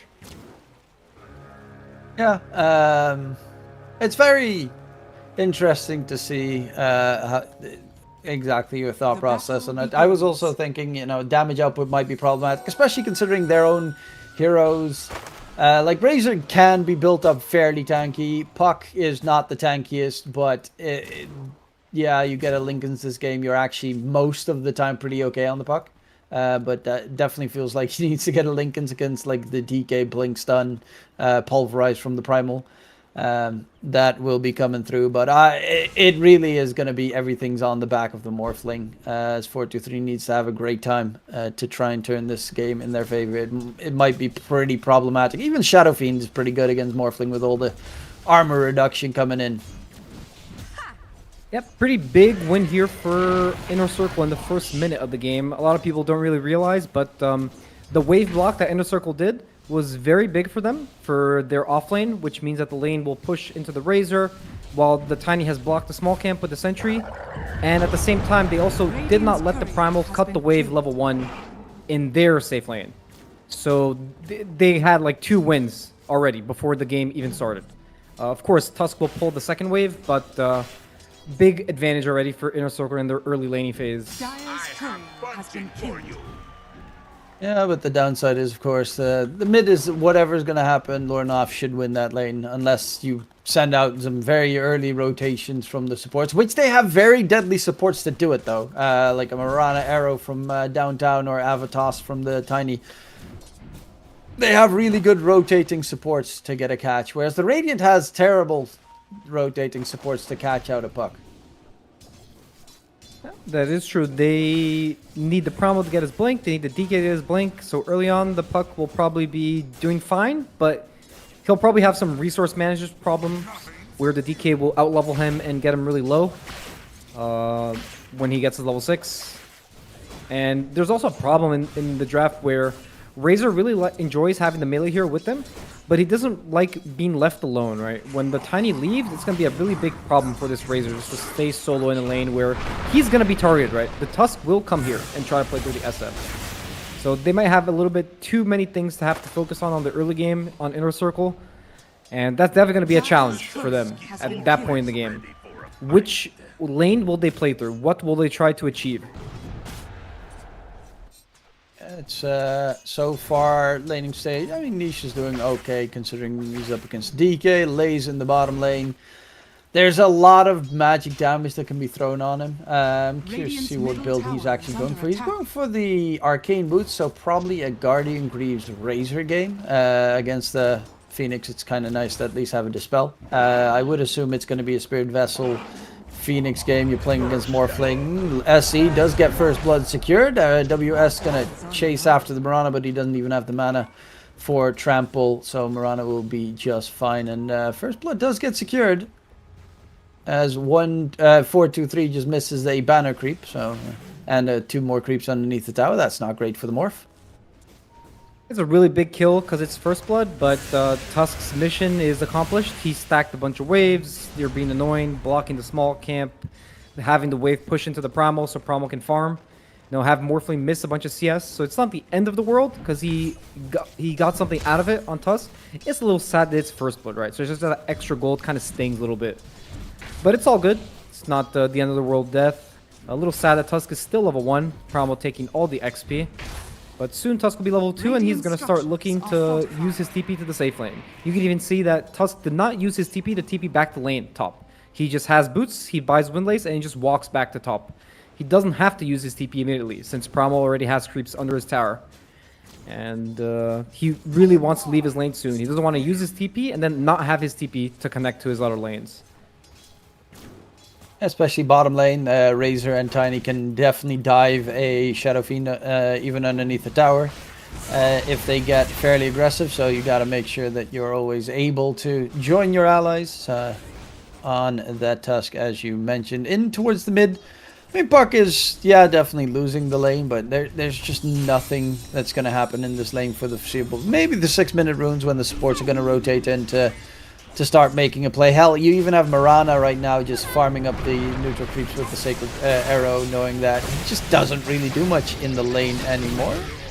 Jing dies bottom. Lays in response. Can he kill off Kaori? Oh, the center stomp onto Nightfall. Lays goes back in. is gonna get taken down, and Nightfall does secure that kill. They even had the Tusk of Mira rotating through, but it was under ward vision that they spotted him TPing.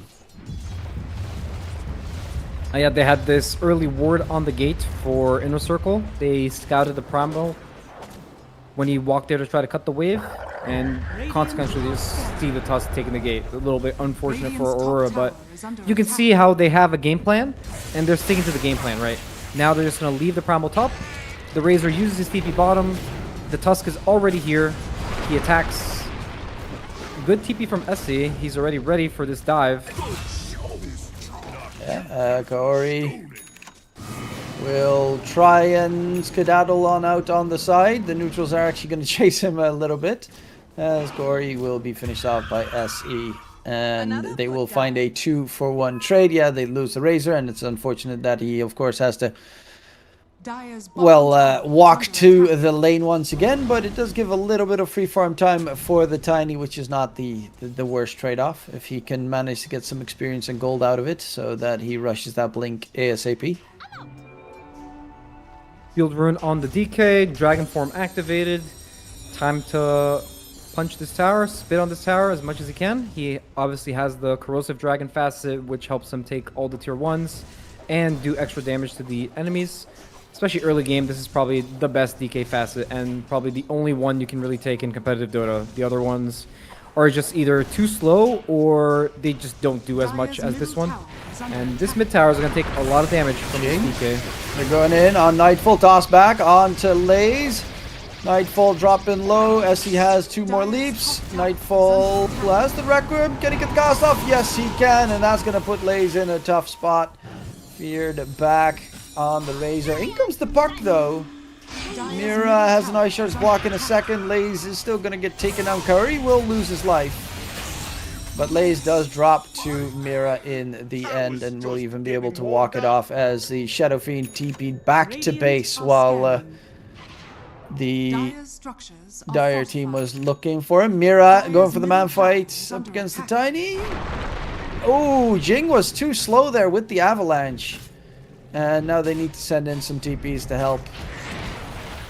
This toss away. Nicely done there as they get the Shrine of Wisdom. And Mira will die immediately afterwards. Neutrals? Nope. Jing gets the kill. Nice try. Nice try.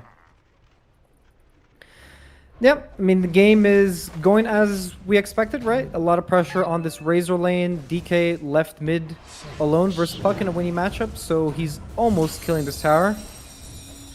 And tower's gone. Let's see if they can get the 8-minute rune. Marana rotating over, a little bit too late. Curry is so low. He's dead. Yeah, that was like the easiest kill ever. It was just, like, he was also under ward vision, so the Puck saw everything. A bit too much feeding going on, you know? Probably didn't have to die there. Going a little bit too aggressive, but... You know, sometimes you just can't contain yourself. All good. Meanwhile, on the top lane, they just exchanging farm. The Primal and the Morph. Morph, very happy, right? He's just complete free farm versus Primal. Not even touched, not contested. Nobody rotating to his lane. But at the same time, you can also say that Primal's pretty happy too, right? Primal doesn't really like it when there's a lot of heroes in his lane. He likes it when he gets ignored, when he gets to farm, get his levels. Then he starts doing this where he just starts cutting. He has 2 waves on him right now. He's going to farm 2 waves and a jungle camp. Oh, the 2 bounties. Niche, grab it. They have a fortification available, though. And they're going to go for the Primal Beast. Pulverize. As he is going to... Oh, they didn't fortify the creeps. Bit disappointed in that. So he did still manage to get a lot of farm out of that little engagement. Primal gets punished for his wave stacking. You know, he was a little bit too greedy. He could have just farmed that double wave under the tower and killed it immediately, but he chose to stack it and go to the camp while Puck is missing with Coil. So sometimes he doesn't get punished, but that time, good rotation from Niche. He knew exactly where he had to be. And now Primal will have to use his TP to the top lane, and he becomes another easy, juicy target. If the Tiny wants to rotate over, it's just a free kill for them. Yeah, you are going to need to send quite a lot to get the catch. WS just going to stomp down all those creeps. as in mid. There is no longer that tier 1 tower. WS actually running towards mid as well, so they're looking to really heavily fight for the 10-minute rune. Avalanche gets thrown out. Invisibility rune for the Phoenix, but the toss-up is enough to kill off Kaori. At least he denied the invis rune picked up, but they have invis of their own. Mirana ulti being used. They're trying to run away. Do they have any more detection in the area? Dreamcoil thrown out onto Mira. The Tusk is dropping a little bit. Buck throws out the silence. Mira is dead. Jing with the avalanche. Onto 2. Arrow flies in. Raccoon needs to be thrown out by Nightfall to keep his team alive, as they are going to chase after the Mirana. Mask of Madness running faster. Actually, the Puck wants to go back in for more. There's the Phoenix on the side. Still not level 6 on the Phoenix, as Kaori needs to be careful. But yeah, these are pretty dangerous engagements right now, because Razor is very strong in the early game, and so is the Puck. That was a really good fight for Inner Circle. If you notice that the Aurora brought 5 heroes to this engagement, Primal walked from his lane to the top rune, to the bottom rune, to this fight. So he spent almost a minute doing nothing in the fight where they lost the fight, and Inner Circle fought that 4v5. Morphling was just chilling in the top lane, just hitting creeps, accumulating as much gold as he can as fast as possible. That's his job this game, to be as big as he can. So when the Aurora train comes, when they 5-man, he's strong enough to fight them back, and he's doing exactly what he needs to do. And let's see now if Morphling will gate bottom. Yeah, it looks like he really wants to gate, connect to the siege wave bottom and take the SF's tower. While Aurora, they want to defend this tower. SF is coming here, Phoenix is coming here with Egg. They're smoke bottom with DK Blink. Big fight coming.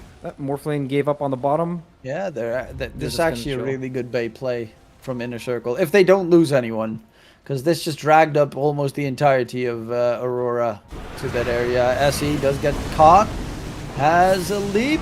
Leap number 2 gets up the high ground. Aisha's blocked, not going to get taken down just yet. Actually, the dots might be enough to finish him off.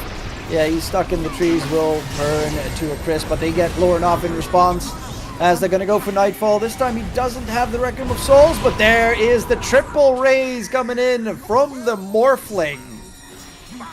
He can also play SF himself. Mira going for the TP out. They don't have a way to interrupt it, but they do have the damage, and another kill coming in for Lays. Great team fight for the Dire side. They only lose their supports. They get the 2 most important cores out of the game. Aurora, they have a game plan, but in their execution, they're definitely a little overextending a little bit. In that fight, there's no way the Primal could have connected, right? This fight is in front of the enemy tier 1, and the moment the DK blinks in and Morphling uses TP, it's already a 1 fight for Inner Circle. But Primal cannot connect there. He's just way too far. Even if he TPs to the tier 1, he's not going to be there in time. So, Aurora with the game plan, but they are definitely overplaying their hand in this bottom lane. Now, they're just going to let the Phoenix sit here now. DK is going to farm his next item before making a move, and they're probably going to wait until Primal has his Blink Dagger to make their next move. Big win for Inner Circle. Tiny almost has his Blink, and Razor has the mech, Puck top net worth with the DD rune. Moonlight ready. Let's see how they choose to use it. Will they contest the enemy wisdom, or will they just be content in just farming their camps? These engagements, the Puck's got the Witchblade now as well, so a lot more damage output from him, and I mean, that's also the advantage of going for like the Vlad's build on the Morphling first item. It just gets you to a point where you can fight very early compared to other safe lane heroes. Obviously you want to have like the Manta and blah blah blah, but Morphling doesn't necessarily need too much. He's also putting everything in attributes right now, so very tanky, and with those triple Shadow Rays coming in, you also have to be careful of him taking over the Shadow Fiend for a second. Radiant's top tower is under attack. Even though a couple mistakes from Aurora, gold lead is almost non-existent. SF still farming very fast, right? Very fast farming hero. He just raises a couple camps, top net worth, easy farm. Aurora doing a good job of, even though they lose some fights, they keep accumulating net worth at a fast pace, right? A lot of teams you would see after a lost team fight or something, they will just crumble. They don't know where to put their heroes. As you can see, Aurora, they know exactly where to put their heroes to just passive farm, right? The Phoenix takes the lane while the SF jungles. So there's almost no chance that this SF will get smoke ganked on or moonlighted on. And they make sure they don't feed while they're farming. That's something that a lot of the tier 2 teams, they don't know exactly how to do, and they end up just feeding a lot of kills, and the game starts getting out of control. DK, he does have that blink. He's going Mask of Madness, interestingly enough. Not going for like an Orchid, which a lot of DKs go for. Oh, Nightfall spotted. They get the catch. Arrow lands as well. The stun lock is enough, especially with the silence on top. WS has a blink available, and in comes the pulverized catch onto the Puck. They have the lockdown. Puck cannot dodge, and they will find themselves 2 kills in response. Very quick moves there from Aurora to at least get a bit of revenge going in. Tiny does have a fairly early Blink Dagger available. Radiant's Running top right tower towards the Primal. That's not where you want to be. Can he get the blink off? Ah, no, he gets hit by a blood grenade. Oh, otherwise he would have probably been able to just blink and get out of there. It's funny because that blood grenade was bought so he could cut the first wave, and he hasn't used it ever since he bought it at 0 minutes. He used it now, you know, that blood grenade was worth it. He canceled that blink. That's Dire's courier pretty has been killed. pretty wild how they do manage to, like, the SF gets blasted, but they instantly are there for the response. And they're even looking for Laze, who's underneath an observer ward. WS underneath the tower, does have pulverize available. There's the control. The tower is doing quite a lot of damage in response, though, and they're going to lose 1. They're about to lose number 2 here with the DK in trouble. Toss back on Gory, and yep, they've got the response of their own. 4-2-3 is so fast on his fingers. That man is everywhere. Got it. Another extension from Aurora on this bottom lane. All of their really mistakes were just around this area, right? You can see that they really want to force it, but they kind of did it in too much, right? They're pushing it too much. They don't have to go this deep. Even now, the SF can't even be close there. The DK finishes Armlet, but not where you want to be as a DK at this point. You want to at least be close to a BKB, because now the game starts are going to get hard for him, because every little single engagement that's going to happen, he's going to get stunned, he's going to have some debuff on him, he's not going to be able to play that well. So he needs to start farming fast to get to his BKB. Especially because now he has Armlet, he probably feels like there's not enough right-click damage on the team. Only SF is not enough, only 1 core, since Primal, he doesn't really do right-click damage, right? Yeah, but you know, Puck is he did go for the Blink Dagger first, but he's building up that Lincolns, and then you don't have that instant stun to pop the Lincolns. If you want to get that solo catch, of course, Primal Beast can help in, but you would have to use 2 big ultis at the start of a team fight just to manage to get the Puck for a split second. So you're gonna need to get something to interrupt it as well. So that's either a Force Staff or an Orchid. Scythe of Ice, something along those lines to pop the Lincolns and get the DK stun going. And in that time, where you have that split second, normally you get phase shift off as a Puck. Yeah, the Pucks are gonna be a big problem for them soon.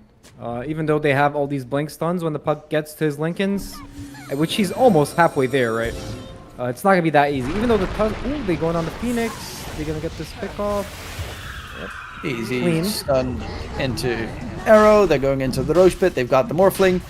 Very solid Roche taking hero as well, as they do need to check if the Primal Beast is in the area, of course, because he could just throw in quite a lot of harass. Tusk also has a Blink Dagger now available, so they've got 3 Blink Daggers on the Radiant side ready for a fight. Roche is almost dead.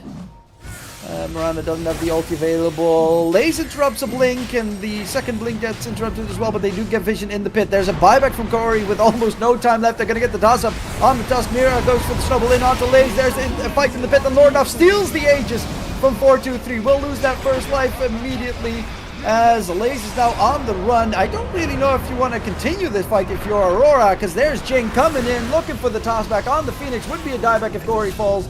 Nisha is just waiting for a good catch here. Actually, Corey doesn't get taken down, but Mira gets popped. As 4-2-3 wait for him in, wants the Phoenix. There's the Primal Beast charging forward. The Morphling, though, swapping back towards Strength, is very tanky and hard to deal with. Is even turning into a DK for more tankiness. They lose Nightfall chasing in for more. 423 is too hard to kill at this stage, guys. Gotta run away. WS on one end, and on the other it's gonna be Lornoff. It's a full team wipe for Inner Circle after they lose that Aegis snatch. That was pretty close. It starts from the DK blinking in and taking the Aegis, which was pretty clutch, not gonna lie. And the Morphling is just way too strong, right? He has so much net worth. He's just been uncontested all game, and he just survives in the fight, comes back in, morphs down, morphs up, just does not die. And it was very good by Inner Circle too. They're constantly scouting if the enemy is contesting the Roche. They use the Plasma Field, they use the Orb on Puck. They don't let the Tusk blink in. Luckily, the DK got to blink in. That was a good position by him, but Iterate starts are very bad, right? The Phoenix is dead. He has to use buyback to contest. They tried. At least they're doing one thing on Aurora at the same time. But it was a total disaster. Now, Inner Circle's going to take the Torm.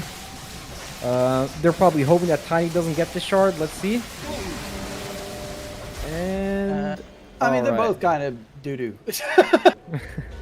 Murata's also like, eh. It is. It is.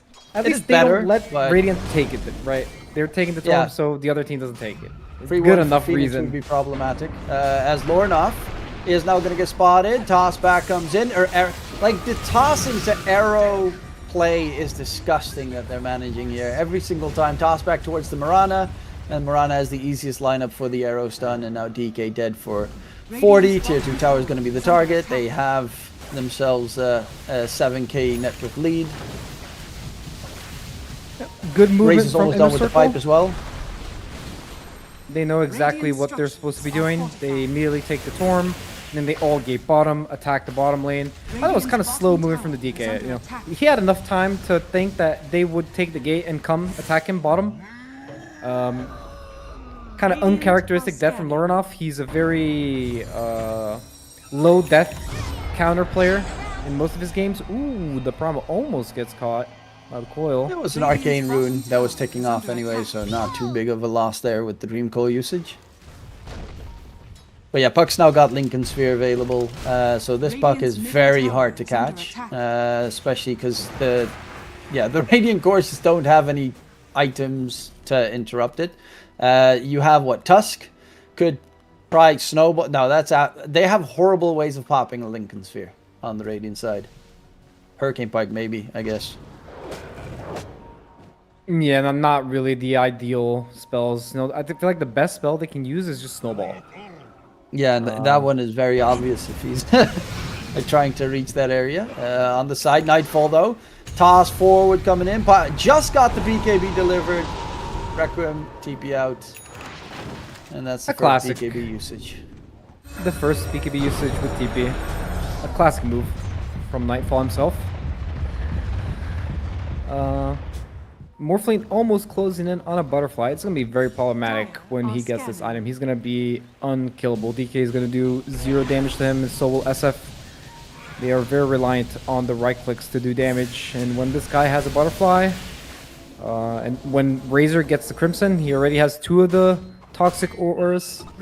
I don't see this Morphling dying. I think this guy is way too fat, and he's going to keep mowing down these towers, and there's nothing really Aurora can do about it. Structures are fortified. Yeah, Morphling is getting out of control. 423 is playing absolutely fantastic on the air as well. They find the Primal. He doesn't have his BKB. He is 25 gold away from the BKB as well, and that's going to delay it so much more for the Primal Beast. And yeah, that's a painful loss. Niche is getting pretty farmed. Lay's also, you know, guarding Grease, pipe done, going Crimson Guard. So they are getting the auras that Aurora is not going to be able to get this game. Dire's bottom tower is under attack. Good movement for Inner Circle. They recognize that they are ahead, that the enemy cannot fight them, so they play 2 lanes. They leave Morphling top pressuring the tower, and they move S4 to the mid lane where they start getting pickoffs, right? Very good movement, and while they're hitting the mid tower, they're already moving to punish the heroes that are split pushing them. Tiny is going to get caught. Sunray damage is there. He does get taken down. Lornoff has a BKB, goes for the TP out. And they're going to be looking for others on the back line. Mirana has that extra leap. 2 extra leaps actually as Mira in the Roche pit. Yeah, just walk back and forth. the moment he dies. But they dragged him away, made it a 1-for-1 trade, pulled him away from, honestly, the Radiant high ground at this stage, which with that Morphling they definitely could do. And they want to keep pressuring. Morphling is not walking back. He's just walking forward. He wants to keep fighting. He's feeling himself right now. Feels like he cannot die. He's going to bottle up this illusion rune, which is very broken with Morphling. He can put one illusion on each side and it will just keep killing the waves, right? Illusion lasts almost a minute and a half, I believe. I think it's a minute and a half, so he can kill almost 2 waves with the illusion. And that's just some extra money added in for 4-2-3. WS does have his BKB now on the Primal Beast. DK has his, Shadow Fiend has his, so they have 3 BKBs available. DK is close to the Orchid. It's going to be important. SF obviously is going for the MKB to be able to even hit the Morphling at that stage. And Morphling is going to go for his own BKB. So 4-2-3 not getting too greedy. Realizes that he's still very much susceptible to magic damage. Dire are scanning. But even with BKB, they do have like Pulverize and Walrus Punch, so they will have tools against him. So that Shard might actually be a very nice one to get as soon as possible as well. I mean, knowing the Morphling players, they don't like buying the Shard. They feel like they're always going to click that attribute shit before they get stunned. So I wouldn't expect them to buy the Shard, but they are getting a little bit outfarmed on Dire. You can see that the gold lead's not increasing, even though they are very ahead. I feel like the SF he's getting a lot of space to farm these creeps. Here he's already halfway to MKB, and they definitely need a pressure with this butterfly timing. They can't just let Aurora just farm until MKB, then the butterfly timing is not going to be that useful. They are smoked. They won't really get anything with the smoke. A little bit unfortunate for them. And good dodge by Aurora. They knew exactly what was happening, and they will smoke themselves. 5-man smoke, BKB ready on DK and on the Primal. DK with his Orchid ready as well. They're ready. They're in their prime right now on Aurora. Radiant are scanning. They want to get a fight. Yeah, looking for an engagement here. WS is right next to them. The Mirana invised up, walking about, but WS 4-2-3. Woo! They're right beside each other. They don't know. Yeah, that fat tree is in the way, but no spotting happening here, as they won't be able to find anyone of the Radiant team, and they dodge each other perfectly. It was so close. It's kind of funny when these moments happen, right? You see that both teams, they want to fight, but they want to fight on their terms. So they follow, the really disciplined teams, they follow a path. They follow that path, and they, even if they break the way the Primal, they go for another smoke actually. They really want to fight on Aurora. They're feeling like if they just give Inner Circle this Roche, the game might be over. So Laze is completely alone here as well. And they're like, I don't want to fight Laze. I don't want to go for the Razor because he's got all the defensive items. He does have Gem though. He doesn't even have any teammates nearby on this Razor. DD on SF. Yeah, this Razor can definitely die if he's not careful. As they are walking up the high ground, there's the vision. DK stun immediately onto the Razor. Can he get any pops off? He does get his spells all casted at the same time. Pulverize though, the damage from Nightfall is immense. Gets taken down. Snowball chasing from the Tusk. Walrus Punch on the Morphling, but the puck comes in from behind. They will find the Phoenix. No egg coming out. Buybacks immediately. Nightfall, BKB used. They're going to go for the Morphling on the side. Lornov got the stun in. But do you want to continue with actually looking for Nightfall? Avalanche misses, but the arrow does not. And there's the toss back towards 4-2-3. You go, and bye-bye, Nightfall. As a great play comes out from that SE. Honestly, SC's been playing so well on the Mirana this game. He has all the right items. He's been making all the good moves. And almost perfect gameplay, you know. He's been playing really well. I think the Tiny also, the support duo from Inner Circle, have been playing really well this game. They will find themselves Jing, who went maybe a little bit too deep. There's going to be the DK running away. Still has the BKB available. The Phoenix Egg gets blown up, though, as there was a Mirana arrow onto the Primal, so he couldn't pulverize to interrupt that attempt. Wait for him in, deeper onto Primal. WS taken down. Godlike streak on the puck. And yeah, that Lincoln's really makes the puck immortal. Radiant's middle tower They have a big is under puck attack. problem. He's just dancing around in the fights, Radiant's not getting middle caught. tower has fallen. Especially that last fight. He got a coil on 3 heroes, gets the kill to Phoenix for the egg. Phoenix having a really rough time with his puck hero, and even SF had to pop his BKB in the coil. Didn't manage to accomplish anything with the BKB. And then he just becomes an easy kill right after. Inner Circle playing really well this game. Inner Circle, 13k lead. Very high level performances coming out individually as well, but of course they also have some really good rotations together. But Radiant are scanning. you know, niche on that puck, 13, 1 and 11, 4-2-3 on that Morphling. That whole early mid game was the Morphling going nuts, and these Mirana arrows have been perfect, honestly. Just hitting every single arrow. Doesn't even that good of setup, right? You know, he has a tiny, sure, but it's harder than you think to hit a avalanche toss into arrow combo. I wouldn't say that's the easiest combo to hit, you know? And they get the Roche. Ooh, they see the SF. Is he gonna BKB TP out? The arrow? Okay, BKB. The arrow doesn't connect. BKB TP 423 is here. Oh my god! One If hit. that Tiny just needed to get that right click in there. He was walking around. Yeah, Jing, that's on you. Very fast-paced gameplay from Inner Circle. They take the Roche. They already want to go for the high ground. They're smoked up. They have the banner. The Morph is going to hit while they're going to do a jump on the mid wave. Very creative, very fast gameplay. Let's see how it turns out. I'm sure they can burst any target they go for. Just toss the guy back into the Morphling and he's dead. Primal trying to cut the wave to stop the push, but they have a banner and a siege creep, so I don't think this wave cut is going to matter. There's going to be an attempt going in. A little bit of early harass damage before 2-3 just wants to make sure that the tier 3 falls. That banner will immediately get destroyed. That's slightly sad that you only get a tier 3 tower out of it, but you don't want to risk losing this lead if you're Inner Circle at the moment. Surprised they didn't. I guess since the Tiny blinked in and you had to reset his position, they couldn't really keep the banner alive. But I agree with you. It's pretty sad for you to place the banner and only get tier 3. Ideally, you want to get the racks, but they're going to keep going. And Rana's going Ags. Ags. Oh, Morph stunned up. Toss away. WS onto 4-3, but they've got Guarding Greaves. On the dire side, they also still have the Crimson and Pipe to be used. As I don't really know what Lorenov's game plan is there, like throwing out a random stun. But they'll back off. Don't want to Mental make damage. too big you of a know? risk happen. You're just playing the game and you just cannot control your hero. You're just stunned.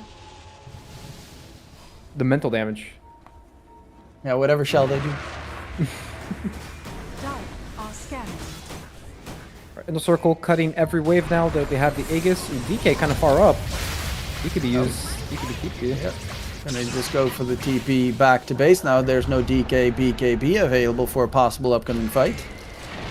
4-2-3 gonna focus the melee. He still has the Aegis available, so he doesn't really care too much if you lose that first life. But they have so many defensive tools. Tossback coming in from Nightfall. He's gonna pop the Rec Room in the meantime as he needs to, otherwise he's probably gonna die. Jing taken down. Snap the coil on Nightfall. It's the Aghanim Scepter puck as well, doing a lot of damage going forward. Nightfall being chased down. The puck is going for the deeper dive as Nightfall dies.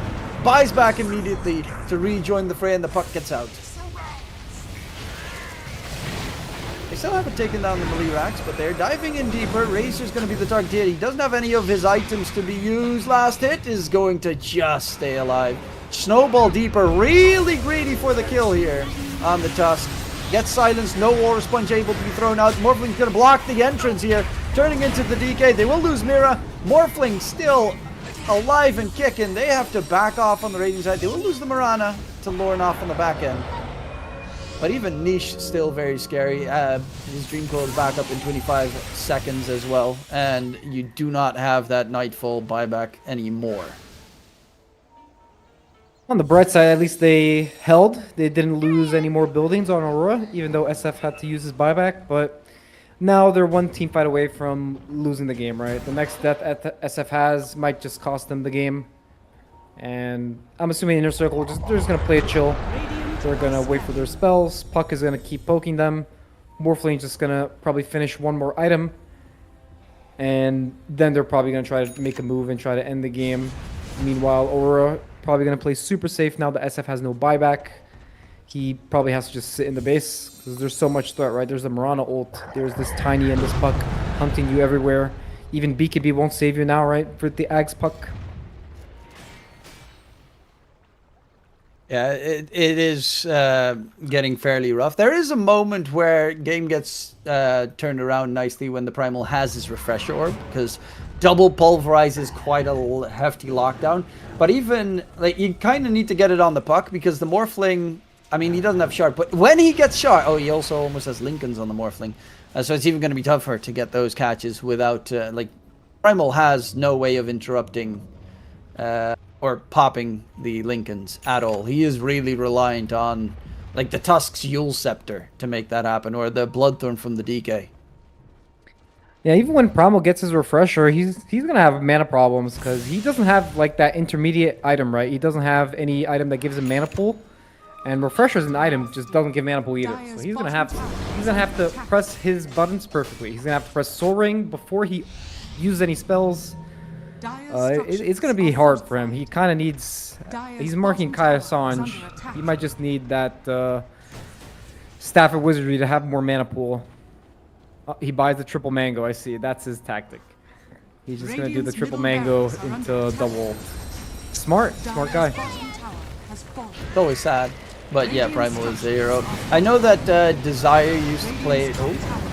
Jin got spotted on the side. Pulverize comes out for the first round. They will go in and take down the Tiny as the Puck is going to go throw at the Dream Coil on the back line. The Phoenix might need to pop his ulti, and he does get the cast off just in time. 423 is going to go for the egg immediately. Takes it down as he is popping pretty low. 423 dies in the process and lays on the Razor. Now, not in the most ideal spot, but Niche still has quite a lot of damage to pump out. If you're not careful against this Puck, they will get the catch. DK stun onto the Marana for SC. Last hit will finish him off. And now the Puck needs to disengage. No buybacks on the Die Heroes at all currently. So they are going to back off. Niche is close to that Mjolnir. No, actually he's going to go for the Refresher for the double Dream Coil instead. But yeah, Niche is still hard to kill. But the Morphling, yeah, he went in to kill off that Phoenix Egg, which... I think he meant to try and kill off the Phoenix before he got the egg cast off and was accidentally in the wrong position, wasting quite a lot of time to just blow up the egg. And not the ideal team fight for Inner Circle, right? You don't want to have to be waving into the enemy base to kill the Phoenix Egg. Ideally, you want to make him pop it. And it was so close to Phoenix dying there, too. The Puck got him so low, it was probably on 200 HP. And he got his egg off. Big comeback fight for Aurora. Speaking of the Refresher, right? It was a Refresher fight for the Primal, his Power Spike. And he's eyeing up a Dagon now. He probably wants to remove the Lincolns with this item and another item to give him mana pool. But don't count Aurora out just yet. You know, they might get 1 or 2 more kills. SF starts snowballing with his Facet and they can maybe get 1 or 2 objectives and they're back. Dagon costs quite a lot of mana to use. And it gives you 7 mana. I mean, the spell Lifesteal's nice, but feels like a weird one. He just wants an item to remove Lincolns, probably, and through his several hundred Primal games, he has probably come to the realization that this is probably the most value item. Why exactly? Is it because it's cheap? Is it because it has an active? Is it... I'm not really sure. I'm not a Primal specialist, but I'll assume that it's just going to give him a little bit of mana pool, and maybe the spell lifesteal is valuable, so he's more tanky. Like, I mean, the spell lifesteal is always nice on Primal Beast, considering he does so much damage based on it. Like, normally you want to get like a Shiva's Guard or something, but that also doesn't give you any more mana these days, or anything that gives you AoE increase, because he does have the Ferocity Facet chosen. So, you know, with Pulverize usage, then Refresher, Pulverize, And then if you have like a Shivas, it covers the entire screen.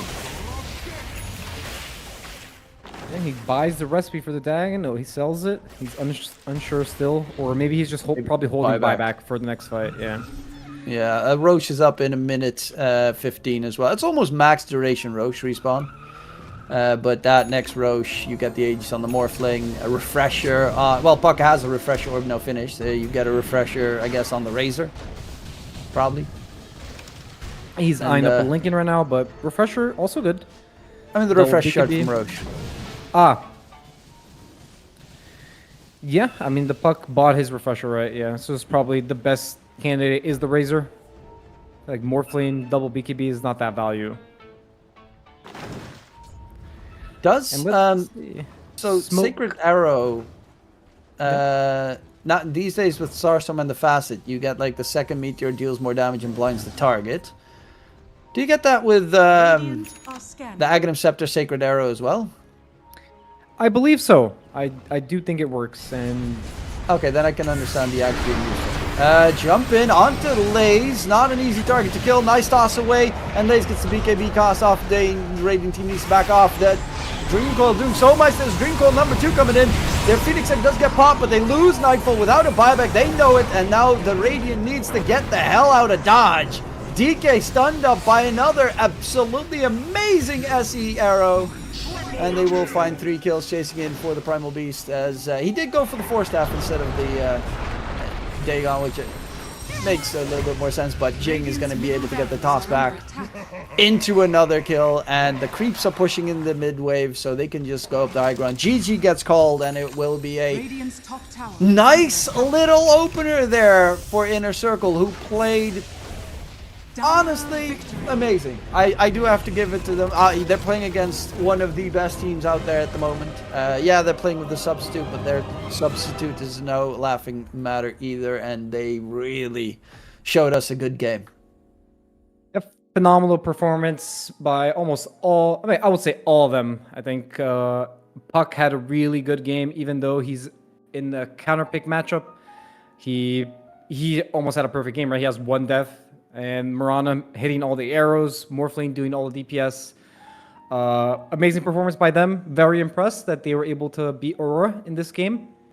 I think Aurora played a little sloppy in the early game and in the early mid game. I think Phoenix had a really bad game, a lot of feeding going on. But, Inner Circle, they show that they're a really good team. They're a really strong team. You can't just write them off as an easy win. No, bro. You need to earn it. You need to earn this win. You're not just going to walk over them with 0 effort. That's a team that has a lot of cheese behind it, but they also just have, in general, a lot of skill with their players, and it has looked very solid for them in game number 1. But of course, Aurora Gaming, they don't want to lose that top spot. They don't want to get taken down in a series. They want to come back. We'll have to wait and see in game number 2 if that's going to be the case. We'll be right back after the break.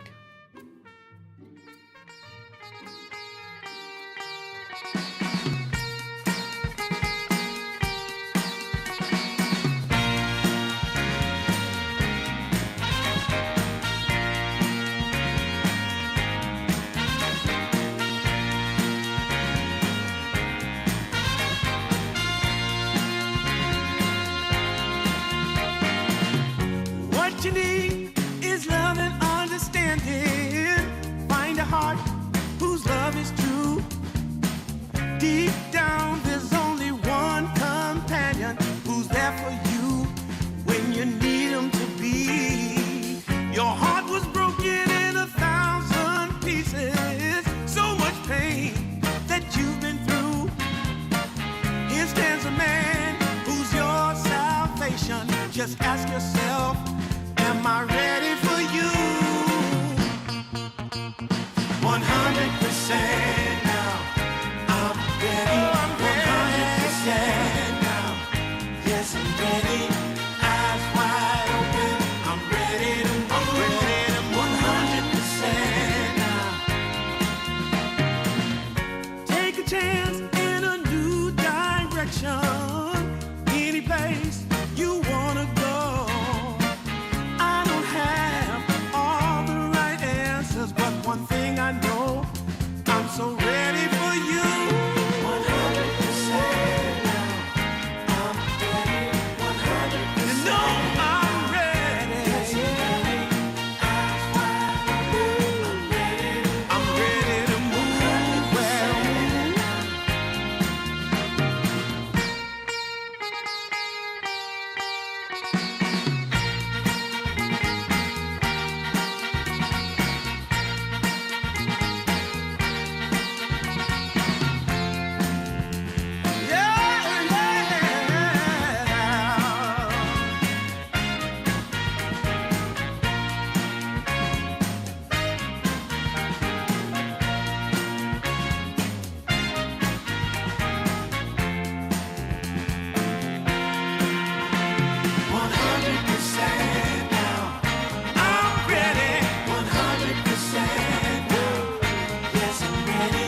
when it's feeling this good.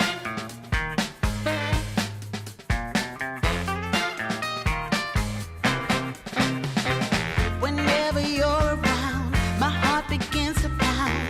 Though I know you'll take it slow, no way to stop this feeling. For every single day, whenever you're away, in this place there's a space where I'll be waiting for you. And I just can't believe in this new love I have found. Yeah, I don't want it to stop when you know you got a good thing that makes me feel fine. Ooh, wherever it leads me, you know it's all fine. I never thought that this could sweep me off the ground. I don't want it to stop. No, I don't want it to stop. I don't want it to stop when it's feeling this good. Feeling this good. Feeling this good. Ooh, feeling this good.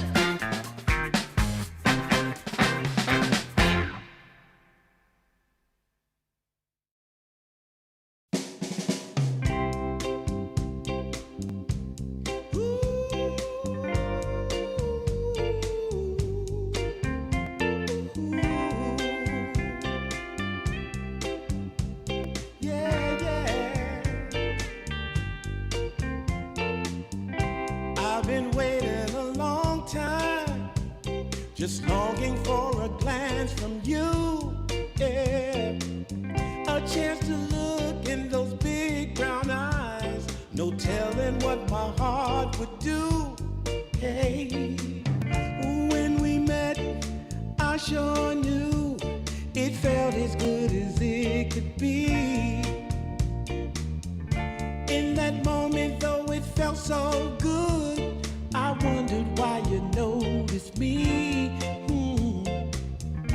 If you gave me just a little time, it would sure ease my troubled mind. Don't tell me that you don't feel the same inside. Don't tell me these are feelings that I ought to hide. I don't care where you came from, just tell me where you wanna go.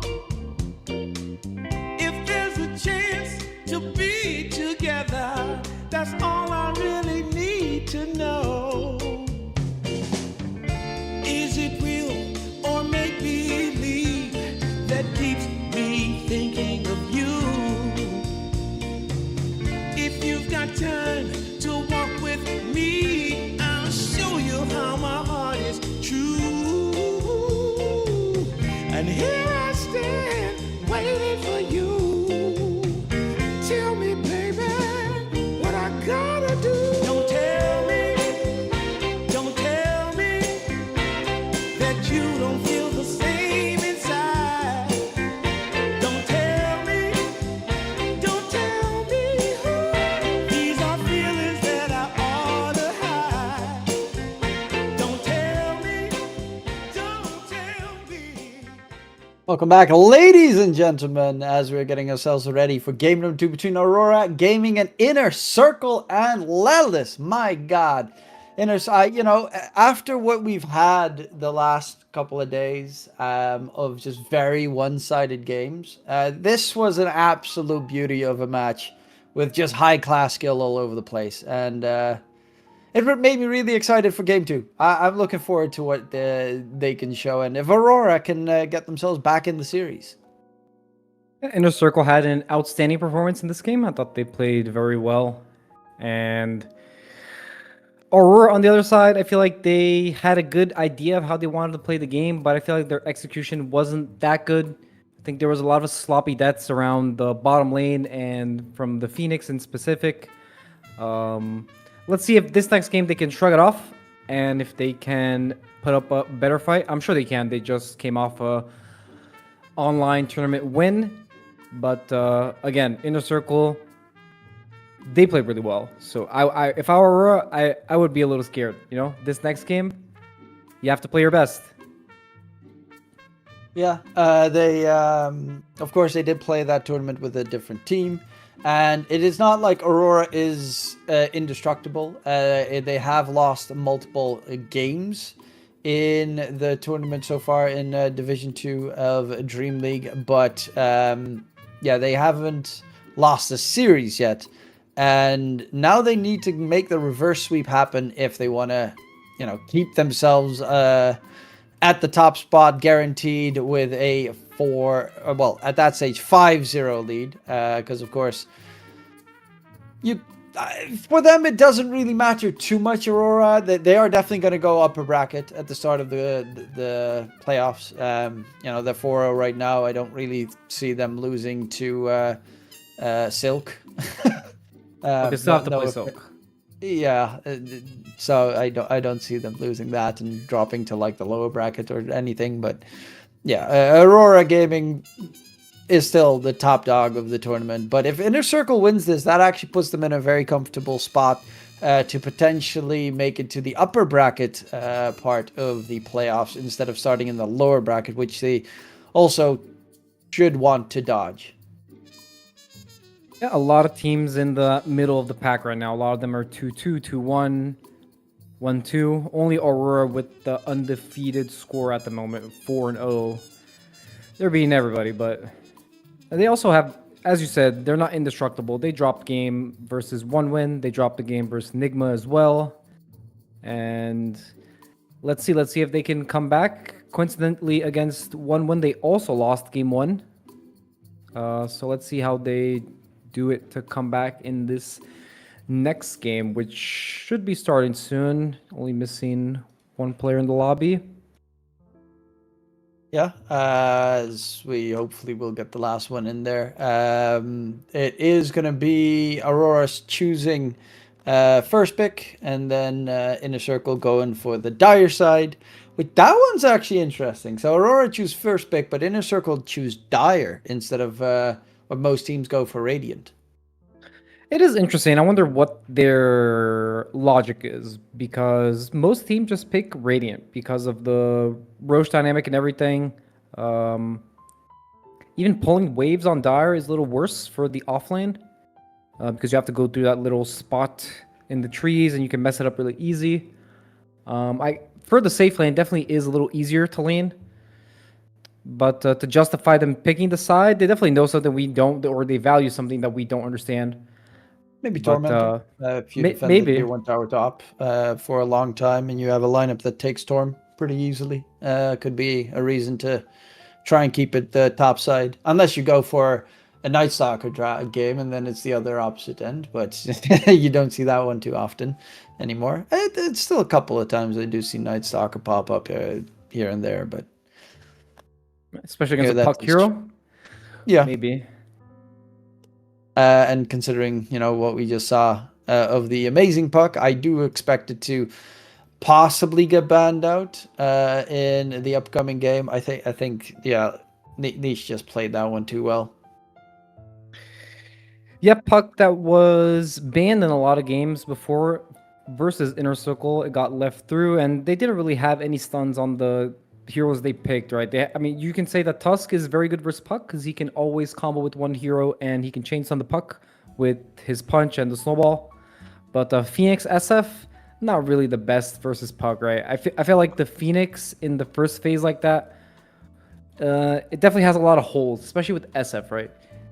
You have a double range hero lane with no stun, really. I feel like the Phoenix isn't really helping the SF accomplish what he wants to do. But maybe it's strong enough just for the SF to win the lane and for them to have a good enough game. Maybe that's just how they think about it. They just want to counterpick the tiny 1-to-1. Because you don't really think about the Phoenix as like a bodyguard for the SF, right? It's more like Phoenix is also another backliner that wants bodyguards. I do understand that the Tusk kind of fixes that in a way where he will come to the safe lane and do that. And they also picked other 2 melee heroes to fix that. But I'm not sure. I feel like Aurora, they should change something about their first pick. They shouldn't redo it again. Maybe ban the puck or not open with SF. Have SF banned and open with another hero. I can see that for them. Honestly, I wouldn't have minded if they just put the SF mid. Yeah, that's a in the possibility. last game. It was against the puck, so the lane wouldn't be that bad. Actually, you know, you do so much damage to the puck, he has to be careful. But yeah, I think the biggest mistake that I saw, well, not necessarily mistake, but the thing that I found the most interesting was Lornoff with the second item armlet. I know it's a great value item, but especially considering you're playing against the puck, who, yeah, you kind of want to have that extra control with the Orchid fast or something to hold the puck down a little bit more in the team. Because even the DK stun, if you're in Elder Dragon form and you have to range hit it, puck can dodge it. And the Orchid, he can't. So I think maybe having the Orchid a little bit sooner would be better for them. Because the armlet really didn't do anything. Yeah, it wasn't really the 5 best. seconds remaining. He did also have these same items in the other DK game he played that was also versus a puck in an earlier series, so maybe he was just comfortable with that item build. But let's see what they're gonna change. Until now, the draft is exactly the same, right? It's Dire same team sides, same pick order. But now it starts to get different. Now Tiny is banned, so there won't be a 9 Tiny for Inner Circle. So 10 they will have to seconds adapt remaining. and pick something else on 9. Maybe they will just take the Razor. 5 seconds remaining. Yeah, the Razor off lane, we saw it last game. Absolutely Dire outstanding. team Just builds up a bunch of defensive items, and then you can steal damage from whoever the enemy safe laner is without you actually 10 dying, seconds which remaining. makes it easier for your safe laner. I think Razor is just obnoxiously strong seconds remaining. in all 3 roles. Like even the safe lane Razor, just where you get the point of like BKB, S and Y, Refresher, Satanic or whatever, and then you just run the enemy down because they have nothing they can throw against you. I mean, I agree. Razor seems like one of the strongest heroes in the patch right now, together with the other Aura buyers, the Viper. Aurora Gaming's turn All right, to the pick. SF has been banned this time from Inner Circle. They respected it. So what will Aurora take on 8? Usually they take SF, Jakiro. Jakiro's banned. Viper, they really like Viper a lot. Largo, that is banned. Jakiro, 10 banned as well. seconds So remaining. really only the Viper from their recent games, which they have prioritized, that is not 5 banned seconds on remaining. the 8 pick. They take SD as well sometimes, but Dire that's, team yeah. pick. There is the Viper. What Also is an the obnoxious Viper hero. response? What is the Viper response on 9?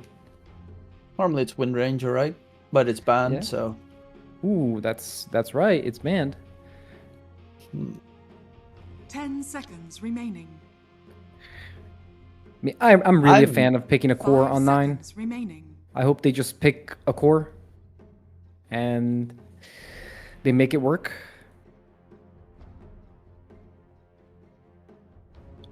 it's always quite interesting to see Aurora like Gaming's the turn matchup to of pass. okay, they go for the puck. Just the puck. Just Regardless. jamming it. It worked last game, and it's probably going to get banned second phase, so let's just jam it right now on 9. You know, that's confidence right there.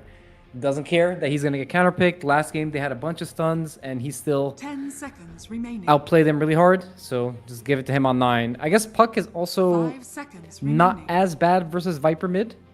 Maybe it's a laneable hero in the mid lane versus Viper, so it gives it a little more value.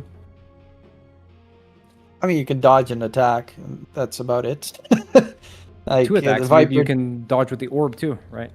yeah, Aurora true. Gaming's But turn most of the to time, pick. at level like 1, Viper just stands on your high ground and starts Yeah. whacking away at you, and you can't even reach the creeps. Brewmaster banned again. So I guess this Brewmaster ban is not really an SF counter or anything. They just ban it because they think the hero's strong 10 and they think seconds Inner remaining. Circle excels with this hero, and maybe they 5 think they don't seconds have remaining. the correct hero pool to deal with this hero right now.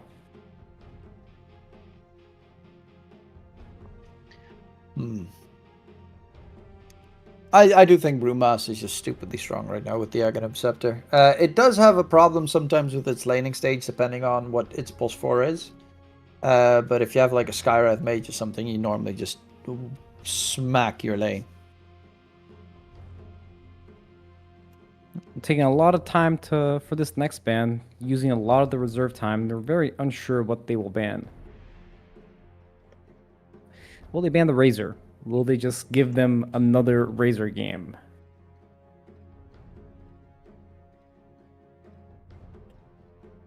And the Circle have Dire not team drafted back. Puck on 9 for the last... At least their last Dota buff page, they have not drafted a Puck this early, ever. So maybe that I mean, that's last game just just after gave the them last game. confidence. Yeah. I mean, after that, I'd also immediately be like, oh yeah, you want to play another 10 puck game? You know, seconds remaining. you hard carried us.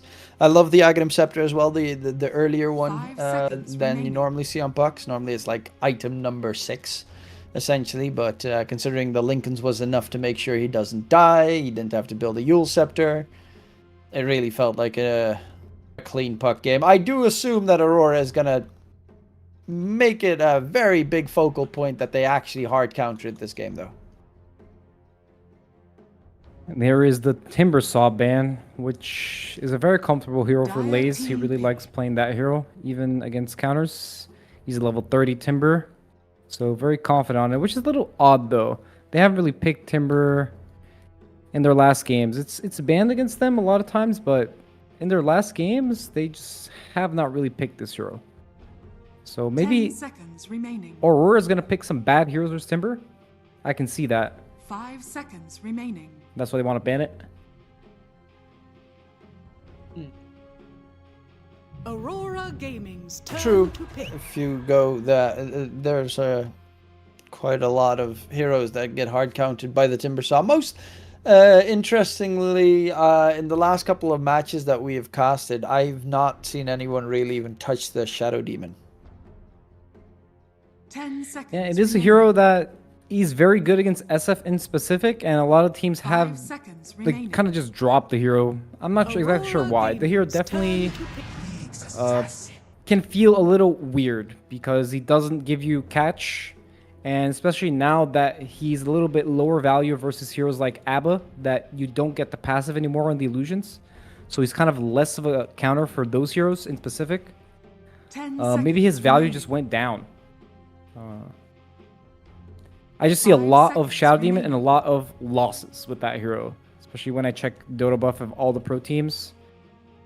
There's Yeah, a resurgence of the puck hero versus the SD, right? You just don't have stuns, and you have to pick the SD early. It just opens the door.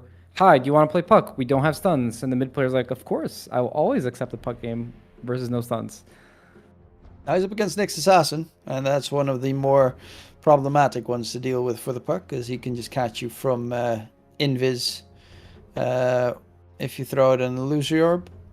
I did, funny enough, when my team, the Strong Boys, played the Fissure Tournament and the Dire team like pick. PGL close qualifiers, we played a lot of +5 Nyx. I don't know why. Don't do that. It sucks. It just straight up sucks. It lost its lane like every time so hard. There's nothing you can do. I mean, ideally so- on 5, you want 10 a seconds strong laner, remaining. right? That Nyx hero doesn't really have good stats to trade. He doesn't have very good 5 spells to seconds trade besides him remaining. being a melee hero too. Usually Can't the even melee one-shot the heroes... creeps anymore. Yeah, the hero's just not a really good laner, so it just makes him a perfect pause for, right? Weak laner, pull the wave, don't play the lane, and just try to make some random stuff happen since your lane is kind of trash.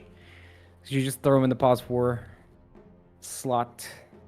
Wish they brought back his one-shot creep mechanic so that he at least has something to farm, as his farm potential is abysmal. It was very fun just to drag the creep wave and just Dire one-shot a team bunch of pick. jungle creeps. It was very funny. Eh, Oh, we have some different heroes this game. We have a Marcy, we have a Nyx, The Warlock has returned. And the Centaur, the hero you were talking about last draft. Very good hero versus Warlock. You can always stampede out of 10 upheaval. seconds remaining. You can get on top of the Warlock. You can punish him really easy. And also Aurora another hero that Gaming's just buys turn to sustained picture. items versus Warlock in lane. He buys either Dominator or the Vanguard for the Ring of Health. And eventually Warlock can't really touch him anymore. So I like the Centaur here. He can buy Pipe versus Viper. Even pick up the Chen if 10 this is seconds a remaining. Viper off lane, so you can just bully the Viper out of the lane, and Nyx 5 can't really seconds do much to remaining. help you. It's a good hero versus Nyx as well. You can buy auras. You don't die to Nyx burst, right? Versus Nyx, you want to pick heroes Aurora that don't die to Gaming's Nyx. turn to And Chen is one of those heroes, right? He won't just get one shot by the Nyx. And it looks like it's Now a the Chen's Viper mid. useless in lane. Yeah. Yeah, He'll probably you don't just do dodge anything this against lane. Tide. Well, Yeah, there he'll- is a break creep that you can steal, take.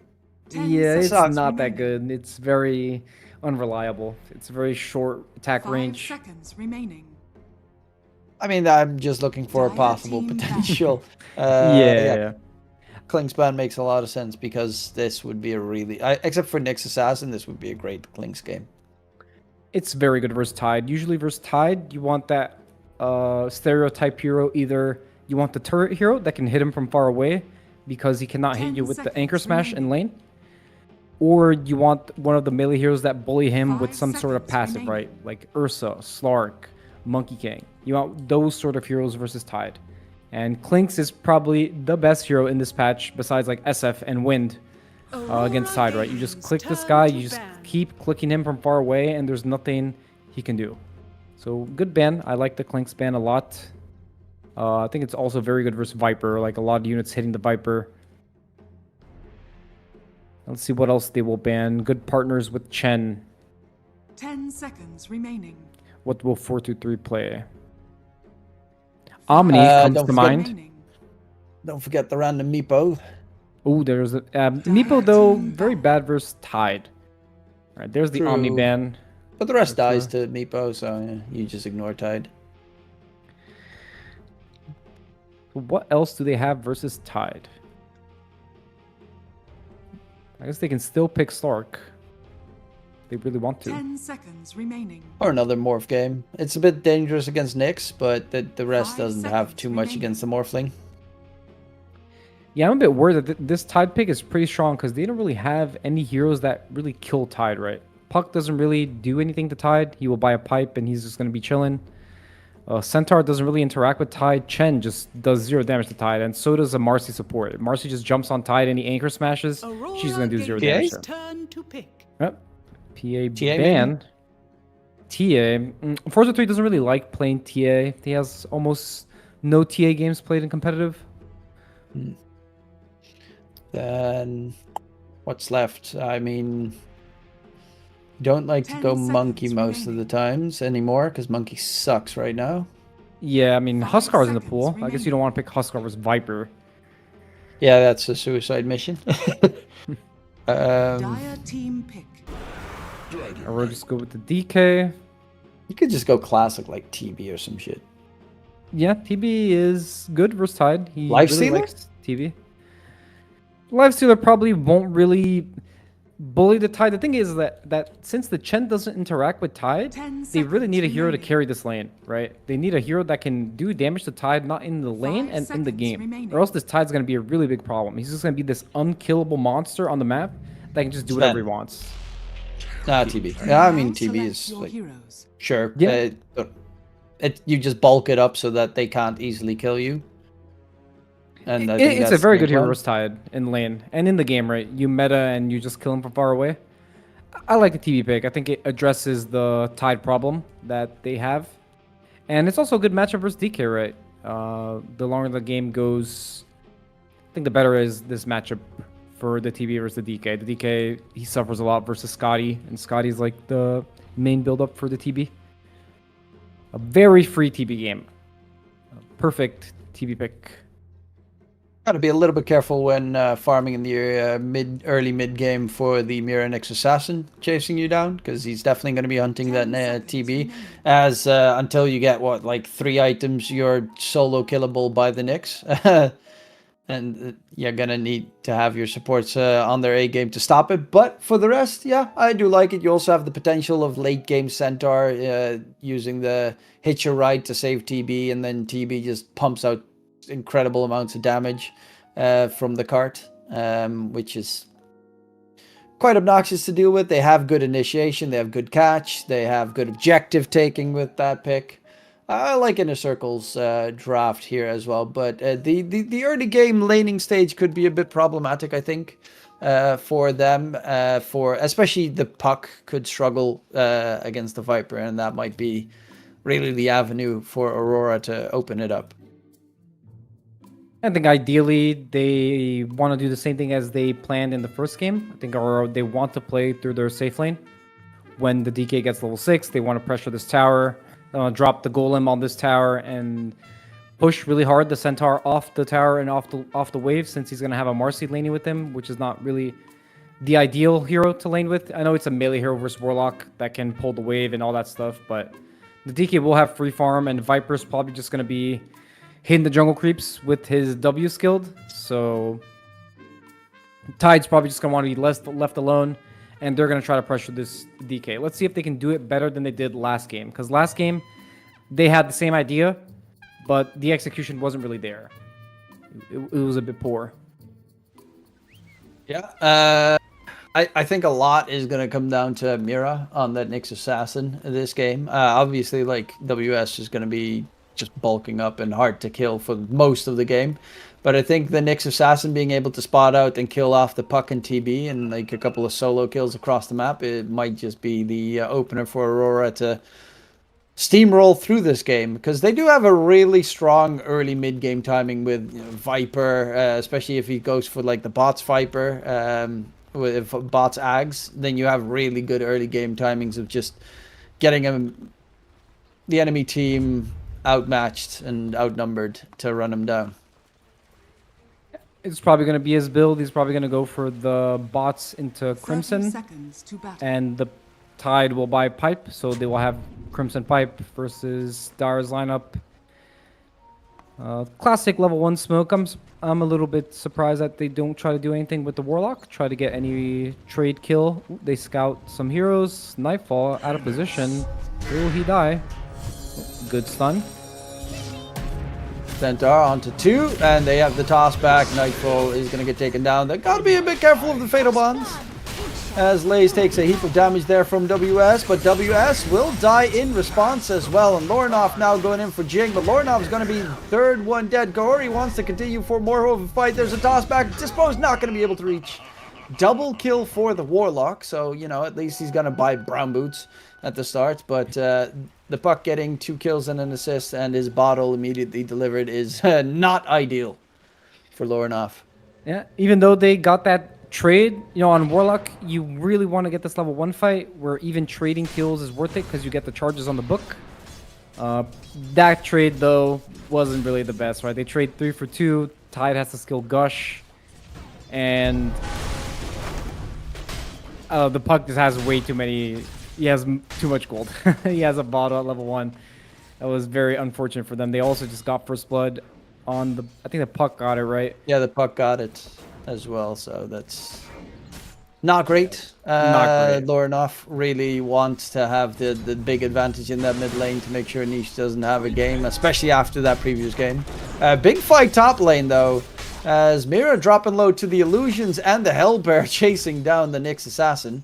Won't be able to get taken down. He does have boots of speed, but aggressive early engagements on both parts. Nyx trying to do his best to disrupt this lane and not play the 2v2. He just wants to drag creeps. All right, even got a kill on the Chen. Success from this Radiant offlane. They're not playing the 2v2 straight up. They're dragging creeps, blocking the small camp to even get a kill on the Chen. Very good start for Radiant in this lane. Yeah, not too shabby. Lornoff is also slightly winning that mid lane matchup against the Puck, which is unsurprising. As the Puck, well, he's going to need those water runes refills as much as possible. Mira dropping low is going to get taken down. SC uses the pesky little tornado to chase him down, actually, and get the kill with that. As they will at least find a counter kill coming in, but you have to be careful. Terrorblade, level 2, you know, metamorphosis, stupid damage, and WS is pretty low in HP, so gotta be careful that he doesn't get body blocked, for instance, by the Hellbear, which, yeah, he's aware of what SE wants to do.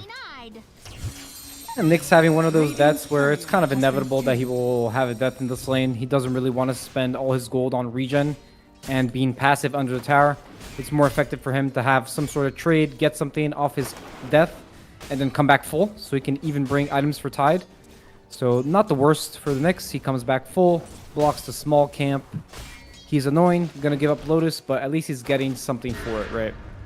Wave in front of Tide's tower. They have no way to pull the wave back. Even do a go on the TB just to make him annoyed. Ooh, meta use though.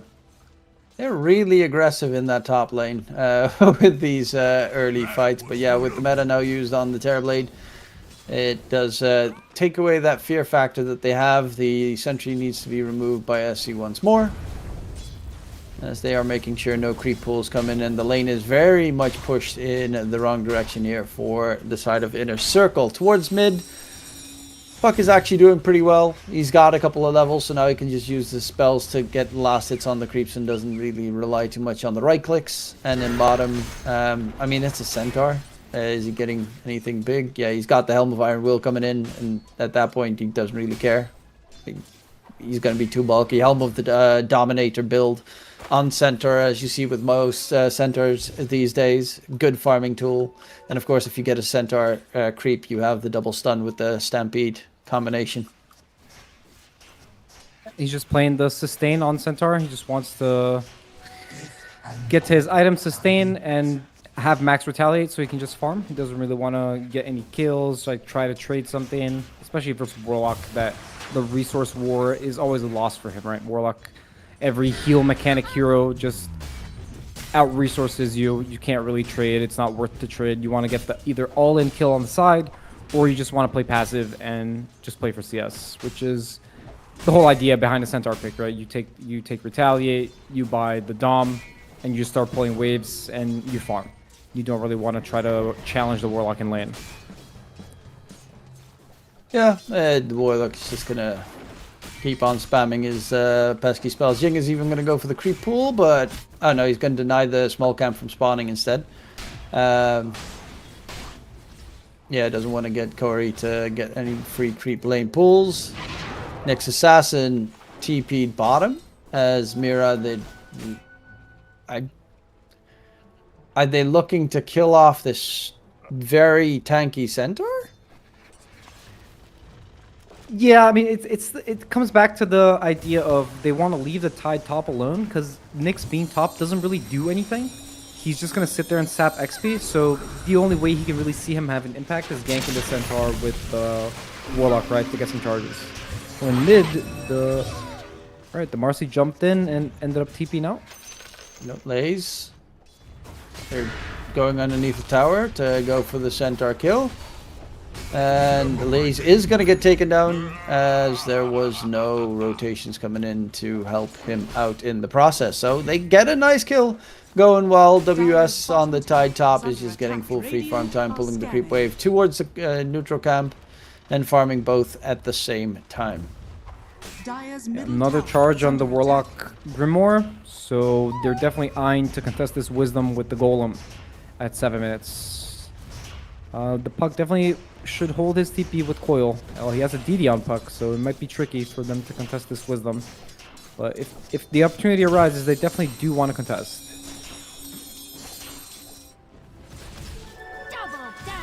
Nightfall going for the Masked Man's Armlet build. Yeah, it's a safe laner. I do like to see that one.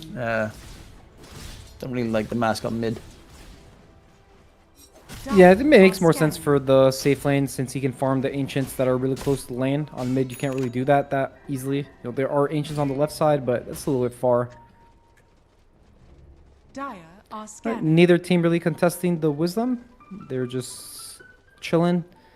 So let's see where the Warlock wants to use his golem, or if he really wants to press the Black Grimoire early, right? Because he can press it right now and he can get level 6. Does he want to do that though, or does he want to keep holding on to it? It feels like he wants to press it on this wave right now. They're pinging it. The Nyx is using his TP. Yep, he pressed it. He's level 6. Warlock level 6 already.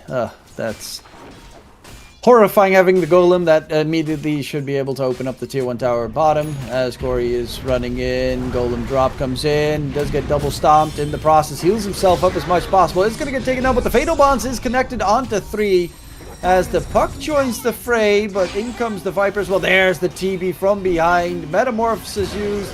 Find another kill. Nightfall falls. Going for Mira. Possibly can they reach? No. The Fatal Bonds is a bit obnoxious. SC Chen is tickling down, but the drag back from Jing will keep him going, and Corey can't even use the golem to its maximum effect here. Great moves coming in, especially that TB coming through the gateway. A big surprise factor that they did not expect. Yeah, I wasn't really expecting the TB to connect. I guess he can't really do anything to Tide, and he wanted to press his meta. So good rotation by TB. He came bottom when they needed him the most, right? When the golem was dropped. Mira gets taken down. Center Stampede was used. And Corey's even going to get dragged back. Another double kill. Dominating streak for the Chen. He's got the drums done now on the Chen. He's the same net worth as his Centaur. Yeah, he's having another amazing game on SC. Last game on Morana, he had an exceptionally good game as well. And he's doing again this game. You know, he's playing against Tide. He can't really do anything against Tide. He lanes for a couple minutes, goes jungle. He's in the fights that he has to be, right? He's ready on this bottom fight. And he's owning. Already has drums completed in 9 minutes. Going for the mana boots next. He's going to be big this game. Also a nice little solo kill from the puck onto Tide there. Who's going Shiva's guard first item? Yeah, it's because he bought Ring of Health, right? He wants to buy Ring of Health for the sustain in lane. And then it just kind of turns into Veil. I'm not sure if he should be rushing the Shiva. But he probably knows better, right? He has a bunch of games on Tide, offlane player. It's understandable that he's going for these items since 4-3. the build-up makes so much sense. No Sunder. Yeah, he's quickly dead. Let's buy out his Band of Elven skin at least. That's a clean kill without Ravage, right? Very nice for Aurora. Are scanning. Just walk up to him and get a quick kill. With the Fatal Bonds damage as well. Combination from Corey. And they'll look for the tier 1 tower in the top lane. In the meantime, Viper is close to those bots, so Lorinov will be able to join any possible engagement in the near future. As, speaking of which, Nightfall bottom lane is being chased and forced out away from the tier 1 tower. They're just going to make it a straightforward tier 1 for tier 1 tower trade. But Mira really needs some experience on that Nyx Assassin. He needs his level 6, otherwise he's just half a hero. Yeah, Viper going to give the Nyx the mid lane now and farm jungle. And I wonder what the build is going to be for Viper this game. He already has the bots, so what will he buy into next? Will he buy Crimson? Will he buy Ags? What do you think the choice is going to be? I think both items are very good this game. Nope. Jing, Center Stampede. Golem does get dropped. Can he get out of there? He's going to go back in, wants to continue the fight, but the puck needs to disengage fully. And the Golem is actually going to put a lot of pressure on this tier 1 tower mid. And yeah, it's just going to take it down because Nice doesn't have any mana left to fight. Alright, second Golem, second tower taken. That's just the power of Warlock. That's why this hero's been picked for so long, right? Every time he presses his ult, he just gets to push a tower. Then he contests enemies' camps. And besides that, he just wins the lane for you, right? So what else do you want from your pos 5? Pushes towers, wins lane, has a heal. He does everything. Yeah, they'll even go for the Chen creep Lornoff having bots now is going to be problematic to deal with. He's going for the Crimson Guard next. Great against the TB and the Chen. Plus, it's definitely an item that the Tide doesn't want to build because it kind of sucks on him. As he has it built in. Yeah, for the people that are watching, the Vanguard doesn't really stack with the Kraken Shell. It doesn't really work like that. The Kraken Shell just kind of overrides the Vanguard, so you don't really get any value out of the Vanguard. That's why you don't really want to buy it, and you never see Tide buy Vanguard, ever. My friend rewarded. WS is close to the plate mill as well, so the Chivas Guard's not going to take too long. Stop net worth at the moment. Nightfall, even though he did have 2 deaths, it is well, he does have cleave on the DK, so farms very nicely once his level 6 was reached. The only one that's still struggling a little bit behind is Lays, but with the Helm of the Dominator creep should be able to catch back up. Is going for the Blink Dagger, actually. A lot of the auras can be soaked up by the Chen, so he doesn't necessarily have to go for like the full aura, the pipe Crimson Guard build, as SE on the Chen can get that farm going and kind of take it over for his Centaur. Yeah, I think the Blink is good. Oh, Lornoff. Getting down. Yeah, oh, didn't snap the coil, but they will find 1 kill, and he should be able to just get out. Center Stampede especially gets him an easy disengage. It's a really big kill. They forced a bunch of rotations, and Puck doesn't die. Very big kill. Yeah, Puck's also close to, well, has the Witchblade now done as well, so had the immediate first use of it.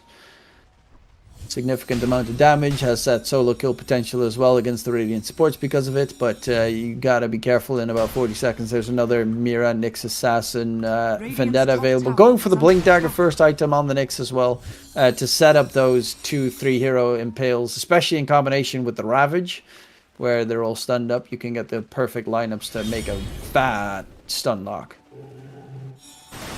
Yeah, the Centaur kind of gave up on the Blink. He's just going for the pipe. Just more standard. It's probably even better versus Nyx, right? If you just have a pipe on your team, Nyx just doesn't really have any impact. I think it's good. I think either way, whichever item he chose, Blink or pipe, they would both be good because they would probably buy the other item right after. I do like the pipe more before Blink. I think if he just buys Blink, he's just going to blink in and probably just die because he's not really that tanky. A Helm doesn't really make you that much more tanky when compared to an aura item. And Jing, another death. He's having a hard time on Marcy this game. Viper, a very toxic hero. If you ever try to commit into the Viper, you kind of get slowed down and you die. Especially Marcy, where you have to use your mobility spell to get in there. He's having a rough one this game. Yeah, it's not the easiest for him. All he can do is hope to just quickly get a kill. They're gonna meta pop top, go for the tier 1 tower there. There's, I mean, the Radiant does have like Ravage available, so you kind of have to be very terrified here. They also have Golem. The Radiant team fight is insanely strong and hard to deal with this game. Centaur, in the meantime, did not go for the Blink, instead going for that pipe Crimson, pipe Helm of the Dominator. So yeah, it's gonna be a while before he gets any good initiation going. A nice little meta just to force some reactions. A lot of times in Dota, you don't have to commit to an idea. You can do something and make the enemy react. And if they don't react, you just get the tower. But if they react, you can back off. So good communication there by Inner Circle. They just force the tower, force the Tide to use his TP, right? That's already a big win. And now they're just going to continue farming Chen a little bit out of position, but he will be alright, I guess. Nyx on him? No. On the run, TB just going to TP back. Chen not going to be so lucky. He's very much going to get caught off by the Mira Nyx Assassin. He's going deep in the back end, wants to go for the TP out. Or at least, you know, wanted to... Mira was waiting for that to possibly happen, so he could at least interrupt him and cancel the TP. Waste a little bit of time taking the gateway bottom side. Jing gets a counter ward in that spot, but knows that they are very likely on his heels. They're gonna get another support kill. Not the ideal target they want to get, but better than nothing, right? Or are they even gonna get him? I think he's just... He's going deep. Middle tower is under They're attack. probably not even gonna go this deep to look for him. And he's gonna just farm up some camps in the middle of nowhere. Chen is farming a lot in their own jungle, and you don't want to steal any farm away from the TB or the puck. So, you know, this is probably the best thing that Marcy can do, so that he at least can get some farm going forward, because he's hella broke. It is a terrible hero for just jungle farming, though, especially with the... I mean, like, you can't even use rebound. So maybe Yeah. once he gets shard would be nice, but that's hopefully they can secure Roche for that shard. And he goes for the phase boots, and looking grim for Jing. I don't think he's gonna get another item in this game. Just finishing the phase boots at 18 minutes, and I wonder what the timing will be for Inner Circle, because they have their pipe on Centaur. He gets gone on. Doesn't have a lot of armor, right? He gets out. Stampede used. I wonder what their timing is, because they have the pipe. Bottom tower is under attack. They do have a Nyx Assassin. He's got that innate, so you got to be careful as a puck. They will have invis detection the entire time if the Nyx is close by. Oh, bottom. They're looking for Nightfall. Jing doesn't have rebound just yet. He's trying to reach closer, but there's the Dream Coil catch from Niche. On to Nightfall. They're going to surround him. Crimson Guard is going to be enough to keep Nightfall alive. The TPs are nowhere near because there's no spot to TP onto. As Nightfall runs one direction, they're going to go for Lorinov on the other. They took so much damage from just Lorinov, but the rest of the team comes in. They have the Ravage available, and they need to run out of there. The DK, in the meantime, did manage to just dodge and weave his way through. Is still alive. The Viper had to offer himself for the DK. It was either one or the other was going to die. The Crimson, they were blocking a lot of TB's damage. So TB definitely having a hard time doing some damage right now. Probably needs one or two more items to actually do damage to the Crimson Guard. So the farming continues from Inner Circle. I feel like their timing is still a little bit far off. So it's up to Aurora now to push the tempo. They definitely want to, since they haven't really killed the Roche, they definitely want to go for the Torm. They're looking at Dire's the middle puck. tower Nope. is under attack. Yep, tied already. TP top. They're going to set up for Torm now. They do have Rock.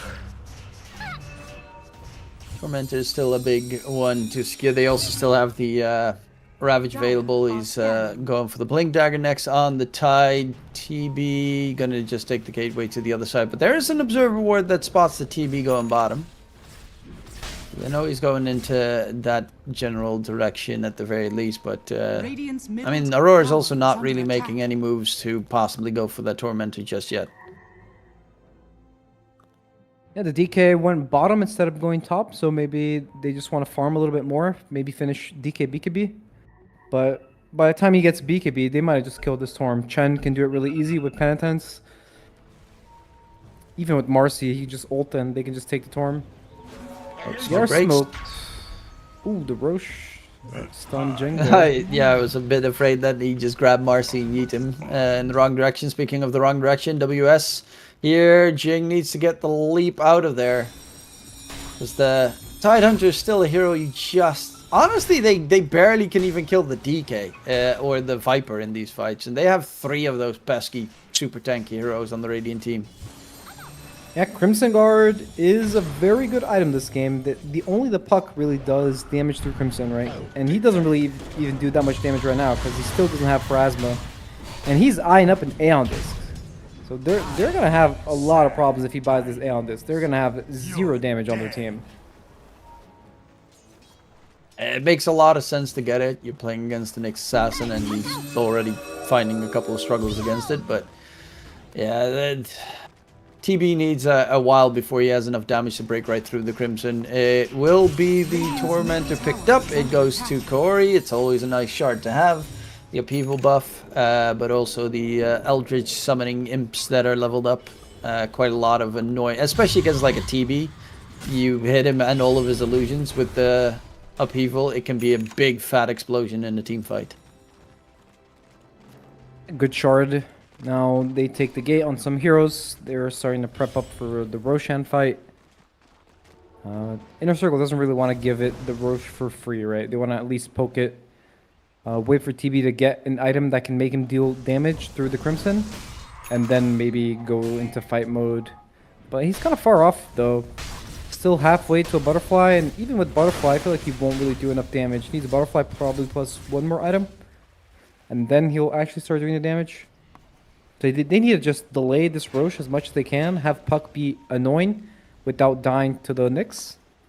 And just make sure they are scaling enough for when Aurora comes to their high ground, they're ready to fight. Nyx Assassin roaming around looking for a catch. The TB courier flying by kind of gives away that TB's there. Mira blinks onto the high ground, but luckily enough went for the right click instead of the instant impale. So 423 does take the gateway out to the other. Even if he hit the impale, I think with the way the freaking twin gates work, you'd probably still make it through, but stunned on the other side. Twin gate's kind of weird. With the interaction with stuns. Yeah, the way it works is if you get stunned, it interrupts your cast, but if you get rooted, it does not interrupt. Or if you get hexed. If you get stunned the moment that like the cast goes off, I've had a couple of times that I'm on the other side of the twin gate while stunned. I see. Maybe it's also like when you TP the fountain and you die in the fountain to a spell that was casted when you're TP or something. It's like the last frame. Maybe that's what's happening. Yeah, it could be. Roshan has fallen into the It is a Radiant's little bit of a buggy. top tower is under attack. Not even Cool. contested by Inner Circle. I mean, I like the way they're playing. They identify that they cannot do Radiant's damage top through Crimson. tower has They just fallen. let or have the objective, and they just farm as much as they can, get as many items as they can for when Aurora come. They are ready to take a defensive fight and Radiant's punish top them. tower is under attack. It's a good read of the game, and let's see if they continue to execute and they don't fall into randomness happening on the map. TB needs to keep cutting waves with his illusions, and they need to not react when one hero gets caught or something goes bad. TB's already taking the gate to bottom. He's just pushing everything, Radiant's avoiding the top mid lane tower is completely. under attack. And their Puck's got that Aeon Disc now done, plus the gem, so it should be very hard to catch for this next assassin. As the Viper is looking in the area for the Puck, Viper does have the Aghanim Scepter now done. And top side, they are pretty much Dire's middle tower in the is area under for a attack. big fight here on Aurora. Radiant's middle tower is under attack. Puck is just cutting the creep wave in mid, dealing some damage to the tier 1 tower. He's almost taking the tier 1 tower. He's going to get DK stunned. Aeon Disc gets popped. Radiant's middle And tower quickly going to is try and under run away as there is the Nyx Assassin chase coming in. Gets the TP before the Impale comes out, and out the Puck goes. So, yeah, it was the Aeon Disc pop used and the TP, but forced 2 TPs back. Took the tier 1 tower, cut the creep wave, extending the game ever so slightly. Pretty unfortunate that the Terrorblade TP there. He was in a really good position to keep farming a lot of gold. All these camps bottom, keep cutting the wave. He could even cut the wave mid, but there's this potential fight that's coming. Then he ends up using his TP. That's what I kind of meant by the randomness, right? You don't want these random fights to be happening and having your TP before he has his timings. He doesn't even have Butterfly yet, and he's already TPing to some potential fight, right? You want to avoid these type of situations and just keep scaling and keep out farming the enemy, because you know they will come, they will ball as 5 heroes. Not exactly go as 5 everywhere, but the Nyx will hunt while the DK, the Warlock, and the Tide will go together, right? So you can kind of tell where they are. And you just want to cut the creep waves, push him back until TB eventually gets, once he's got Scotty as well, that healing reduction is going to be very important in these fights against these Radiant cores. And the fat slow is going to be really hard to deal with all those illusions hitting you. And TB also becomes really hard to kill, because that's also a thing eventually, especially with Sunder coming into play.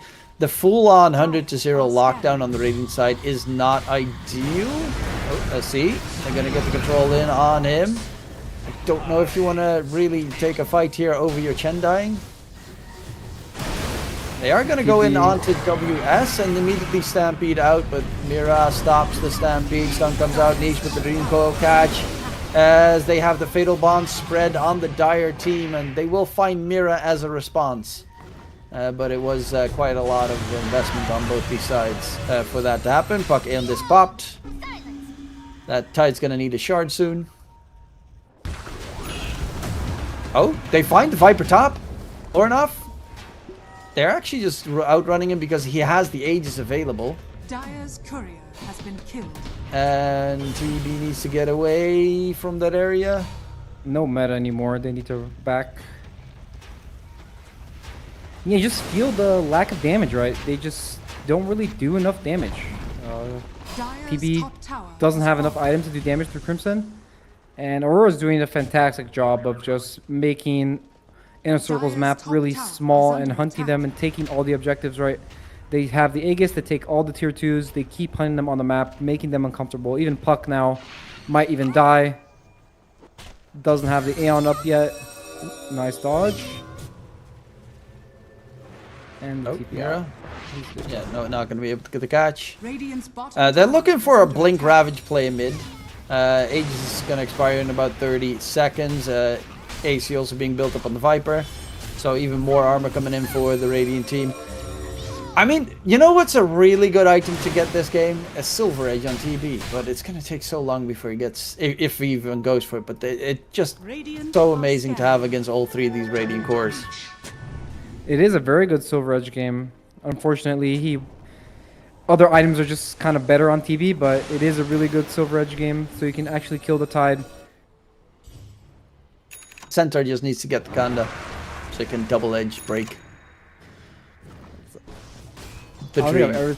I mean, it is definitely an option, but will he get there though? He's going for Lotus.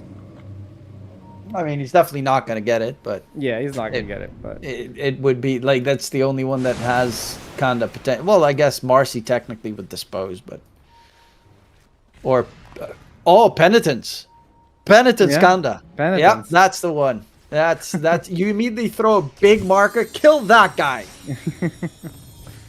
undispellable.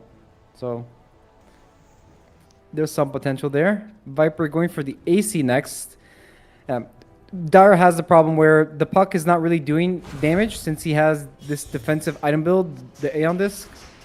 And they see that the only damage they have is the TV. So they're just going to buy a bunch of armor items. You already see the Warlock with Vlad's. You see the Solar Crest on Warlock, Shiva on Tide, AC on Viper, Crimson. They have all the armor items to make sure their teammates just do not die to right clicks. Perfect itemization from Aurora. Radiant's top tower is And that's under where attack. the Puck does have the Parasma now plus the shard, so it does have at least that they take more magic damage. But DK's got himself an MKB, so he also does do a lot of damage against this Butterfly TB. TB's got the Chrysalis now, so at least he's got crit added in, but yeah, it just upheaval behind it. Hard to really do anything against them. Lornav's got a shard, so he even has the extra pushing power on the Viper. They are so incredibly bulky this game. Dire's middle barracks has fallen. Easy racks. They didn't even have Aegis for that. They just went mid and just took the racks. Pretty Chad move, you know. A lot of teams would not do that. They would just be like, let's just wait for the next objective. Let's just wait for Roche for high ground. Aurora, they know when they're strong. They know that Dire, they got nothing on them. This TV doing 0 damage. This Puck, they click his build, they see he has an Aeon Disc. He does 0 damage. Marcy, not even close. Chen, his creeps don't do anything. So they're just go, go, go. Another smoke. Going to opposite sides. Dire I guess are Inner Circle's not scanning. really thinking about the Tormentor being up. And they're just coming to the bottom side because they see this wave pushing in. And they want to play on the siege wave. Look, they're going to lose the Torm for this. Yeah, it's going to be another Tormentor Radiant's for the bottom Radiant tower side. is We'll under see in attack. about 10 seconds how long it takes for Roche to respawn. Who's going to get a free shard? It's going to be Mira, so Nick Assassin has a break now. Yeah, I mean, I guess it's okay. Why not? He Radiant's doesn't really break. structures I are guess he breaks fortified. retaliate, but that's it. Radiant's bottom Oh. tower is under attack. They get a spot in, but jumping onto Mira, so they make it a quick attempt for a 1-for-1 trade, but Lazno kind of needs to get away. Jules control on the puck. His Aeon Disc already got popped, and that's a great move. They pop the Aeon Disc and then hit him with the Yule so that once he lands, he's dead. Radiant's bottom tower is under attack. And suddenly, the game might just be over. Just gonna go high ground. I feel like they can even go throne. TB just does. He even bought a Revenant's Bridge on TV because he feels like he cannot do any damage. Radiant's bottom tower is Yeah, I'm feeling like Yeah. this game, it was just an outdraft, honestly. I think Aurora, they have all the heroes to buy all the armor items, and Dire's middle tower Dire just, they only have one source of damage, right? They only have physical damage. They're just gonna go throwing. Let's finish the job here. TB, he has a Revenant's, bro, so you did mention it. It is kind of, it used to be a tool to try and deal with this shenanigan. He's going for the man fight. Thunder comes off, going for Lorne off, but they just focused the Ancient, and he even was in that right click fight against the Viper, and Viper just didn't really care. Yeah, I mean, suddenly the game's over, right? I definitely thought in the draft, the Tide on 18, it was a really strong pick. There weren't really many responses left for the Tide. And they just ball up and just go as 5, and no response really from Inner Circle. I thought the Marcy was a kind of a non-factor this game. Didn't really feel like he did anything specific. Not that Jing in specific played bad. I just thought his hero is a hard to execute hero, really. The puck with The lane doesn't build really do much. he went, he just doesn't do damage. I understand that he doesn't want to die to the Nyx through Aeon Disc, but it's just not a game-winning item, right? It's just like, I'm gonna live. Okay, but does living Trying make not you to win? lose instead of trying to Yeah. win. And yeah, they were lacking heavy damage, and he just, like, Center doesn't bring the heavy damage. Terrorblade has decent damage, but he needs items to get to that point, and the puck kind of destroys his own damage output with that in this, because when it procs, you're just like not doing anything for that period of time, and their supports definitely weren't anywhere close to a position where they could do damage. So I agree. The end disc maybe. I mean, you kind of need the end disc because otherwise you get blown up by the next assassin. But Yeah. it's kind of a tricky situation for them, and in general, just the way that Aurora Gaming built on their heroes, like the Crimson AC on Lornoff, then the Shivas, and in general, the Tide was kind of unkillable at one point. It was very hard for Inner Circle to break right through with the positioning that they had on the map. But that's why Aurora is one of the best teams out there at the moment. So we'll have to wait and see if that's going to continue in game number 3, because the decider will be coming up after the break.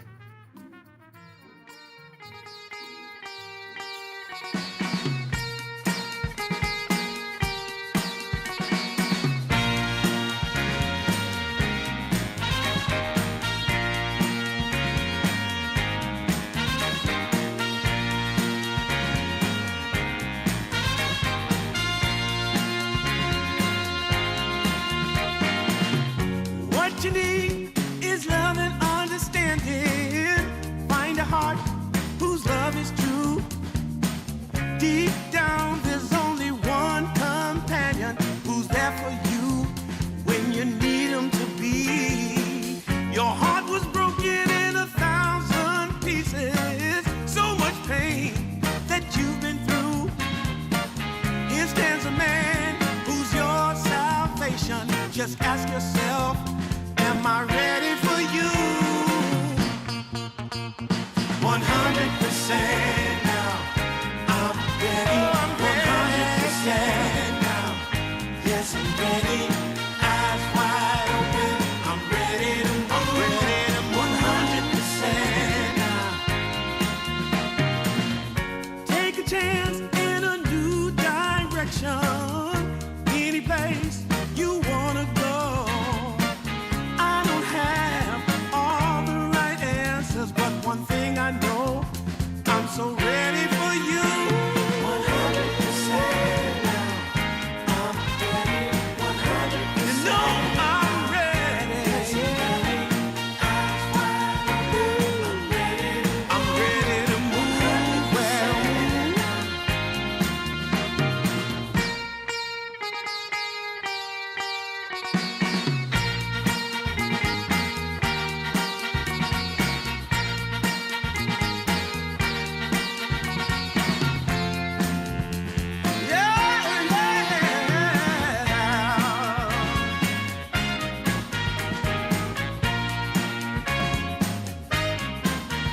this feeling is good. Feeling is good. Feeling is good. Ooh, feeling is good.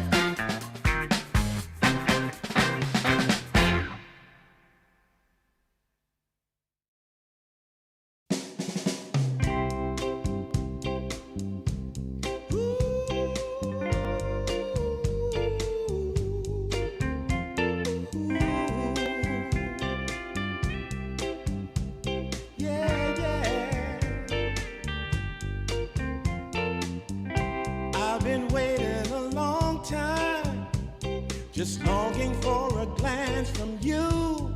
Yeah, a chance to look in those big brown eyes. No telling what my heart would do.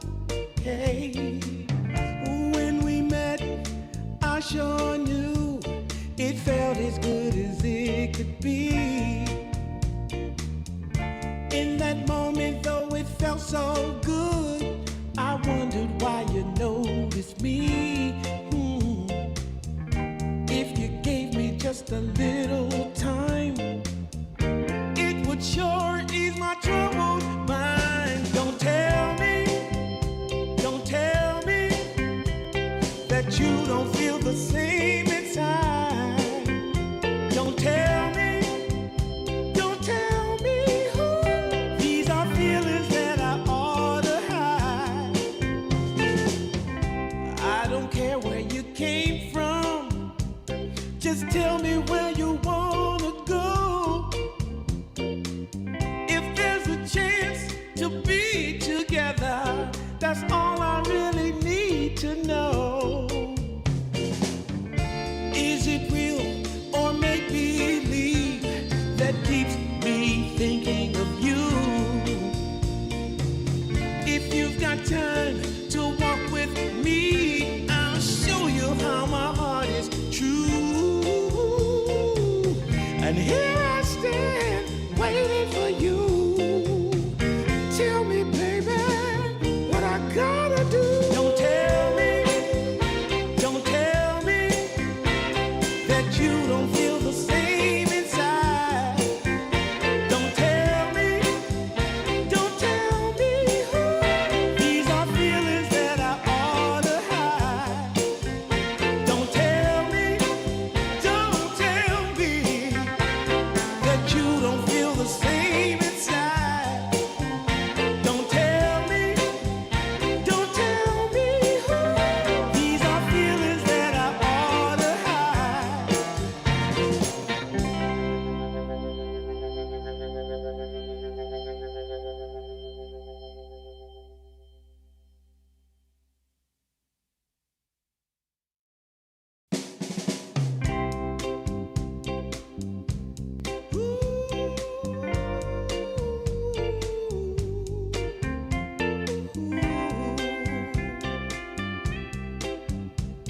Yeah, yeah. I've been waiting a long time, just longing for a glance from you. Yeah, a chance to look in those big brown eyes. No telling what my heart would do. Hey, when we met, I sure knew it felt as good as it could be. Welcome back, ladies and gentlemen, as we are ready for the final decider in this best of three. My name is DK Truman, joined by the wonderful Lelis, as we are getting immediately in towards the draft. The first couple of picks have already been made. Viper first pick for Aurora, and the puck immediately afterwards for Inner Circle. So they really love sticking with this puck, but if you're going to play the puck, you gotta ban the Knicks. Yeah, they're just speed running the draft. It's the exact same thing, the same side, the same order of picks. They both just have 2 minutes of reserve time to just speed span. I don't know how you say that. They just did the speed run through the draft really fast. So let's see if they're gonna ban Knicks now. Let's see if they think the Knicks was the problem, or if the Tide was the problem. Now is the interesting part of the draft where it starts to change, right? Yeah. I honestly, like, if you Dire don't ban team the pick. puck, Aurora the Gaming's turn to Nyx, War. I would assume Aurora is just going to pick up the Mira Nyx Assassin again. Yeah, right. Yeah, they and Warlock did doesn't the same stop it thing. either in lane. Yeah. So, the Yeah. I'm not opposed to the Nyx. I think it's a good pick, especially versus Warlock. Versus Warlock, you want to play 10 a melee seconds hero that's remaining. going to drag the waves and not play the lane anyways, so it makes the 5 Nyx even better, seconds right? remaining. Why not take the Nyx that worked first game? Aurora Gaming's turn to pick. Yep, there it is, as predicted. But what will Kaori play this time, though? Surprisingly, Treant is in the pool. It has not been picked. It's not been banned. Even in the other games, I think it has just not been picked or banned. So 10 that's another seconds candidate for remaining. Aurora if they really want that hero. But they're gonna double down on the Invis heroes, Nyx and 5 Treant. Do you really seconds want that? remaining. I'm not sure. it does give you, especially with that Dire team shard, pick. so much vision in the game. But he's instead going to go for the Phoenix, kind of try and fix what went wrong in game number 1 with his Phoenix. Had a couple of unfortunate plays that cost him the early game, but definitely one of the more. I mean, that is kind of the big KO hero, 10 right? That's seconds what he's known remaining. for. So, comfort is the choice here. Big team 5 fight, seconds cooldown, remaining. especially if you combo it with any like Mars off lanes or something along those lines, and the big fat Sun Ray heal with how they built their lineup last game with all the armor and such. And if you have big bulky cores, Phoenix is always a good pick.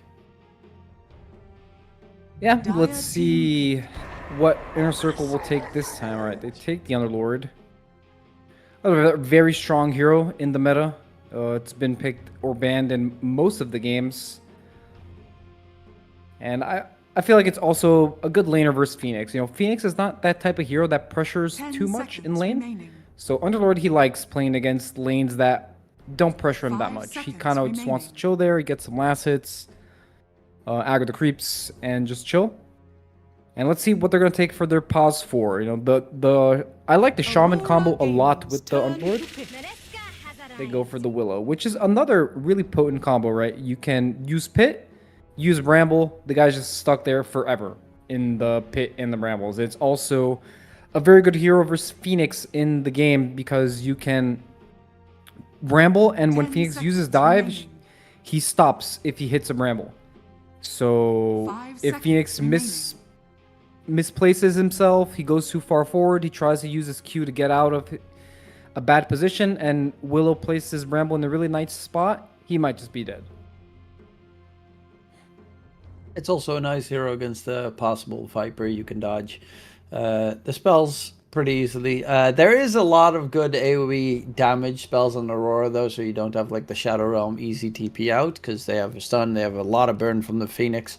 Even the Caustic from Viper can be problematic, but it is a hero that in the early mid game can solo kill cores on Dark Willow if you have a decent start with good experience. So that is always a nice addition. And there's that Mars that I mentioned with the Phoenix. Great combination. You have a Nyx Assassin Mars lane up against a Warlock +1. Whatever they pick as their +1, Nyx Assassin will just pull the creep wave most likely and drag it all the way around. So Mars gets the experience and farm he needs. Yeah, they definitely want to ban now the heroes that can go aggressive. So PA is the perfect example of that. Heroes that won't just let the Nyx 10 pull the wave for seconds free, remaining. right? Some sort of hero that has a spell that can interact with Mars and Nyx and seconds stop them from remaining. pulling the waves, a slow or even a stun. You don't want like a Medusa type of hero that just sits there and farms, right? You want a hero that can actually go on the Mars, go on the Nyx while the Warlock is healing them, and then they can take a trade, get some charges on the book. So let's see what other type of hero fits in that for 423. He has a really big hero pool. With no PA, I'm assuming they'll pick something. They really like Naga versus Mars. They really like the illusion heroes. Aurora And that's Gaming's not banned, turn right? to They pick. banned the Morphling because they lost to it in the first game. They just don't want to deal with it again. And Yeah, instant it's also a DK hero that ban. can get out of the arena very easily. Yeah, that's true. Sucks will that Nightfall PL play? is so bad these days. 10 seconds remaining. Yeah, that hero is unplayable. I think they seconds didn't really remaining. make his kit playable enough the way they reworked his. Dire He doesn't have a team facet, pick. right? It's one of those heroes that doesn't have a facet. Razor. Right, Razor. So it's just Razor carry. I guess they want to lane the Razor versus the Underlord to punish this lane really hard, which is a really good hero versus Underlord.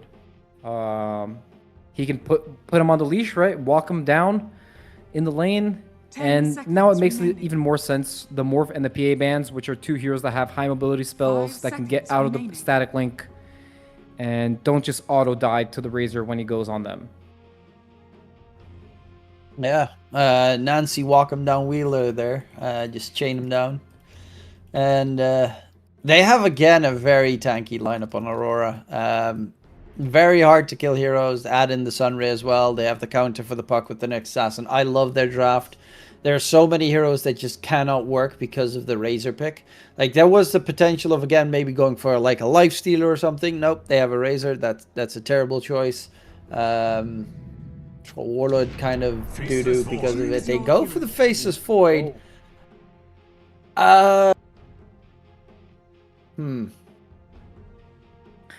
It's a new hero.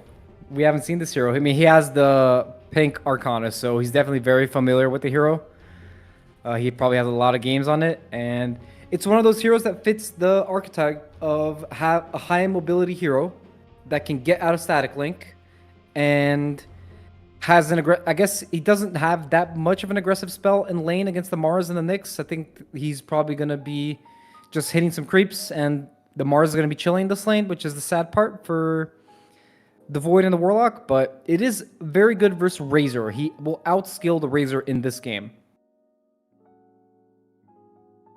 Yeah. Normally I like Faceless Void when you have a big damage dealing hero, like a magic damage range hero to add into the mix for the Chrono. Because the first couple of, like, until you're level 18 or level 20 and you get that talent where with the like extra attack speed, Faceless Void feels very weak in his Chronos.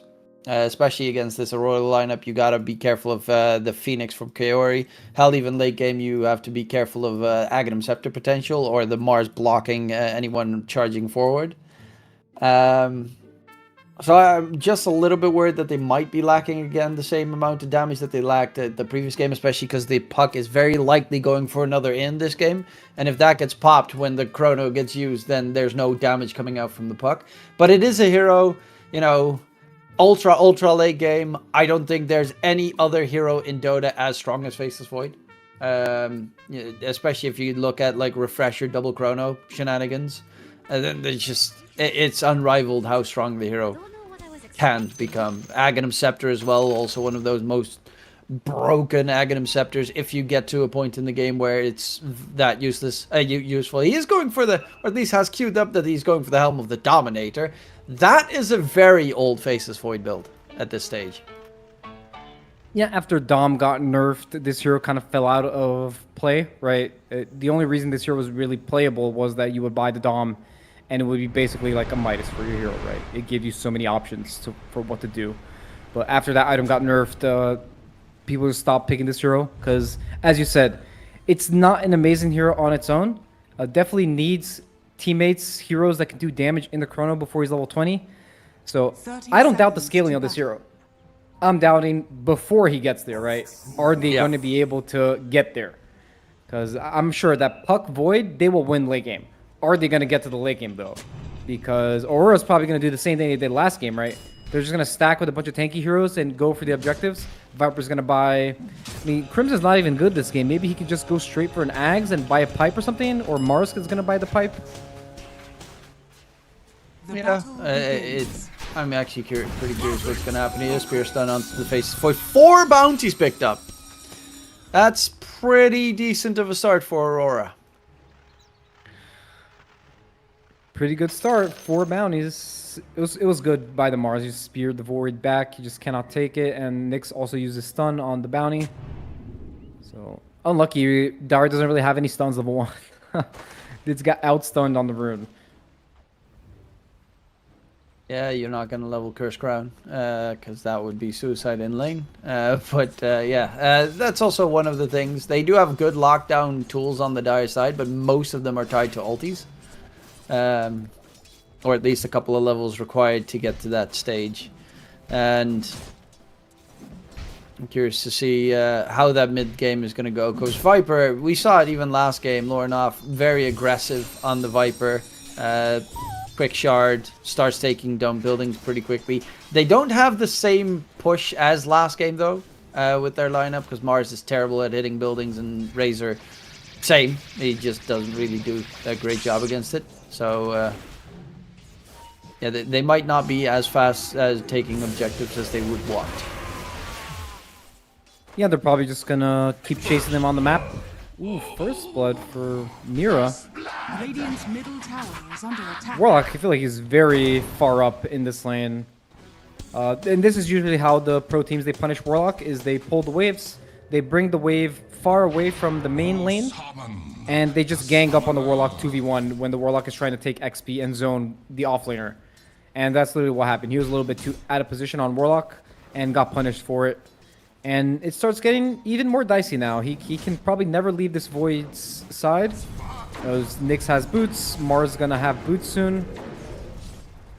And lane's looking pretty good for them on Radiant in this top lane.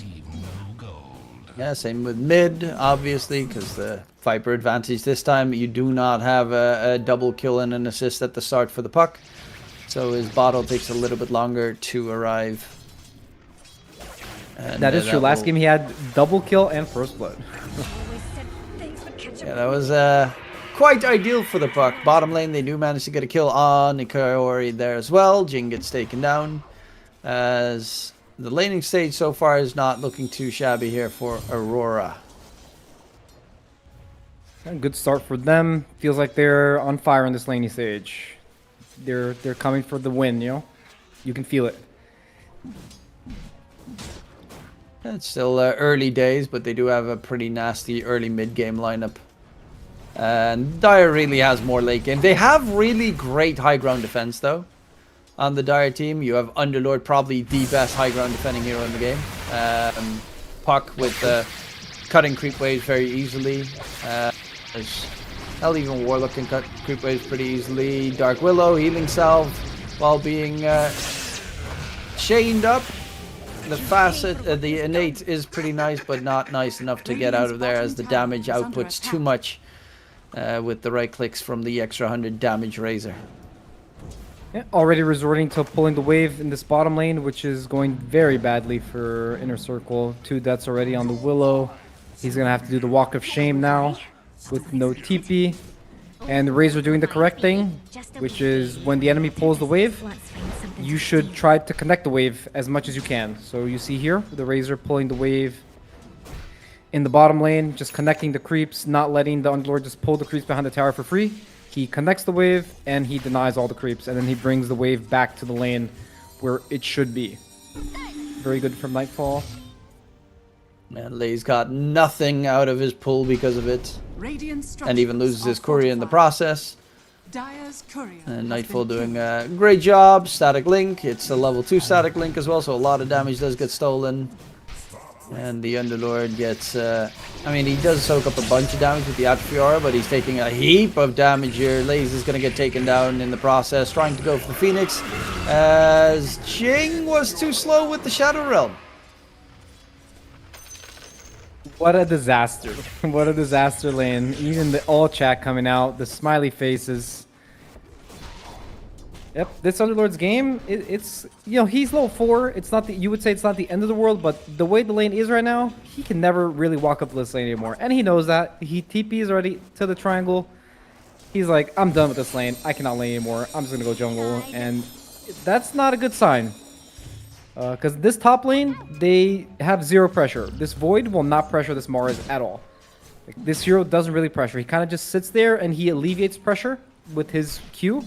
And that's not ideally what they needed in this lane, right? They banned the PA, which is probably the perfect hero for what they wanted to do in this lane. But this Warlock, he's not very happy, right? He has 1 charge in his book. that he starts with 1 charge. So he basically got 0 kills, 0 assists, and he has nowhere to rotate to. He cannot rotate to this bottom lane. And rotating to the Viper lane versus Puck doesn't really feel like that's an option for him. So this Warlock's going to be severely underleveled. His timings are going to be very slow. And looking at like a really good early game for Aurora. They also have the supports in mid to make sure that the the 6-minute runes is for that Viper, and Puck doesn't get the bottle refill. They're going very deep here, even though Observe Ward behind Nice to make sure he doesn't get anywhere out of there. Easy kill for Nightfall bottom, who's now on a killing spree. And yeah, it's rough for them to make a play. Maybe once Underlord hits level 6, if he even goes for Fiend's Gates, which I would very much understand if he decides against it. Experience Shrine fight is about to break up. Underlord's actually going back to base, so he's fully healed up for the Experience Shrine engagement. That will soon break out, but Jing in trouble. Level 2 Dark Willow. 0-4. Underward Vision trying to get away, is going to get controlled up, loses his life. That's going to be the Experience Shrine that they very likely will not be able to defend. And it's going to take so long for the Dire... Like, level 2 Dark Willow, that ulti is not going to come flying out anytime soon. I don't think I've ever seen someone so underleveled ever. And now he's going to lose the XP Shrine? Oh my gosh. It's a disaster. Buck tried to maybe steal it, but Kiori saw it coming, so TP'd to the other side to guarantee the Experience Shrine pickup. And Lay's now underneath the tier 2 tower. They have fortification, which is actually pretty nice to defend yourself if they had a bit more lockdown against Nightfall. TP'd forced by the Puck, which ends up canceling his TP. Already hurting his game too. The sad part is there's nowhere for this Willow to take XP. He cannot take the mid lane, he cannot take the safe lane, he cannot take his off lane, he cannot jungle. So the only thing he can really... a kill on Kaori would be great, but yeah. Yeah, there's just... It's looking bad. It's looking very bad, this game for Inner Circle. Don't mind me. Niche stunned up. And there's as well the spiker, but I mean... It's the reason why you had to build Aeon Disc last game. And this game you decided not to ban the Nyx. That one I find the most surprising of everything. Not banning the Nyx Assassin after last game, then also having a lane where you don't do anything against Nyx Assassin. Sure. Give Mira the most perfect game again. Dire's middle tower is under Yeah, attack. well, this happen. It's very common for this sort of thing to happen in lots of best of threes is where they think their idea is correct and they want to do it again. So maybe he said that he felt confident versus the Nyx and he didn't think it was big enough deal for it to be banned. But it definitely feels like it is a problem, right? It's a hero that if the hero makes him have to buy an Aeon, this second item, it definitely feels like a problem, right? And we're not even close to that territory. This is just laning phase dominance. So imagine what's going to happen in 10 minutes. If it's 6k up in 9 minutes, just imagine in 10 minutes how many thousands of gold they're going to be up, and this Puck is just going to get solo killed by a Nyx soon. Yeah. That's not going to be taking too long. Nyx is half a level away from level 6. He's farming in front of the enemy's tier 2 tower, bottom lane. Just chilling top lane. 4-2-3 gets caught by the spear, and an easy pickup there as well. Lorinov rotating with those bots. Yeah, they're just not getting us anything. Even Warlock is using Fatal Bonds and farming together with the Puck so that he can get a little bit of experience to get that level 6 faster. Because Phoenix has his level 6. Nyx Assassin, I don't know, Mira is still half a level away, but even Nightfall level 8 on the Razor. Going for the Maelstrom actually. Not gonna build up that defensive at the start. On the bright side, the Underlord has a lot of levels, though. He's level 8 on Underlord, the highest level on his team, together with the Puck. So let's see if they can press their spells in a nice way in their jungle, right? Because Aurora's coming. They're playing aggressive in their jungle. They have Chrono. They don't have Rock, but they have Coil and Underlord ult. So let's see if they can get 1 or 2 kills. When Aurora overextends here, going on the Warlock. Alright, egg used. And they will lose the Warlock in the process. Tower is under attack. And that was about the end of that fight. They have a Chrono. They have a Helm of the Dominator. There is no egg.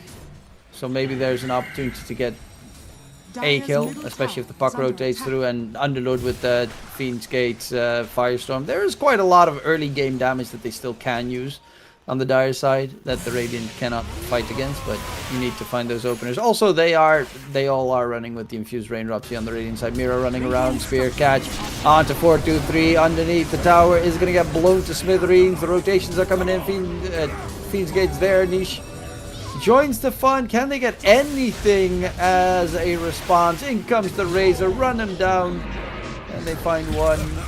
Make that 2 support. 3 kills secured at the enemy's tier 2 tower. 9k lead in 11 minutes. Yeah, there's also very little road to recovery with their heroes because their mid game is atrocious. Yeah, 9k lead at 11 minutes. It's been a while since I've seen such a stomp like this game. And it doesn't seem like it's stopping anytime soon, right? They're just getting dove under tier 2s. And they're just feeding off cooldown. There's not really much they can do. They're just trying to outnumber the enemy, you know, when they come to dive. But Aurora, they know this. Razor just joins this fight. I don't know how he made it top, but I guess he just ran there and he's just ready for the Dire's top 5v5. tower is under attack. Yeah, the Radiant's only bottom chance tower is Inner Circle under really attack. has is if they try to outnumber Aurora when they overextend and they dive their towers. Yeah, I think that is probably the most likely possible solution for them. Because Chrono is still a great spell, but it just Face Void will not have any damage anytime soon. And they also are running around with Infused Raindrops, so even the puck's damage is significantly less. Everyone except for the Mars has Infused Raindrops on the Radiant team. Very good versus Puck. He just does 0 damage versus Raindrops. I know these pros, they do everything they can to get that little bit of HP, that little bit of an edge. They'll do everything they can. So they all know about the Raindrop, they all buy it, so they're just even that much extra tanky. And it makes a really big difference. It might just be the difference between life and death a lot of times. You want to know how annoying the Nyx Assassin is for the Puck? He has max level Spike Carapace. I've never seen that. He's just going for the tankiness, right? You just cannot kill me, and if you can't kill me, you'll end up just dying to me. I like He's it. I anywhere like it. close to the puck dies. Just it's kind of wild. 1.26 second stun as well. 8-second cooldown. Spear catch on the face of Void. In comes the Razor. Lead back from 4-2-3s. Considering doing something, but he doesn't know exactly what. Taken down with the Phoenix Egg on the side. As Corey immediately chasing after SE. And there's Mira gets the stun because of the Warlock healing himself with the Shadow Word. And double kill for W. Yeah, I mean 17-0. What can you do? What can you do, bros? Void doesn't even have boots yet at 14 minutes. Warlock is not level 6 yet at 14 minutes. You don't see that one every day. For a hero that has a facet that makes him get level 6 faster, and he's still on level 6 at 14 minutes, it means that something went horribly wrong in this game. And it's also a hero that kind of sucks at making any plays. He's just too slow. Most of the time it's a counterplay hero in a lot of situations, and he hasn't even been... Yeah, he now is level 6 because he did eat the tome. So he does have the golem drop, and they're looking for an avenue. Smoke breaks on SE. And oh my god. Oh my god. Oh, that one was painful to watch. That was nowhere close. Dire's bottom tower is under attack. Sad. They lost their stack, and he used rock. You can't even... I can find a couple of creeps in mid maybe to farm with that first golem usage. If the Viper doesn't actually just rush it down. Next Assassin Mira coming in from behind. They spot out SE. Boink. Another kill. Viper has the pipe now. They just cannot die. Dire has 0 damage. I don't see really a way for them to come back. So, you know, you play and you Mira. wait for the enemy to make a mistake. Mira the got only way. that spike carapace damage and stun on the puck. Dire's Cool. middle tower is under attack. But we'll not be able to catch out the puck. Face Void top lane. Mjolnir next. Lays. He's going for the pipe on the Underlord, but yeah, I mean, what can he realistically even do? Arena was dropped, and the spear does catch on to Jing in the Dire's tree middle line. tower is under attack. As Mira will steal that one away. I mean, this is just a free game for them. It's a slaughter. They're just getting hunted down everywhere they go. They have 0 kills at 17 minutes. They're just scrambling everywhere to find the little amount of farm they can get. And Aurora's just going to keep the pace up, right? They're just going to keep running at them, keep diving them everywhere. I mean, the only way they can come back within a circle is if they just press all their ults. When Aurora is diving and they get some miraculous comeback, could they overextend too much on Aurora? And they feed, they're just praying for that to happen because at this point the game is just out of their control. There's just... I mean, anything fun happened lately for you? As there's not much to talk about in this. Yeah, GG. It was very obvious that one was coming. Oof! I mean, this. Aurora Gaming. It's been a while since It's a I've rough. seen 17-minute GG. This one's rough. They got absolutely blasted in this game. Hopefully it doesn't affect their morale, you know. Inner Circle, they are not doing that bad in this tournament. I feel like this game and the last game were just a little bit, they had a bad execution in a couple points in the game, and maybe this game, the laning phase, just kind of bled into this game being unplayable. So hopefully they don't lose confidence after this series. You know, it happens to all of us. You know, sometimes you get stomped. What can you do? Just go next. And hopefully they come back stronger. But Aurora, though, showing why they won that online tournament and why they're the favorites to win this tournament. Yeah, definitely a very scary team to try and box up against the Aurora lineup, and they take this one in a very easy fashion.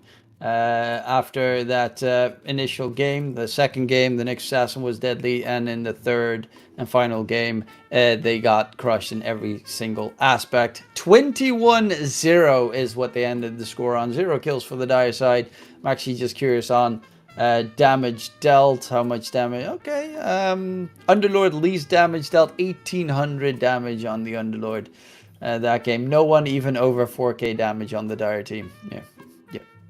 That's quite a painful stat. But Aurora, you know, very deadly team, and looking forward to seeing how they will continue on to grow, especially considering they are playing with a substitute at the moment. But that does conclude it for the Storm channel today, as there will be 2 more series to be played, but those are on the main stream and also on the Ember stream, so don't forget to check those ones out. Those are going to be Enigma Galaxy versus Zero Tenacity and One Wind versus Avalus. Those start at 8 p.m. CET. For us, that means it is the end for the day. Hopefully everyone enjoyed the show. We'll be back tomorrow for the last day of the group stage here on the Storm channel. My name is DK Trum, joined by the wonderful Ellis, and we'll be back tomorrow for some more Dota. See you then.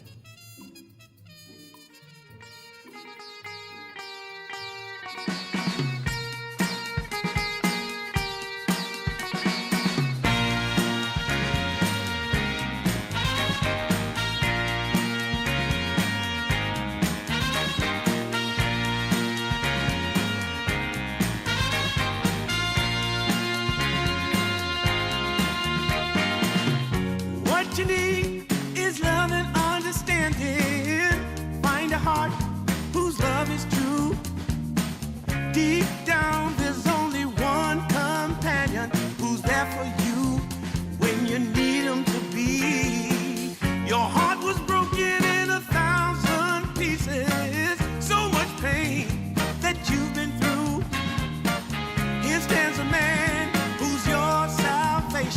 Just ask yourself, am I ready for you? 100% now. I'm ready. 100% now. Yes, I'm ready. Eyes wide open. I'm ready to move. I'm ready to move. 100% now. Take a chance in a new direction. Any place you wanna go. I don't have all the right answers, but one thing I know, I'm so ready for you. 100% now. I'm ready. 100%. You know I'm ready. Yes, I'm ready. Eyes wide open. I'm ready to move. Well,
How I used to be was so good for me.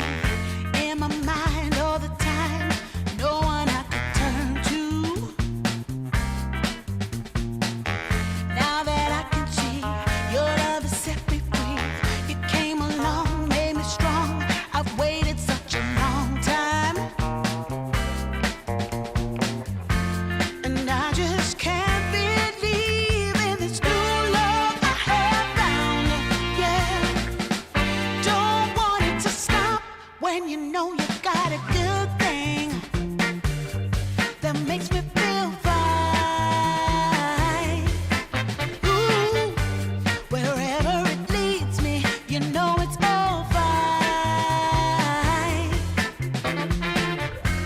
I never thought that this could sweep me off the ground. Oh, I don't want it to stop when it's feeling